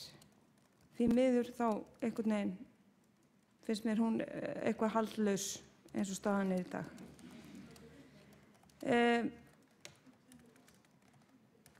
Við fáum nokkrar ábendingar, velferðarsviði fær nokkrar ábendingar hvað þurfa að bæta frá fjármálaskrifstofunni, hvað varðar ársreikninginn 2012 og auðvitað skoðum að þetta bara margt kemur ekki á óvart, meðal annars hvað varðar rekstur hjúkrunarheimila. En eins og allir vita þeir sem allavega fylgjast með velferðarmálum, þá þessi rekstur bara mjög erfiður og reynist þeim sem eru í honum mikið umkvörtunarefni. Daggjöldin alltaf lág og kostnaður heimilanna helst ekkert í hendur við umönnunar og lyfjakostnað þeirra sem að dvelja. Og hér Reykjavíkurborg að reka heimili sem í rauninni ekki lögbundið þjónusta borgarinnar, en hún engu að síður að gera, og borga með þjónustunni. Og þetta er atriði sem þarf að skoða og taka á. Við fáum og höfum rætt það hér í hvert einasta sinn sem við ræðum velferðarmál að velferðarreikningurinn eða útgjöldin belgjast út. Við gerum þá mikið meiri hraða og krafti heldur en önnur sveitarfélög í landinu. Við tökum á okkur verkefni, hugsanlega í einhverju skjóli þess að við séum höfuðborg og séum þá öðruvísi en önnur sveitarfélög, en skýringarnar geta munurinn á rekstrinum og hversu háran hún geta hreinlega ekki legið þar, eða við getum ekki látið þær liggja þar. Við þurfum að skoða þetta og taka verulega á því hvernig við forgangsröðum þessu fé. Svo það auðvitað líka málefni fatlaðra sem hefur verið okkar stærsta verkefni nú í 2 ár. Í rauninni að fást við það að taka við svo gríðarlega mikilli þjónustu frá ríkinu og yfir til sveitarfélagana og yfir til okkar. Og eins og hér hefur líklega verið nefnt og ég kannski að nefna málefni fatlaðra núna í 300. sinn hérna í dag, þá hefur þetta verið erfitt og það hefur ýmislegt gengið hægt. Það var erfitt að sjá fyrir hvað myndi gerast og oft var það þannig að pólitískir fulltrúar höfðu hreinlega ekki og gátu ekki komið í veg fyrir að til dæmis launakostnaður bældist út vegna þess að þar fór bara fram einhver miðlæg leið sem algjörlega var ekkert upp á borði hjá pólitísku ráðum. Hins vegar það svo að málaflokkurinn var mun dýrari heldur en áætlað var og akkurat nú fer fram endurskoðun á því fjármagni sem á samningnum sem flutningurinn grundvallaðist á og það ástæða til þess að fjalla það að nú verðum við að sjálfsögðu að standa í lappirnar og krefjast þess að við fáum meira fjármagn því að við þurfum meira fjármagn. Við verðum að fá meira fjármagn inn í þennan málaflokk heldur en áætlað var. Og það eru líka varúðarljósum blikka til okkur hvað varðar málaflokk aldraðra. Vegna þess að nú að störfum nefnd, nú veit ég ekkert hverjir sitja fyrir okkur í þeirri nefnd en ég getur vel verið að sé ykkur hérna inni og þar þarf verulega að horfa á hvernig hefur gengið með málaflokk fatlaðra og fara varlega í alla samninga yfirfærslu aldraðra til sveitarfélaga. Þá hef ég verið svolítið hugsið þegar ég hef verið að skoða ársreikninginn núna vegna þess að mér finnst eins og við séum að endurtaka leikinn aftur og aftur. Þegar ég bara hverf tilbaka bara til síðustu fjárhagsáætlunargerðar þá finnst mér það sem að ársreikningurinn 2012 að segja ykkur núna vera í rauninni það sem við vorum að gera hérna fyrir nokkrum mánuðum síðan. Það sem var til dæmis samþykkt óútfærðar hagræðingartillögur. Það var samþykkt að úthlutun rammanna fór fram algjörlega án samráðs við minnihlutann til dæmis og ég held jafnvel, þó ég get ekki fullyrt það, án samráðs við þá aðra sem sátu sitja í nefndunum þó þessu tilheyri meirihlutanum. Svo var talað það að sviðin fengju bætt vegna verðbóta kjarasamninga og eitthvað svoleiðis og það var til dæmis engin hagræðingartillaga velferðarsviðsmegin og ég held að það sé aftur að endurtaka sig fyrir næsta ár. Það engin áhersla lögð á hagræðingu en hér algjörlega verið að kalla á að við komum fram með þær tillögur og við fylgjum þeim eftir og það á hreinlega að vera bara skyld okkar að endurskoða hvernig við getum farið öðruvísi í reksturinn á hverju ári.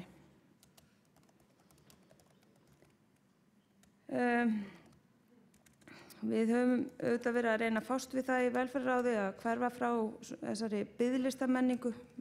Við sjáum alveg bæði málum fatlaðra og líka bara þeirra sem þurfa fjárhagsaðstoð og húsnæði að það eru miklir biðlistar og langir. Þetta líka í þjónustu við aldraða og við erum svona að reyna að vinna okkur einhvern veginn í áttina að því og þar held ég að samstarfið gangi vel.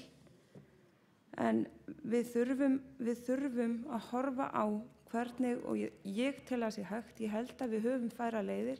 Ég er ein af þeim sem að tel að við eigum að sækja meira fé inn í velferðarmálin. Það eigum við ekki að gera með því að hækka gjöld eða skatta. Það eigum við að gera með því að nota aðra leiðir. Það þarf betri launakjör inn í málaflokkin. Þeir sem sinna þessum málum í okkur eru með of lág laun og við þurfum að skoða það hvernig þetta er að reka þjónustu með allt öðrum hætti en við höfum gert nú, einmitt í þeim tilgangi að bæta starfskjör, bæta starfsaðstöðu og hleypa fjármagni að öðru en beinlínis fjármagni beint frá borginni. Ég held að í þessu geti falist lausnir á mörgum þeim vanda sem við erum að fást við í dag. Fyrir utan það að það mun skila okkur mun fjölbreyttara og betra velferðarkerfi en við rekum nú. Þannig að mér finnst svolítið eins og við séum að berja hausnum við vegg. Við erum svona einhvern veginn í einhverju status quo stefnu þar sem í rauninu breytist aldrei neitt og við erum alltaf að rífast sömu krónunar. Þannig að ég vil að við förum að skoða róttækar breytingar í þessum geira, skoða hvernig við getum rekið þjónustuna með því markmiði að bæta starfsaðstöðu þeirra sem við hana vinna og auka fjölbreytni og val og frelsi þeirra sem hennar njóta. Og ég held að sé rétt og skynsamleg leið og sé vel hægt að fara hana og ég bara mun og hef svo sem verið að óska eftir því að við ræðum það en mun að sjálfsögðu leggja meiri áherslu á það svo inn í ráðinu sjálfu. Ég sit nú reynda líka í menningarráðinu en ég ætla bara, ég sem sagt tók aðeins til máls hérna áðan það og ætla að láta það nægja En að endingu langar mig til að þakka að sjálfsögðu bæði starfsfólkinu í fjármáladeildinni fyrir vinnuna við ársreikningsgerðina og einnig starfsfólki velferðarsviðsins sem ég veit að hefur unnið sólarhringanna á milli við að koma þessu heim og saman og ekki bara það því að það hefur þurft að vera að reikna til og frá sérstaklega út af þessum stóru breytingum á þjónustunni og þegar við tökum við málefnum fatlaðra. Þá var þetta verulega flókið og hefur þurft mikla vinnu og þakka bara kærlega fyrir hana. Þá hefur borgarfulltrúi Áslaug Friðriksdóttir lokið máli sínu og þá næstur á mælendaskrá borgarfulltrúi Páll Hjaltason.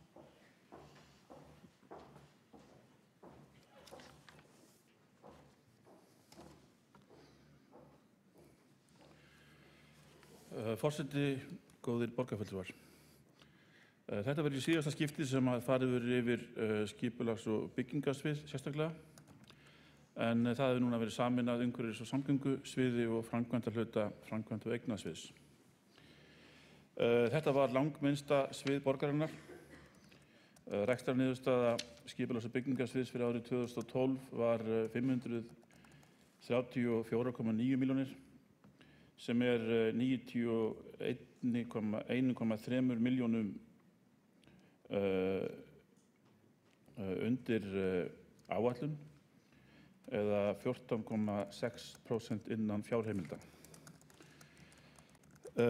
Tekjur voru 96,8 milljónir sem er 40,8 milljónum króna yfir áætlun, 72,9% yfir áætlun. Tekjur byggingarfulltrúa voru 70,2 milljónir krónur og sem er 37,2 milljónum krónum yfir áætlun. Tekjur af skipulagsgjaldi voru 13,8 milljónum krónur sem er 10 milljónum krónum undir áætlun. Aðrar tekjur voru 12,8 milljónum krónur og munar það mest tekjur vegna breytinga á deiliskipulagi við Ingólfstorg. Tekjur umfram áætlun skiptast þannig. Tekjur af byggingarleyfum voru 20,7 milljónir krónur yfir áætlun, tekjur af úttektum voru 14,8 milljónir krónur yfir áætlun og tekjur vegna vottorða og yfirferða á raflagnateikningum voru 1,7 milljónir krónum yfir áætlun. Aðrar tekjur voru 12,8 milljónir krónur yfir áætlun. Tekjur undir áætlun voru af skipulagsgjöldum sem voru 10 milljónir krónum undir áætlun. Launakostnaður og launum til gjöld voru 347,7 milljónir krónur.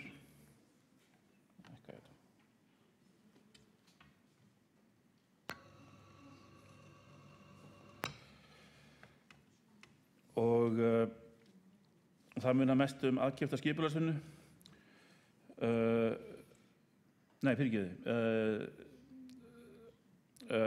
Annar ekstrakostnaður var 248 milljónir krónur og 284 milljónir krónur segi ég, eða 15,5% undir áætlun. Það munar mest aðkeypta skipulagsvinnu. Vinna við hverfisskipulag fór ekki eins hratt af stað og ætlað var, enda tók ný skipulagsreglugerð ekki gildi fyrir en síðustu áramót. Þannig að sú vinna er hafin í dag en var búist við að hæfist á síðasta ári. Rekstur skrifstofu var 241,9 milljónir krónur sem er 1% yfir áætlun og rekstur skipulags fulltrúa var 192,6 milljónir krónur sem er 25% innan áætlun. Rekstur bygginga fulltrúa var 95,6 milljónir krónur sem er 27% innan áætlunar. Það munar mest tekjur sem voru 37,2 milljónir krónur umfram áætlun og rekstur skipulagsráðs var 14,4 milljónir krónur sem er 0,8 milljónir krónur yfir áætlun eða 6%. Þetta er lítið svið, langminnsta svið borgarinnar sem var þá og það er áhugavert að fara yfir lykiltölur úr rekstri skipulags- og byggingarsviðs frá þessum tíma og skoða aðeins næstu ára undan. Það gefur okkur vissa sýn á það hvernig byggingarinnviðurinn er að þróast og þar Það má sjá að deiliskipulögum hefur fækkað. Þegar mest var 2008 132 deiliskipulagsbreytingar auglýstar og hefur fækkað, eru komin í 57 á þessu ári, en það skýrist að miklu leyti vegna þess að hverfaskipulagsvinnan hefur verið í undirbúningi og sviðið að halda sér höndum í einstökum deiliskipulagsbreytingum og með það fyrir augum að taka það inn í hverfiskipulagið í heild sinni. En grenndarkynningar hins vegar vegna byggingarleyfisumsókna hefur fjölgað. Voru 112 á síðasta ári og voru 102 þar áður og 111 2010. Og svo áhugavert að byggingar sem full lokið fermetrum hefur fækkað jafnt og þétt frá árinu 2008 og til að gefa einhverja svona sýn þá var það 2008 var lokið við að byggja 1.375.000 fermetra. Árið 2009 var það komið niður í 658.000 fermetra. 2010 fór það aftur upp, þá var svona verið að ljúka við það sem hafði stoppað í fjármálahruninu og komið upp í 816.000 fermetra. Fer síðan niður í 426.000 fermetra 2011 og aftur niður í 236.000 fermetra í fyrra. Og það ansi langt bil frá 1.370.000 niður í 230.000. En góðu fréttin eru þær að þegar hort á fullgerðar íbúðir þá orðinn viðsnúningur. Það voru fullgerðar íbúðir 2008 331, 2009 eftir hrunið stoppaði allt og það var 112. 2010 klárast þar íbúðir sem höfðu þó verið byrjað á greinilega og svona losnaði á stíflunni og verið 309. En 2011 95, en í fyrra 141. Þannig að það svona að liftast kláruðum íbúðum. Og ennþá betur talan þegar skoðað hafin smíði nýrra íbúða. 2008 var það 206, 2009 var það 247, en 2010 var líklega lægsta ár í 100 ár eða meira og það voru 14 íbúðir sem var hafin nýsmíð á árið 2010. 2011 hins vegar það 113 og í fyrra 2012 það 356. Þannig að það má klárlega segja að maður sjá skýran viðsnúning í byggingariðnaðinum hvað varðar það sé verið að hefja smíði á nýjum íbúðum. Og það náttúrulega frábært. En rekstur sviðsins var sem sagt vel innan fjárheimilda og ég vil eins og aðrir hafa gert hér undan mér þakka starfsfólki í fjármálaskrifstofu fyrir vel unnin ársreikning og einnig vil ég þakka því góða fólki sem var á skipulags- og byggingasviði fyrir vel unnin störf og takk fyrir samstarfið þar þó að sem betur fer haldi nú flestir áfram að vinna á nýju sviði. Og sérstaklega vil ég að lokum þakka Ólu Örvarsdóttir sviðsstjóra sem stýrði þessu langmesta sviði borgarinnar af mikilli hagsýni. Og borgarfulltrúi Páll Hjaltason lokið máli sínu og þá borgarstjóri næstur á mælendaskrá.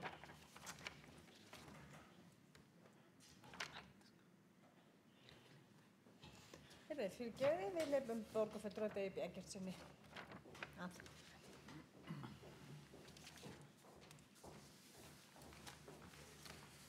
Forseti, ágæta borgarstjórn, ég vil aðeins fá að koma hér upp öðru sinni til þess að taka þátt í þeirri umræðu sem hér hefur verið bryddað upp á stöðu borgarinnar, tekjur og gjöld, meinta þenslu í borgarrekstrinum, skatta, það hvernig við látum enda ná saman og hvernig við tölum til þess að það verði einhver raunveruleiki og vit í umræðunni. Þetta gerði ég raunar líka hér við fyrri umræðu og það eru mér satt að segja nokkur vonbrigði yfir því að hér skuli borgarfulltrúar Sjálfstæðisflokksins koma hver eftir öðrum og taka einhvers konar teboðslínu í umræðunni.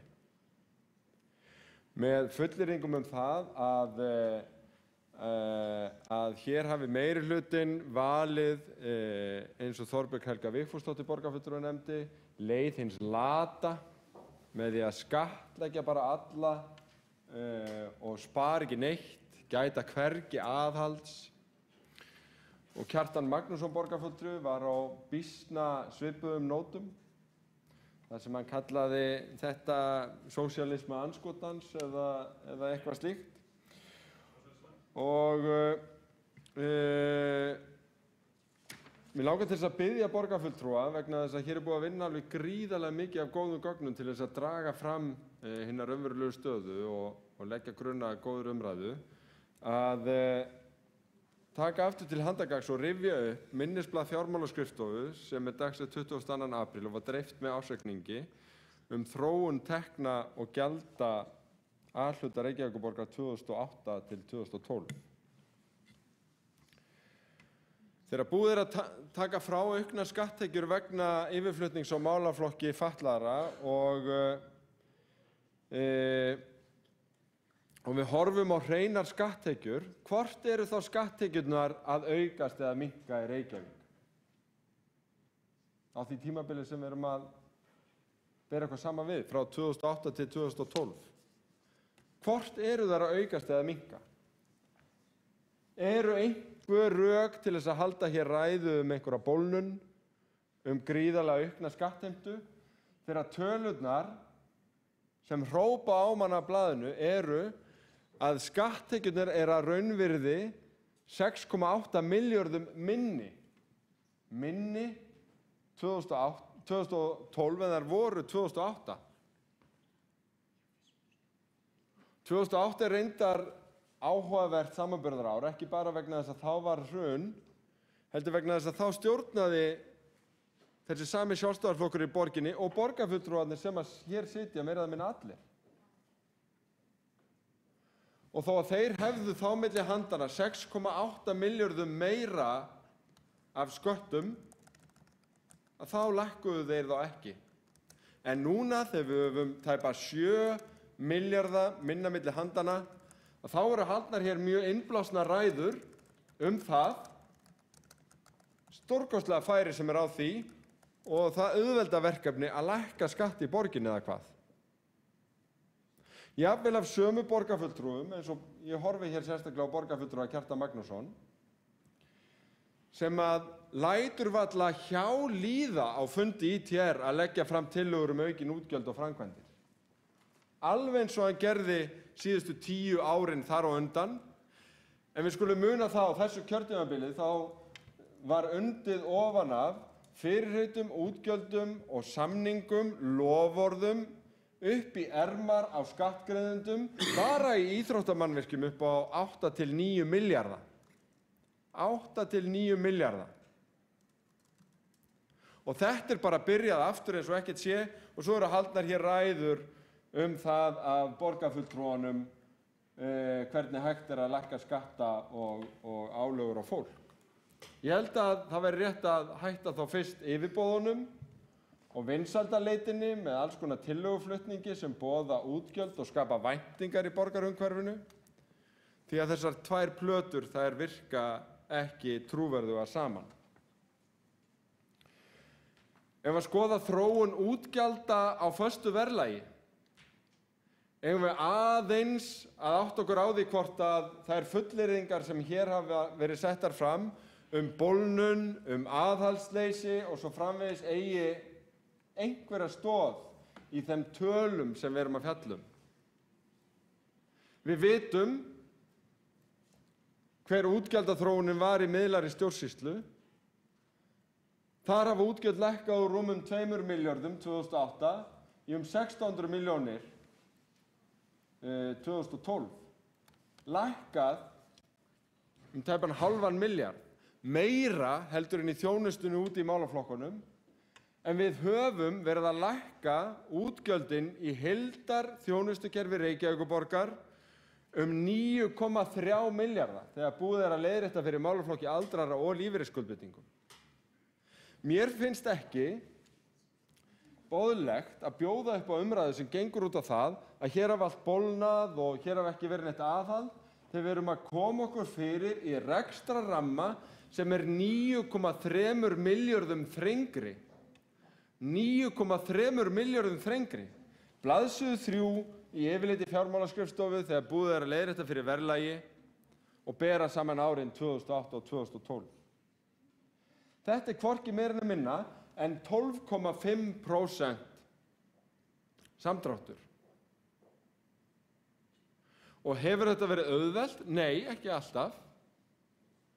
En hefur þetta tekist þannig að hægt hafi verið að standa vörð þá þjónustu sem mestu skiptir og meiri segja eins og borgarfulltrúi Áslaug Friðriksdóttir nefndi réttilega, auka töluvert útgjöld til velferðarþjónustu? Já, það hefur tekist vegna þess að við vorum framan af sammála það að spara í yfirstjórn en standa vörð grunnþjónustuna, en á þessu kjörtímabili finnst mér því miður minnihlutinn hafa leyft sér þann leik að tala eins og það þurfa að spara meira, tala eins og það sé hægt að lækka skatta, en þvælast svo fyrir öllum umbótum og sameiningum, stjórnkerfisbreytingum og sparnaði yfirstjórn til þess að standa vörð kennsluna inn í skólastofunum, grunnþjónustuna í velferðinni og fjármálin yfirleitt.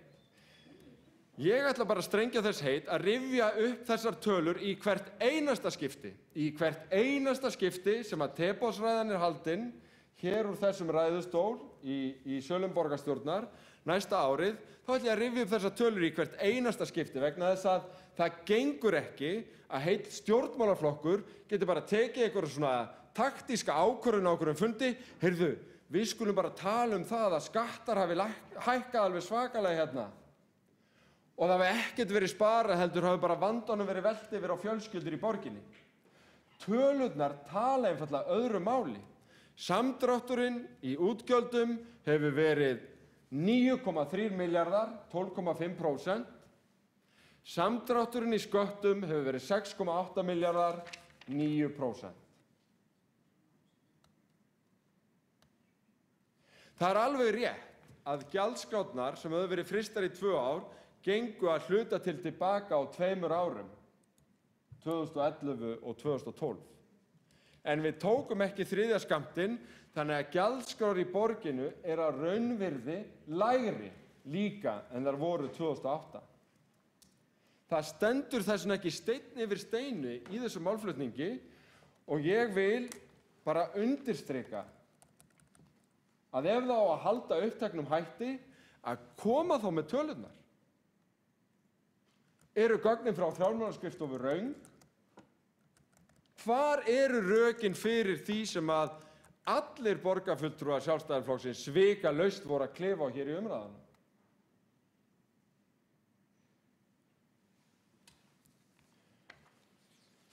Mér finnst nefnilega að ef við erum að tala það þannig eins og hér séu tekjur að aukast stórkostlega, að hér sé hægt að boða ný íþróttamannvirki á hverju horni, að hér sé hægt að tala það að sé hvergi annars staðar aðhald en starfsfólkið okkar finnur það á sínum vinnustað, í ráðhúsinu, skólanum og annars staðar, að það auðvitað ennþá aðhald.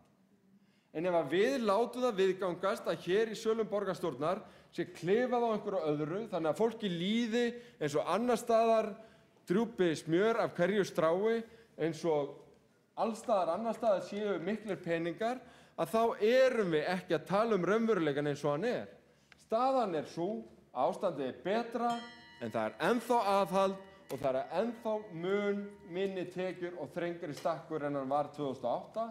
Og það bara veruleiki sem við búum við, lifum við og eigum að tala Þá hefur borgarfulltrúi Dagur B. Eggertsson lokið máli sínu og þá hefur borgarfulltrúi Þorbjörg Helga Vigfúsdóttir óskað eftir því að veita andsvar við ræðu borgarfulltrúans.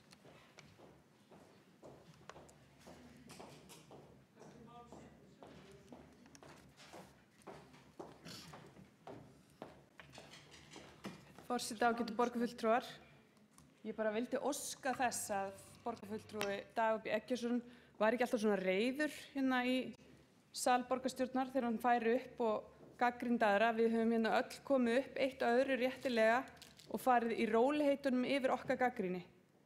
Og ef það er eitthvað sem við þurfum að læra af, það er að hlusta hvort annað, en hér tekur borgarfulltrúi Dagur B. Eggertsson aftur og aftur upp sömu tækni, stendur upp, setur orð okkar í einhvern stíl sem að honum hentar og hraunar yfir okkar málflutning, tekur ekkert til greina, býr til einhverja sviðsmyndir að við séum að standa í vegi fyrir hagræðingum og ég veit ekki hvað. Ég bið Dag B. Eggertsson, borgarfulltrúi, að koma hér upp og segja okkur hvar í ósköpunum við höfum staðið fyrir misheppnuðum hagræðingaráætlunum meirihlutans. Það sem við erum að segja hér aftur og aftur og aftur að það er ekki að ganga upp neinar hagræðingaraðgerðir en það liggja ekki krónur og aurar eitt eða neitt í því samhengi. Það var borgarfulltrúi Þorbjörg Helga Vigfúsdóttir. Lokið við það veit ansvar, það svarar ansvari borgarfulltrúi Dagur B. Eggertsson. Forseti, ágæta borgarstjórn.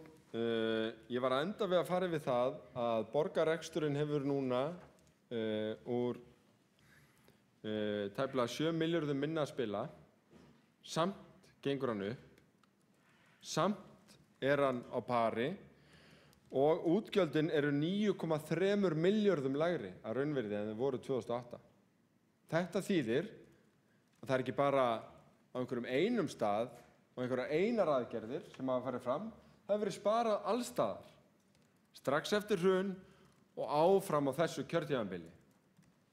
Ég var einfaldlega að finna því að þeir sem að tala eins og þeir lifi fyrir skattalækkanir og vilji draga úr kostnaði í kerfinu ættu að vera samkvæmari sjálfum sér og setja ekki spurningamerki eða þvælast fyrir hagræðingaraðgerðum þegar til þeirra er gripið í því ábyrgðarleysi sem mér finnst hafa einkennt minnihlutann allt of oft á þessu kjörtímabili, því miður.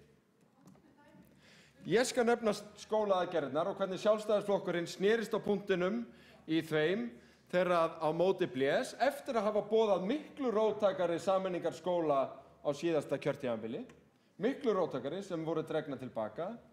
Ég skal nefna samsláttinn í stjórnkerfinu, einföldun í yfirstjórn sem að hafa dregið úr kostnaðum 500 milljónir frá 2008. Við skulum bara taka þessi dæmi. Þau eru ágæt. En sparnaðurinn hefur verið allstaðar. Hér hafa 3 eða 4 borgarfulltrúar nefnt viðhald. Það er alveg rétt, við getum haft áhyggjur af viðhaldi, en það þurfti einfaldlega að spara allstaðar. Og það er ekki komið svo tími að við getum farið að verja fjármunum allstaðar og ótakmarkað. Þá hefur borgarfulltrúi Dagur B. Eggertsson lokið við það að svara ansvari. Þá veitir ansvar öðru sinni borgarfulltrúi Þorbjörg Helga Vigfúsdóttir. Forseti, ágæti borgarfulltrúar, ég þakka fyrir aðeins rólegri og yfirvegaðri skýringar. En það er alveg magnað að það skuli samt leyfa sér hér formaður borgarráðs, borgarfulltrúi Dagur B. Eggertsson, að segja það að Sjálfstæðisflokkurinn hefur snúist á punktunum með einhverjar aðgerðir og verið með einhverjar aðrar róttækari aðgerðir í farvegi. Þetta er bara allt rangt og það er óþolandi að þú leyfir hér það, Dagur B. Eggertsson borgarfulltrúi, að setja okkur stöðugt orð í munn eftir þinni hendisemi og setja í stílinn.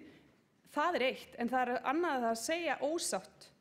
Það hefur alltaf legið fyrir að við vorum tilbúin í þessar aðgerðir, fengum á síðasta degi, var ég veit aðeins upp, síðasta degi fengum við hvað þetta átt að spara. Þetta var undir 1% af útgjöldum og við sögðum og höfum alltaf sagt þetta var allt of mikið rask og allt of mikil aðgerð. Þið tókuð samt af skarið og héldu áfram og þið eigið þessa aðgerð ein með húð og hári. Það verður bara að vera þannig og það er algjörlega ósatt sagt hér að við höfum eitthvað snúist á punktunum og haft einhverjar aðrar aðgerðir í huga. Það er alls ekki rétt. Varðandi viðhaldið, og þetta er akkúrat það sem ég var að segja í fyrra ansvari mínu, Dagur B. Eggertsson borgarfulltrúi, það var einmitt það sem við vildum ræða bara málefnalega. Getum við rætt málefnalega þessa stöðu með viðhaldið? Af hverju þurfum við eitthvað að öskra hérna í ræðustól? Þá er borgarfulltrúi Þorbjörg Helga Vigfúsdóttir lokið við það að veita andsvar öðru sinni. Þá svarar andsvar öðru sinni borgarfulltrúi Dagur B. Eggertsson. Forseti, ágæta borgarstjórn, það var raunar í samþykktri starfsáætlun leikskólasviðs að fara í sameiningar skóla. Það voru ræddar líka í fjárhagsáætlunarvinnunni töluvert róttækari tillögur.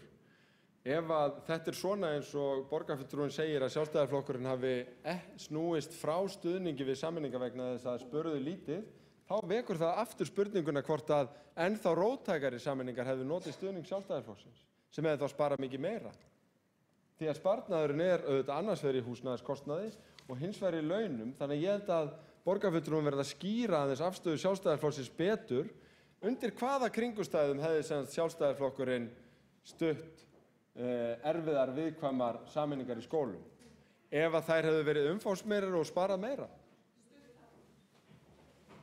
Þá er borgarfulltrúi Dagur B. Eggertsson lokið við það að svara andsvari öðru sinni og þá er borgarfulltrúi Þorbjörg Helga Vigfúsdóttir óskað eftir því að gera stutta athugasemd. Borgarfulltrúi, ágætu forseti borgarfulltrúar, áfram heldur borgarfulltrúi Dagur B. Eggertsson að saka okkur að hafa snúist á punktunum og fyrir hafi legið einhverja róttækari aðgerðir. Aftur, þetta er rangt. Það lágu engar eitthvað róttækari aðgerðir fyrir. Það lágu fyrir sameiginlegar úr aðgerðahópnum 2008 umræður og hugmyndir breytingar á skólakerfinu. Það er ekkert leyndarmál. Það satt Dagur B. Eggertsson við borðið, alveg eins og aðrir borgarfulltrúar. Það er ekkert róttækara þar heldur en í því formi sem farið var í, alls ekki. En svo bætir borgarfulltrúi Dagur B. Eggertsson við hér, hvernig hefði Sjálfstæðisflokkurinn gert þetta? Ertu þá að segja það, Dagur B. Eggertsson, að þetta sé allt alveg hræðilegt eins og þetta er og það megi alls ekki ganga lengra? Þá er borgarfulltrúi Þorbjörg Helga Vigfúsdóttir lokið við það að gera stutta athugasemd og þá er borgarstjóri næstur á mælendaskrá.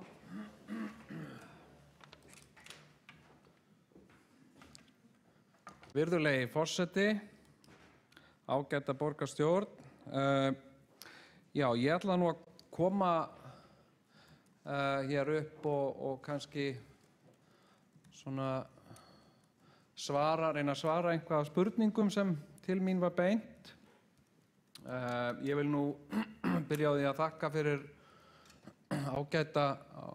ágætis umræður hér í dag. Það verið margt áhugavert og fræðandi og næstu því skemmtilegt að hlusta hér á.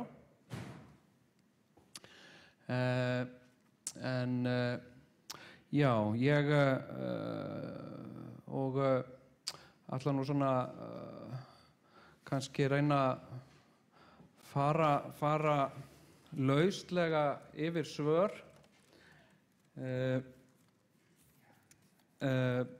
Borgarfulltrúi Þorbjörg Helga Vigfúsdóttir beindi spurningu til mín varðandi viðhald og það er jú rétt að það þarf að bæta í viðhald en við höfum á undanförnum árum verið í viðhaldi sem ekki gefur af sér aukinn rekstrarkostnað og þá fyrst og fremst til þess að halda uppi atvinnustigi.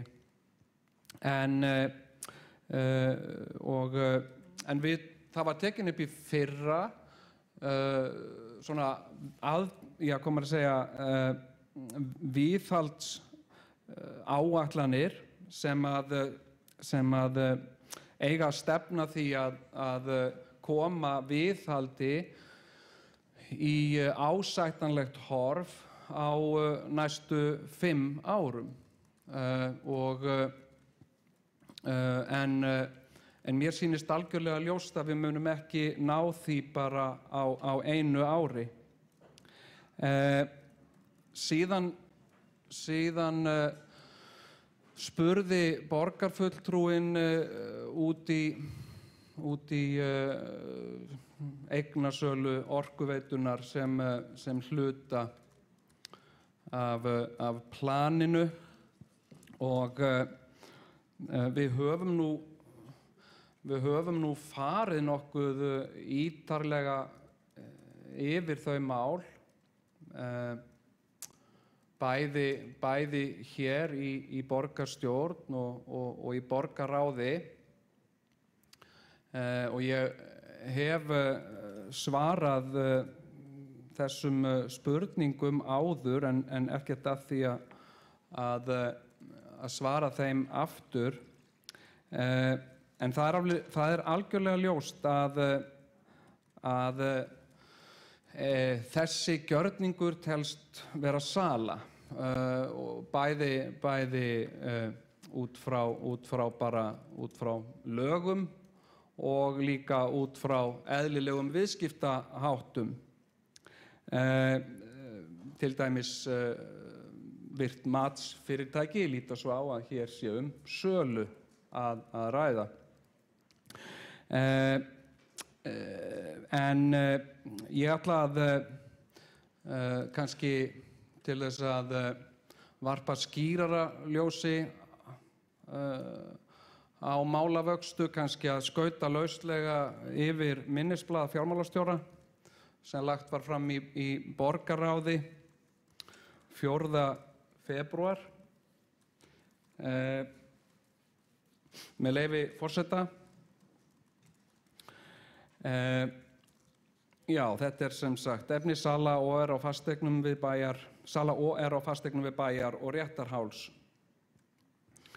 Í aðgerðaráætluninni, planið, aðgerðaráætlun stjórnenda og eigenda Orkuveitu Reykjavíkur frá apríl 2011, voru meðal annars tilgreind áform að selja fasteigna Bæjarhálsi 1 og eignarhluta í fyrirtækjum. Fljótlega eftir að planið var fyrst kynnt kom í ljós áhugi nokkurra fagfjárfesta á því að kaupa fasteignir OR við Bæjarháls gegn því að fyrirtækið leigði eignirnar aftur. Og þar ber helst að nefna sjóði á vegum Íslandsbanka, Arion banka og Fasteignasjóð Íslands. Hugmyndir þessara fjárfesta endurgjald leigu sem hlutfall af kaupvirði voru mun óhagstæðari heldur en lántaka og stjórnendur OR ákváðu því að hafna tilboðunum án þess að leggja þau fyrir stjórn OR.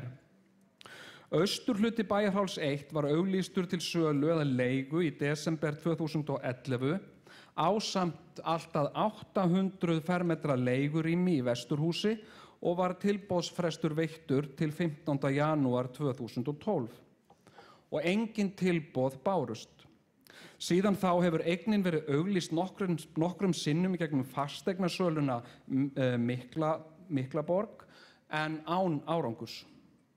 Á árinu 2012 unnu stjórnendur OR markvisst að því að kynna sölu áform á eignum OR við Bæjar og Réttarháls gagnvart lífeyrissjóðum með það að markmiði að endurgjald leigu yrði sambærilegt við lánskjör OR. Málið var kynnt fyrir nokkrum lífeyrissjóðum auk aðila á borð við Stefni, Íslensk verðbréf, HF, Rekstrarfélag IVAF, HF, Fasteignasjóður Íslands, Virðing HF, Straum Fjárfestingabanka, HF og fleiri. Í desember 2012 skiluðu Fasteignasjóður Íslands og Straumur Fjárfestingabanki inn tilboðum. Tilboðin voru kynnt fyrir stjórn OR á stjórnarfundi 14. desember 2012. Á fundinum var eftirfarandi tillaga samþykkt. Stjórn OR veitir forstjóra heimild til að ganga til viðræðna við tilboðsgjafa í fasteignir félagsins við Bæjarháls og Réttarháls með fyrirvara samþykki endanlegs kaupsamnings. Í framhaldinu var farið í viðræður við tilboðsgjafa og þeim boðið að senda inn lokatilboð sem tekin yrðu fyrir á stjórnarfundi OR þann 25. janúar 2013. Á þeim fundi var eftirfarandi tillaga samþykkt með 5 atkvæðum með fyrirvara samþykki eigenda. Stjórn OR veitir forstjóra heimild til að samþykkja kauptilboð B frá Straumi Fjárfestingabanka HF fyrir hönd óstofnaðs samlagshlutafélags með fyrirvara samþykki endanlegs kaup- og leigusamnings. Þannig liggur fyrir samþykki stjórnar OR á kauptilboði og meðfylgjandi leigusamningi frá Straumi Fjárfestingabanka HF fyrir hönd óstofnaðs samhlutafélags með fyrirvara samþykki eigenda og staðfestingu stjórnar OR. Og meðfylgjandi viðskiptasamningur milli Straums Fjárfestingabanka HF og Orkuveitu Reykjavíkur sem trúnaðarmál ásamt greinargerð OR til eiganda helstu atriði tilboðsins. Í samræmi við greinar 5.2 og 6.3.6 í eigendastefnu OR óskar stjórn OR eftir samþykki eiganda á fyrirhuguðum viðskiptum sölu fasteigna OR við Bæjarháls 1 og Réttarháls 1. Og í grein 5.2 í eigendastefnu OR gert ráð fyrir að fari fjárhæð einstakra skuldbindinga fyrirtækisins yfir 5% af höfuðstóli af bókfærðu eigið fé skuli hún lögð fyrir eigendur til samþykktar áður en til hennar stofnað. Í grein 6.3.6 segir jafnframt að óvenjulegum, veigamiklum eða stefnumarkandi ákvörðunum skuli stjórn vísa til eigenda.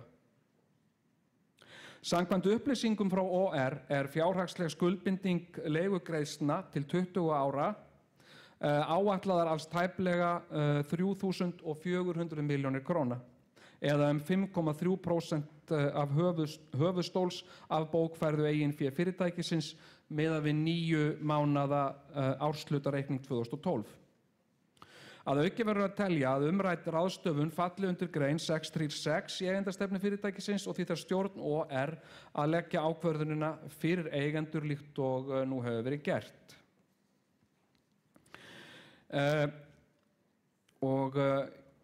Ég leyfi mér nú aðeins að stytta lesturinn og hleyp hér aðeins yfir, enda var það nú markmiðið kannski að skauta svona á áherslu atriðum. Áhrif fyrirhugaðra viðskipta á árinu 2013 eru söluhagnaður sem nemur mun á bókfærðu virði fasteigna og söluvirði.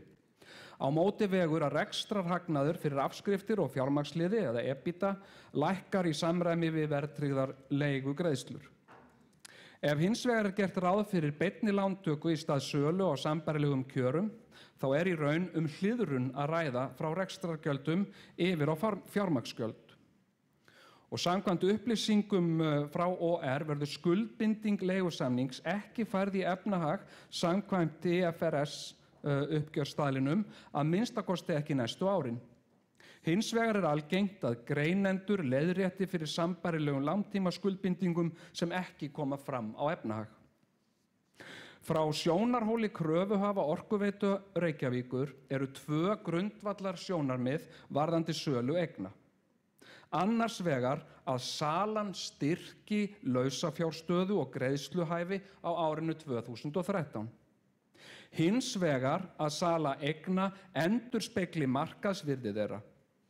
Verðtilboðið hljómar upp á 5.100 milljónir króna og til samanburðar bókfært verð 4.438 milljónir króna. Verðtilboð umfram bókfært virði ásamt endurkaupsrétti ætti að tryggja báða ofangreinda hagsmuni kröfuhafa.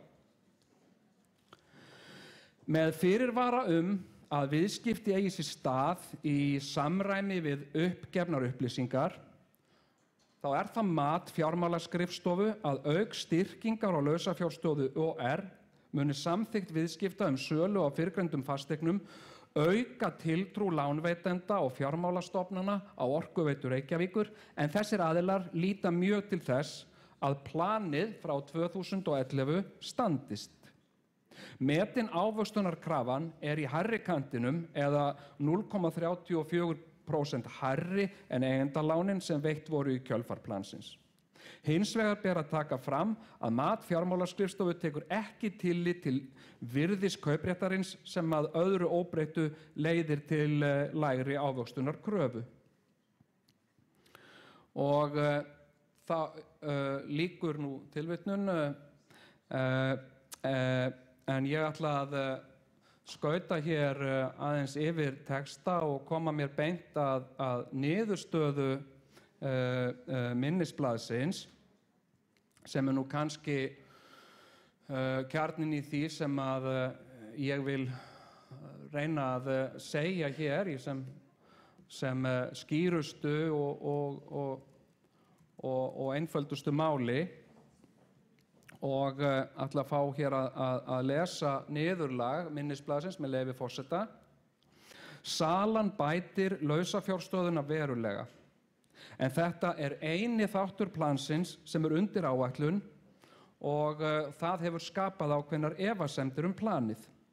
Salan mun þannig auka trúverðugleika fjármálafyrirtækja á planinu að nýju, sem hefur mjög jákvæð áhrif á fjármögnunar möguleika OR.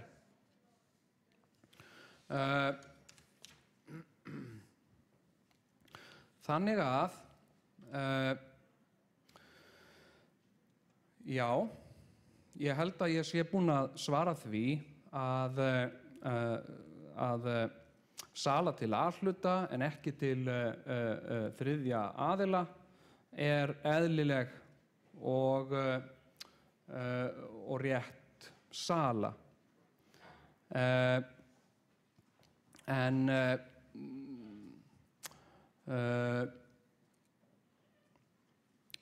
Já,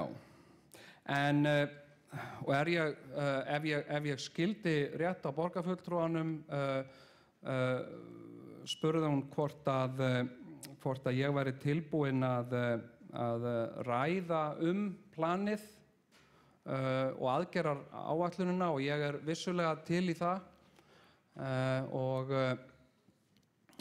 ég heyrði ekki betur en í máli borgarfulltrúans að þá væri hún að vísa til aðgerða sem gripið var í, eða til Bjargar Orkuveitu Reykjavíkur, eða þessu kallað plans sem einhverja, ef ég heyrði rétt, hún kallaði það barbabrellur, og það get ég alls ekki tekið undir. Mér finnst þetta og fleirum en mér ákaflega vel unnið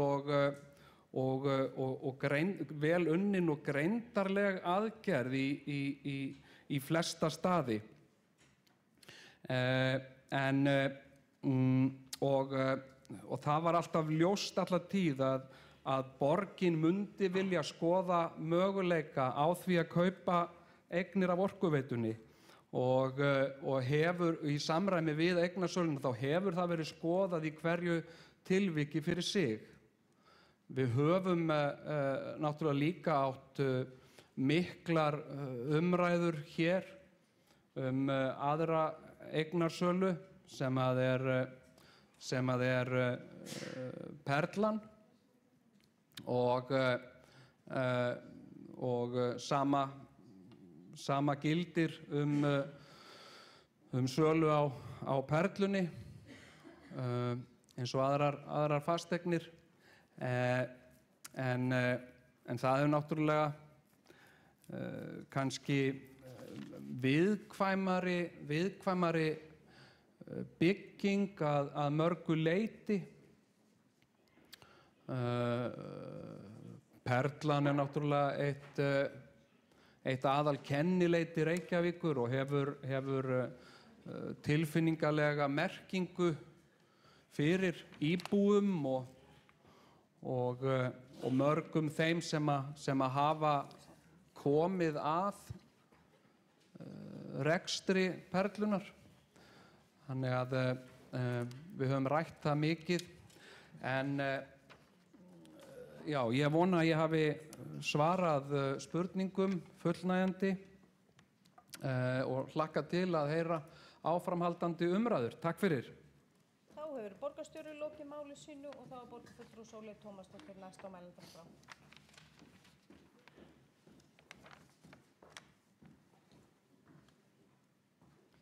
Forseti, góðir borgarfulltrúar, það er kannski aðeins bráð af mér, en ég ætlaði að koma hérna upp til þess að svara síðbúnum reiðilestri borgarfulltrúa Dags B. Eggertssonar sem kom hér upp eftir að einhvern veginn allir höfðu farið yfir svona það helsta í ársreikningnum og jós úr skálum reiði sinnar yfir fulltrúa minnihlutans og virtist þá einu gilda hvaða fulltrúar það voru.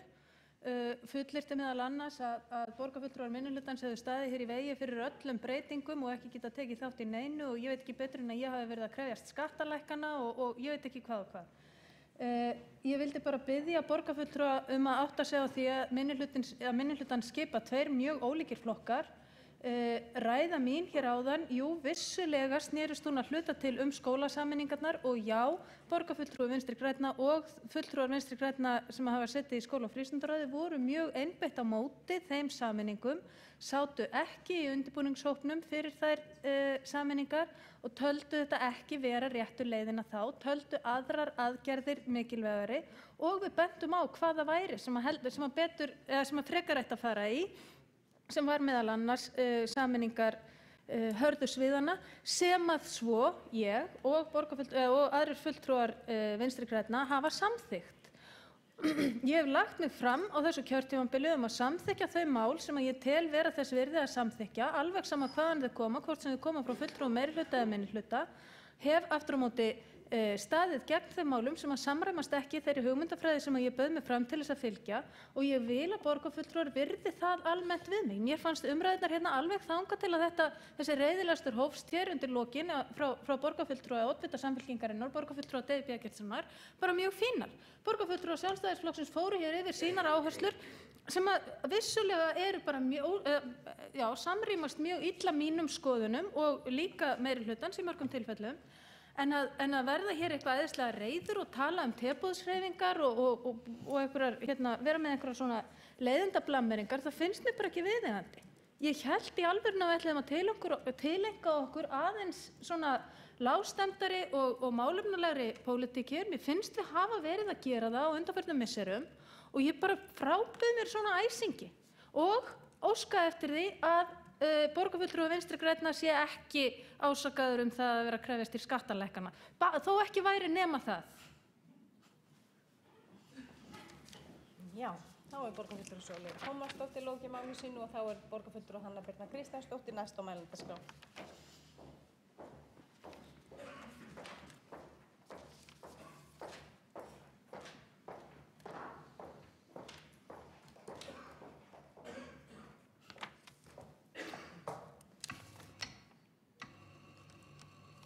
Forseti, borgarfulltrúar, ég hafði nú ekki hugsað mér að blanda mér frekar í umræðuna en það bara ekki annað hægt eftir að borgarfulltrúi Dagur B. Eggertsson, það sem ekki fyrsta skipti sem að hann vinnur hlutina með þeim hætti sem hann gerði núna að standa upp undir lok umræðunar og halda einhverju fram og vera þá meira upptekinn af því sem betur hljómar í einhverju eigin æsingsræðu heldur því sem sannara reynist. Og það allt í lagi að sitja undir því skipt og skipti. En þegar að menn fara eins mikinn og hann gerði hér áðan og fara með jafn mikil ósannindi og hann gerði hér áðan, þá auðvitað verða menn að bregðast við. Og mér líkar það ágætlega að vera sökuð það að telja skattalækkanir vera farsælar og skal alveg gangast við því á hverjum einasta degi.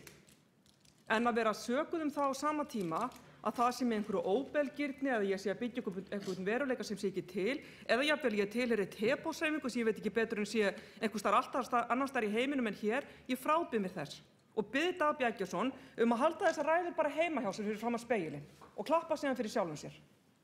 Og honum myndi örugglega líða ljómandi vel með það.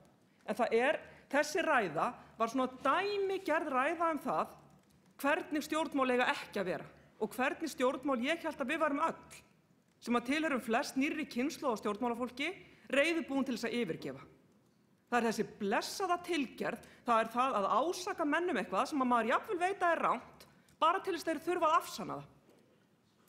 Segðu bara eitthvað sem á ekki við nein rök að styðjast og láttu síðan einhvern byrja að útskýra það eins og hann gerði hér gagnvart Þorbjörgu Helgu Vigfúsdóttur borgarfulltrúa áðan. Fara aftur og aftur með sömu ósannindum það að hún hafi jafnvel borgarfulltrúin staðir fyrir einhverjum þeir voðalegu tillögum í skólasameiningum að hún hafi nefnilega ekki viljað einungis 1% hagræðingu, heldur miklu meira og hún hafi verið með einhverjar hræðilegar tillögur sem hún aldrei viljað taka upp á borð. Og það alveg sama hversu oft Þorbjörg Helga Vigfúsdóttir borgarfulltrúi segir það sé ekki satt og það alveg sama hversu oft hún reynir að sanna það. Dagur B. Eggertsson heldur því bara áfram, aftur og aftur og aftur. Og það alveg sama hversu oft ég ræði við Dag B. Eggertsson ólíka skoðun mína og hans á skattamálum. Hann fer bara aftur og aftur og aftur með orðræðan það að ég tilheyri teboðshreyfingu, að ég sé með skattalækkanir á heilanum og ég sé að ásaka menn það að það sé einhver hagfræði í heiminum sem ég vil ekki viðurkenna. Það alveg saman hversu oft ég mun segja honum það, eða fólkinu sem stendur vinstra megin í stjórnmálum sem ég ber bara ljómandi mikla virðingu fyrir og ber virðingu fyrir þeirra hugmyndum skattamál. En það alveg saman hversu oft ég segi Degi B. Eggertssyni það, ástæðan fyrir að hann fær minna inn af sköttum svo að þjóðin skattpínd með þeim hætti að það gerist ekkert í hagkerfinu. Það alveg saman hversu oft ég mun segja honum það, hann mun aftur standa upp og segja ég tilheyri Teboðshreyfingu og mínar hugmyndir skatta séu öfgar. Það alveg saman hversu oft ég mun ræða þetta. En aftur og aftur stendur Dagur B. Eggertsson upp og aftur segir hann að við séum að afneita staðreyndum, eins og hann orðaði það. Ég ekkert að gera neinar athugasemdir við þær tölur sem hafa komið frá fjármálaskrifstofu, ekki nokkrar einustu athugasemdir.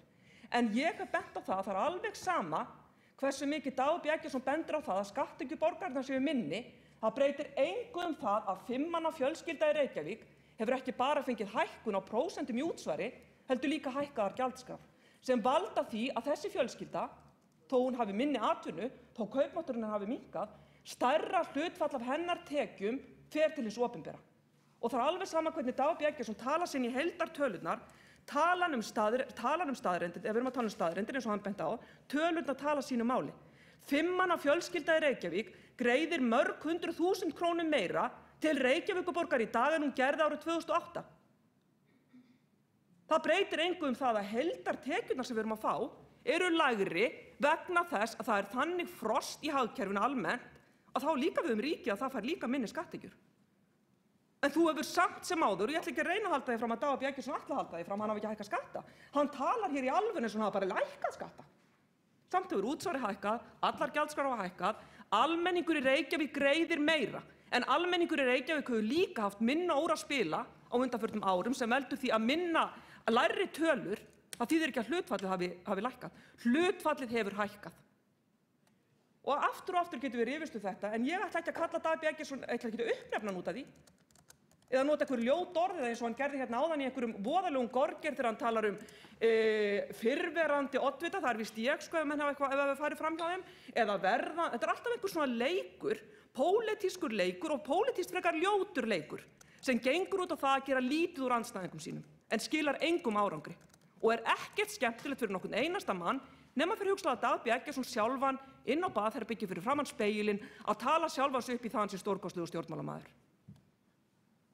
En þetta frekar lágkúrulega aðferð í stjórnmálum, borgarfulltrúi Dagur B. Eggertsson. Og hún gerir ekkert annað en minna menn á það að þeir tilheyra ekki sama hópi, þeir eru ekki að vinna sömu verkefnum og þetta ekki til þess fallið. Að fá fólk til þess að vinna verkefnum saman eins og menn reyndu hér allir í dag. Þegar menn, ég hef alveg 100 athugasemdir við fullt af því sem meirihlutinn sagði hér í dag. Ég sagði hins vegar í minni ræðu hér áðan að margt hefur verið vel gert og ég held að svona uppnefni og árásir eins og Dagur B. Eggertsson kýs alltaf að fara á þennan stað. Þegar hann finnur sig knúinn til þess, þegar hann komin út í horn í málefnum, þá fer hann alltaf á þennan stað. Og ég vildi óska, því Dagur B. Eggertsson nú ekki gamall maður, að hann myndi hætta að burðast með einhverjar eldgamlar hugmyndir með hvernig stjórnmálamenn eiga að vera, tileinka sér örlítið meiri sanngirni og örlítið meiri virðingu fyrir ólíkum sjónarmiðum og þá ég sannfærð að ekki bara myndi borgarstjórn ganga betur heldur líka Samfylkingunni sem Dagur B. Eggertsson tilheyrir. En ég hvet hann til þess að reyna það. Þá hefur borgarfulltrúi Hanna Birna Kristjánsdóttir lokið máli sínu og þá hefur borgarfulltrúi Dagur B. Eggertsson óskað eftir því að veita andsvar í ræðu borgarfulltrúans. Forseti, ágæta borgarstjórn, ég vil þakka kærlega fyrir þessi svör og viðbrögð við ræðu minni. Ég held að ég hefi að vissuleyti náð tilgangi mínu vegna þess að nú erum við orðin sammála það að skatttekjur borgarsjóðs hafa lækkað. Borgarfulltrúi Hanna Birna Kristjánsdóttir sagði að hún reyndi ekki þær tölur og þær hafa lækkað tæpa 7 milljarða raunvirði frá 2008.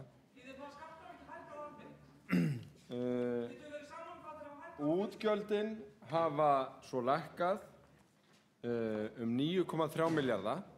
Þetta sá þrengri stakkur sem okkur sniðinn og þetta sá þrengri stakkur sem að við höfum verið tilneydd til þess að hreyfa okkur innan.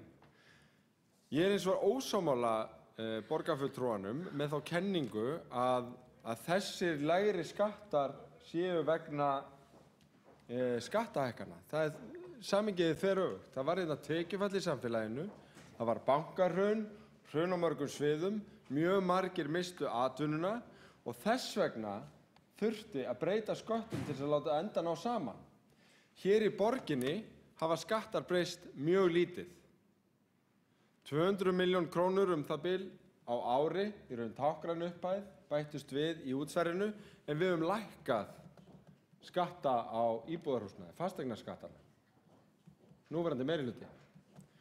Þannig að skattar á íbúðarhúsnæði eru nær helmingi lægri hlutfallslega hér en í ýmsum nágrannasveitarfélögum okkar og þegar við berum saman fjölskyldudæmin þá langhagstæðast að vera með barnafjölskyldu í Reykjavík.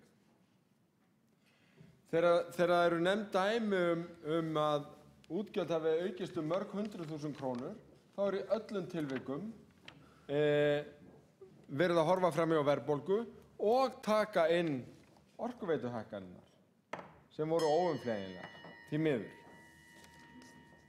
Það hefur borgarfulltrúi Dagur B. Eggertsson lokið við það að veita andsvar. Það hafa ekki fleiri kvart sér hljós undir þessum dagskrárlið og telst umræðu lokið. Fyrirgefið þá hefur borgarfulltrúi Kjartan Magnússon óskað eftir því að taka til máls.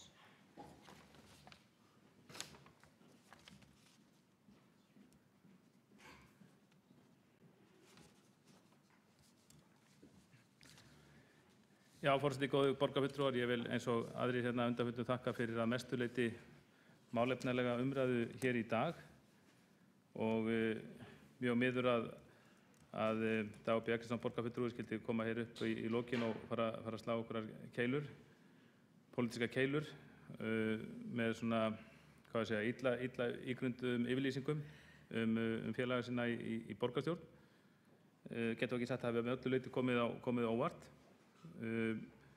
Hann gerði sérstaklega umtalsefni framkvæmdir borgarinnar í íþróttamálum og sagði á hverju fundi íþrótta- og tómstundarráðs þá kem ég fram með einhverjar tillögur stór útgjöld. Ég kannast nú ekki við það, eins og kannast ég vel við að hafa flutt margar tillögur á vettvangi íþrótta- og tómstundarráðs og margar af þeim tillögum það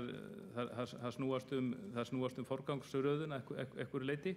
Það þýðir ekki þó að menn telja eða óska eftir því að þessi fari í verk á einu stað að það sé ekki að spara fyrir og öðru. Það engin launung á því að við höfum ekki verið alveg sátti við forgangsröðunina í íþrótta- og tómstundarráði á kjörtímabilinu og þá höfum við bara sagt það, bókað það og lagt fram tillögur þar að lútandi. En borgarfulltrúan gerði það, talaði það og sagði að það hefði verið hér á þessu kjörtímabili undið ofan á loforðum í íþróttamannvirkjum upp á 8–9 milljarða og talaði í því sambandi yfirboð og vinsældaleit og eitthvað slíkt og ég veit vel hvað hann að tala það var að á þessu kjörtímabili og reyndar á því síðasta líka þá leituðust borgaryfirvöld við að hætta við eða fresta miklum framkvæmdum í íþróttamálum sem ákveðin fyrirheit hefur verið gefin og ég veit ekki hvort það að kalla það yfirboð eða vinsældaleit en það má hins vegar benda á það að fulltrúar Samfylkingarinnar og þar meðal Dagur B. Eggertsson borgarfulltrúi tóku þá að miklu leyti þátt í þeim leik. Það alltaf hægt að fjalla þetta mál nema með því að fjalla þá dæmi í leiðinni og kannski að borgarfulltrúin, ég veit ekki, hann kannski ætti að nefna dæmin þessi yfirboð og þessi vinsældaleit. Kannski getur hann nefnt þau, en eigi hann til dæmis við íþróttamannvirki Fram í Úlfarsárdal eða semst að íþróttasvæði Fram í Úlfarsárdal sem á þjóna Grafarholt og Úlfarsárdal eða til dæmis fyrir það IR-hús í Breiðholti. Það má alveg upplýsa það að ég held á sínum tíma þá hafi fulltrúar allra flokka átt þátt í því að koma þeim verkefnum á stað og þá sá meirihluti R-listan sem þessi ágæti borgarfulltrúi sat í á sínum tíma árið 2002–2005 ekki síst. Auðvitað er það þannig að þessi uppbygging sem fyrir og er í gangi í Úlfarsárdal, hún á rót sína að rekja til ákvarðana sem meirihlutin 2002–2006 tók. Ég man ekki betur en borgarfulltrúinn hafi verið hluta þeim meirihluta og hafi meira segja eitthvað lítið tekið þátt í þeim tillöguflutningi. Það var nokkuð stór ákvörðun að flytja heilt íþróttafélag, flytja það sem sagt í nýtt hverfi, láta það stjórna þá gróið, láta þá svona rótgróið íþróttafélag, færa það til og láta það stjórna uppbyggingunni í staðinn fyrir að láta kannski nýtt félag hefja þar uppbyggingu. Nú, ég man alveg að þetta var gagnrýnt á sínum tíma, það voru ýmsir sem sögðu að það ætti frekar að skoða að láta eitt af þeim íþróttafélögum sem þarna væri fyrir og í nágrenninu, til dæmis Fjölni í Grafarvogi eða Fylki í Árbæ, taka við þessu og byggja þetta upp svona með sér. En það var tekin svo ákvörðun og eins og ég segi, hún var tekin fyrir árið 2006 og af þessum borgarfulltrúafélögum hans, og ég held að við Sjálfstæðismönnum alveg stutt málið eftir töluverða yfirlegu. Það var svo ákvörðun tekin og það var alveg ljóst að það myndi kosta töluverða fjármuni að byggja hérna upp íþróttamannvirki. Og merkilegt að borgarfulltrúar skuli koma núna nokkrum árum síðar og tala þá yfirboð og vinsældaleit, en hann verður þá bara að tala fyrir sig sjálfan. Það var kannski með þessum, þannig er hann kannski að lýsa eigin verkum og þannig er hann kannski að lýsa þeim hvötum sem hann fór út í þessi verkefni út á. Ég ætla að frábæra með það endilega að við borgarfulltrúar Sjálfstæðisflokksins sem rauninni bara féllust að þá tillögu meirihlutans að flytja fram í Ólafsárdal, að við höfum verið ykkur yfirboð og vinsældaleit, en svo virðist vera sem borgarfulltrúinn sjálfur sé að gefa þessu verki sínu, sem nokkur ára liðin síðan að hann fór út í, þessa einkunn. Og ég fagna þá, sé svo, sem ég heyrist vera, þá fagna ég bara þessari sjálfsgagnrýni borgarfulltrúans. Hið sama má segja um hús Íþróttafélags Reykjavíkur, eða fyrirhuga nýbyggingu í Mjóddinni, að það er verkefni sem hófst með einhverjum hætti á kjörtímabilinu 2020-2006. Hófst sennilega ekki síst með því að það var samþykkt hér 5 ára áætlun þar sem var tekið frá fé til verksins. Og síðan hafa aðstæður verið þannig að borgarfulltrúar hafa, borgarstjórn hefur náð samkomulagi við Íþróttafélag Reykjavíkur, þetta er alltaf á viðkvæmu stigi það að minnsta kosti fresta byggingunni og á móti hafa menn reynt að bæta þá íþróttahús sem eru fyrir í hverfinu, sem eru í Seljaskóla og Austurberg, og ég held að við borgarfulltrúar Sjálfstæðisflokksins verðum ekki sakaðir skorta og samstarfsvilja í því máli. Við höfum öll sest niður og reynt að vinna það mál saman. Nú, ég veit ekki hvort hann að fjalla þessi mál. Fyrir þessu ári þá fluttum við tillögum þar sem við óskum undir því að íþrótta- og tómstundastarf færi í viðræður við ríkið hugsanlega byggingu íþróttahús við Borgarholtsskóla. Það er sennilega fjölmennasti eða næstfjölmennasti framhaldsskóli landsins og hann er án íþróttahús. Sjáum fyrir okkur svipað verkefni og í Austurbergi í Breiðholti þar sem fjölbrautaskólinn notar íþróttahúsið á skólatíma og íþróttafélagið í hverfinu utan skólatíma. Mjög velheppnað dæmi, og ég held að allir hljóta að sjá það og viti það muni koma hann á endanum íþróttahús, og það er þá gert í samvinnu ríkis og borgar, og ég held að regla sig þannig að ríki borgi meirihlutann. Og mjög skrítið vegna þess að ég hef nú litið svo á að samstarfið í íþróttamálunum hérna í borgarstjórn milli meirihluta og minnihluta, það sé bara mesturleyti mjög gott.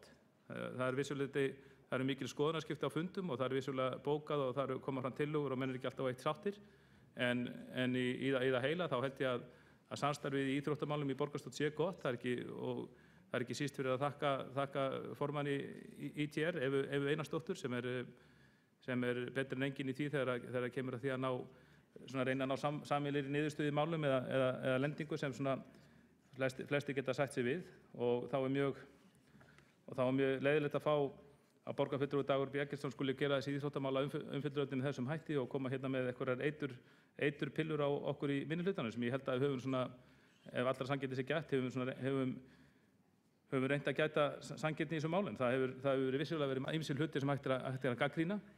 Meirihlutinn hefur beitt sig fyrir því að miklir fjármunir hafi verið settir í sundlaugarnar, endurbætur á sundlaugunum, og það er bara sjálfsögðu gott framtak. Við höfum í rauninni verið alveg sammálaðið að þeim megi gera það, en við höfum líka bent á að við höfum viljað sjá forgangsröð öðruvísi. Við höfum bent á sama tíma þá íþróttamannvirki hjá félögum í Reykjavík undir skemmdum. Við hefum viljað sjá að hluta þessum viðhaldspeningum, meiri hluti heldur en núna, færi þá í það viðhald. Og ég veit ekki alveg hvað þetta á að fyrirstilla og hvert markmið en eins og ég endurtekka því ég sá borgarfulltrúinn fór út úr salnum undir ræðu minni að kannski er hér einhverja sjálfsgagnrýni að ræða fyrst að borgarfulltrúinn velur þessum tillögum, þessum verkefnum sem sumhverja minnst eiga sér rætur í tillöguflutningi frá tíma R-listans 2002-2006 og ef hann kýs nú að gefa þessu þá einhvern að þetta hafi verið yfirboð og vinsældaleit þá má hann gefa sjálfum sér þá einhvern og ég bara fagna þeirri sjálfsgagnrýni. Nú, já, ódýrari frístundir, bæði Eva Einarsdóttir borgarfulltrúi og Dagur Bjarnason borgarfulltrúi kom inn á þessar ódýrari frístundir, fjölluðum það mál, ég bara þakka þeim fyrir að minna mig á það, ég minntist aðeins á það áðan og vil bara ítreka það, fyrst að ég var minntur á það, að þetta mál snerist auðvitað að gera frístundir í Reykjavík ódýrari. Þetta var eitt helsta kosningamál Samfylkingarinnar fyrir síðustu kosningar og í því fólst að frístundir áttu að vera ódýrari en flestar frístundagjaldskrár í Reykjavík hafa hækkað ótæpilega síðan. Þá er borgarfulltrúi Kjartan Magnússon lokið máli sínu og þá er borgarstjórinn næstur á mælendaskrá.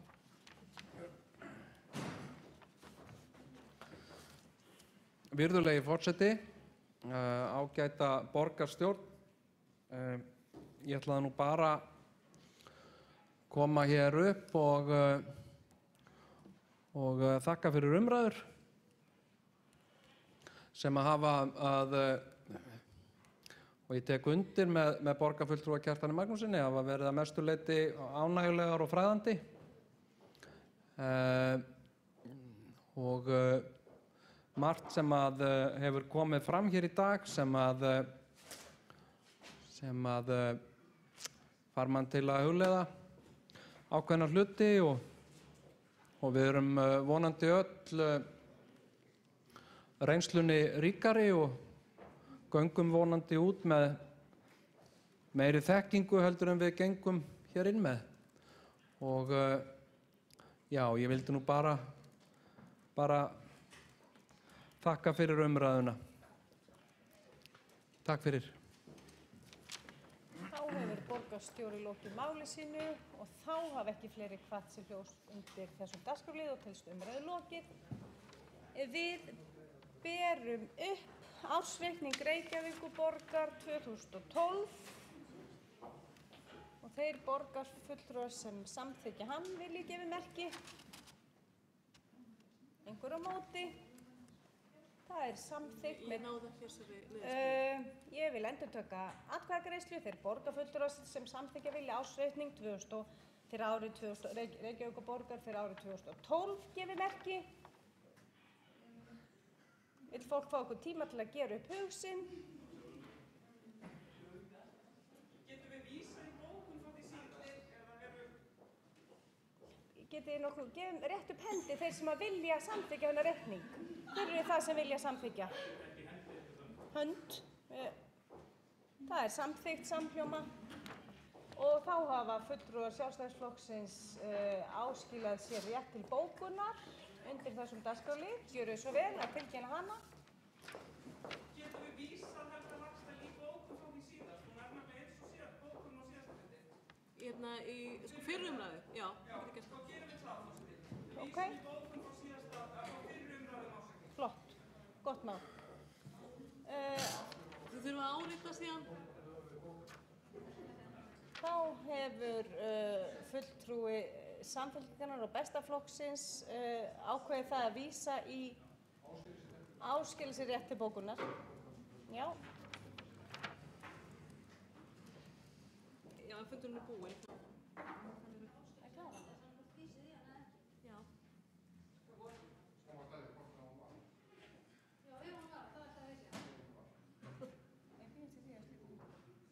Já, þau þurfa að koma að staði, sko, áður og slítur.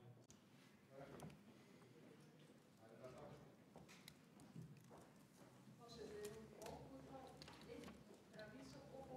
bóka den. Já.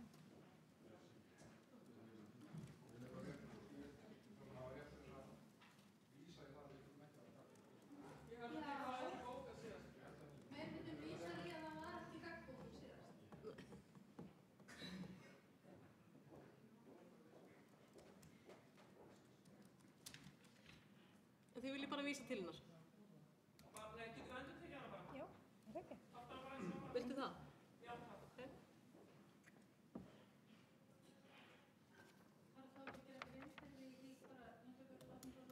Prenta ég hana bara út og þið lesið hana?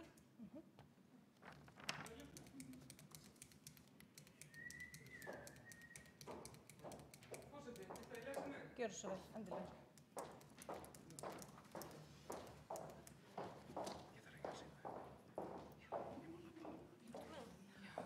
Forseti, borgarfulltrúar Sjálfstæðisflokksins leggja fram svohljóðandi bókun. Þetta annað árið sem meirihluti Bestaflokks og Samfylkingar hefur haft tækifæri til að setja alfarið mark sitt á borgarreksturinn.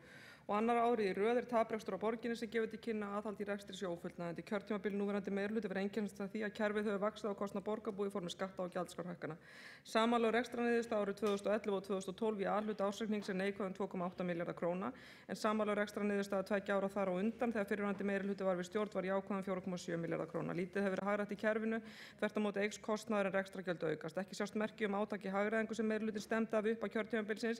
Hins vegar hefur meirihlutinn hækkað skatta og gjöld en skattheimta var 2,1 milljarði hærri en árið 2012 en upphaflega fjárhagsáætlun gerir ráð fyrir.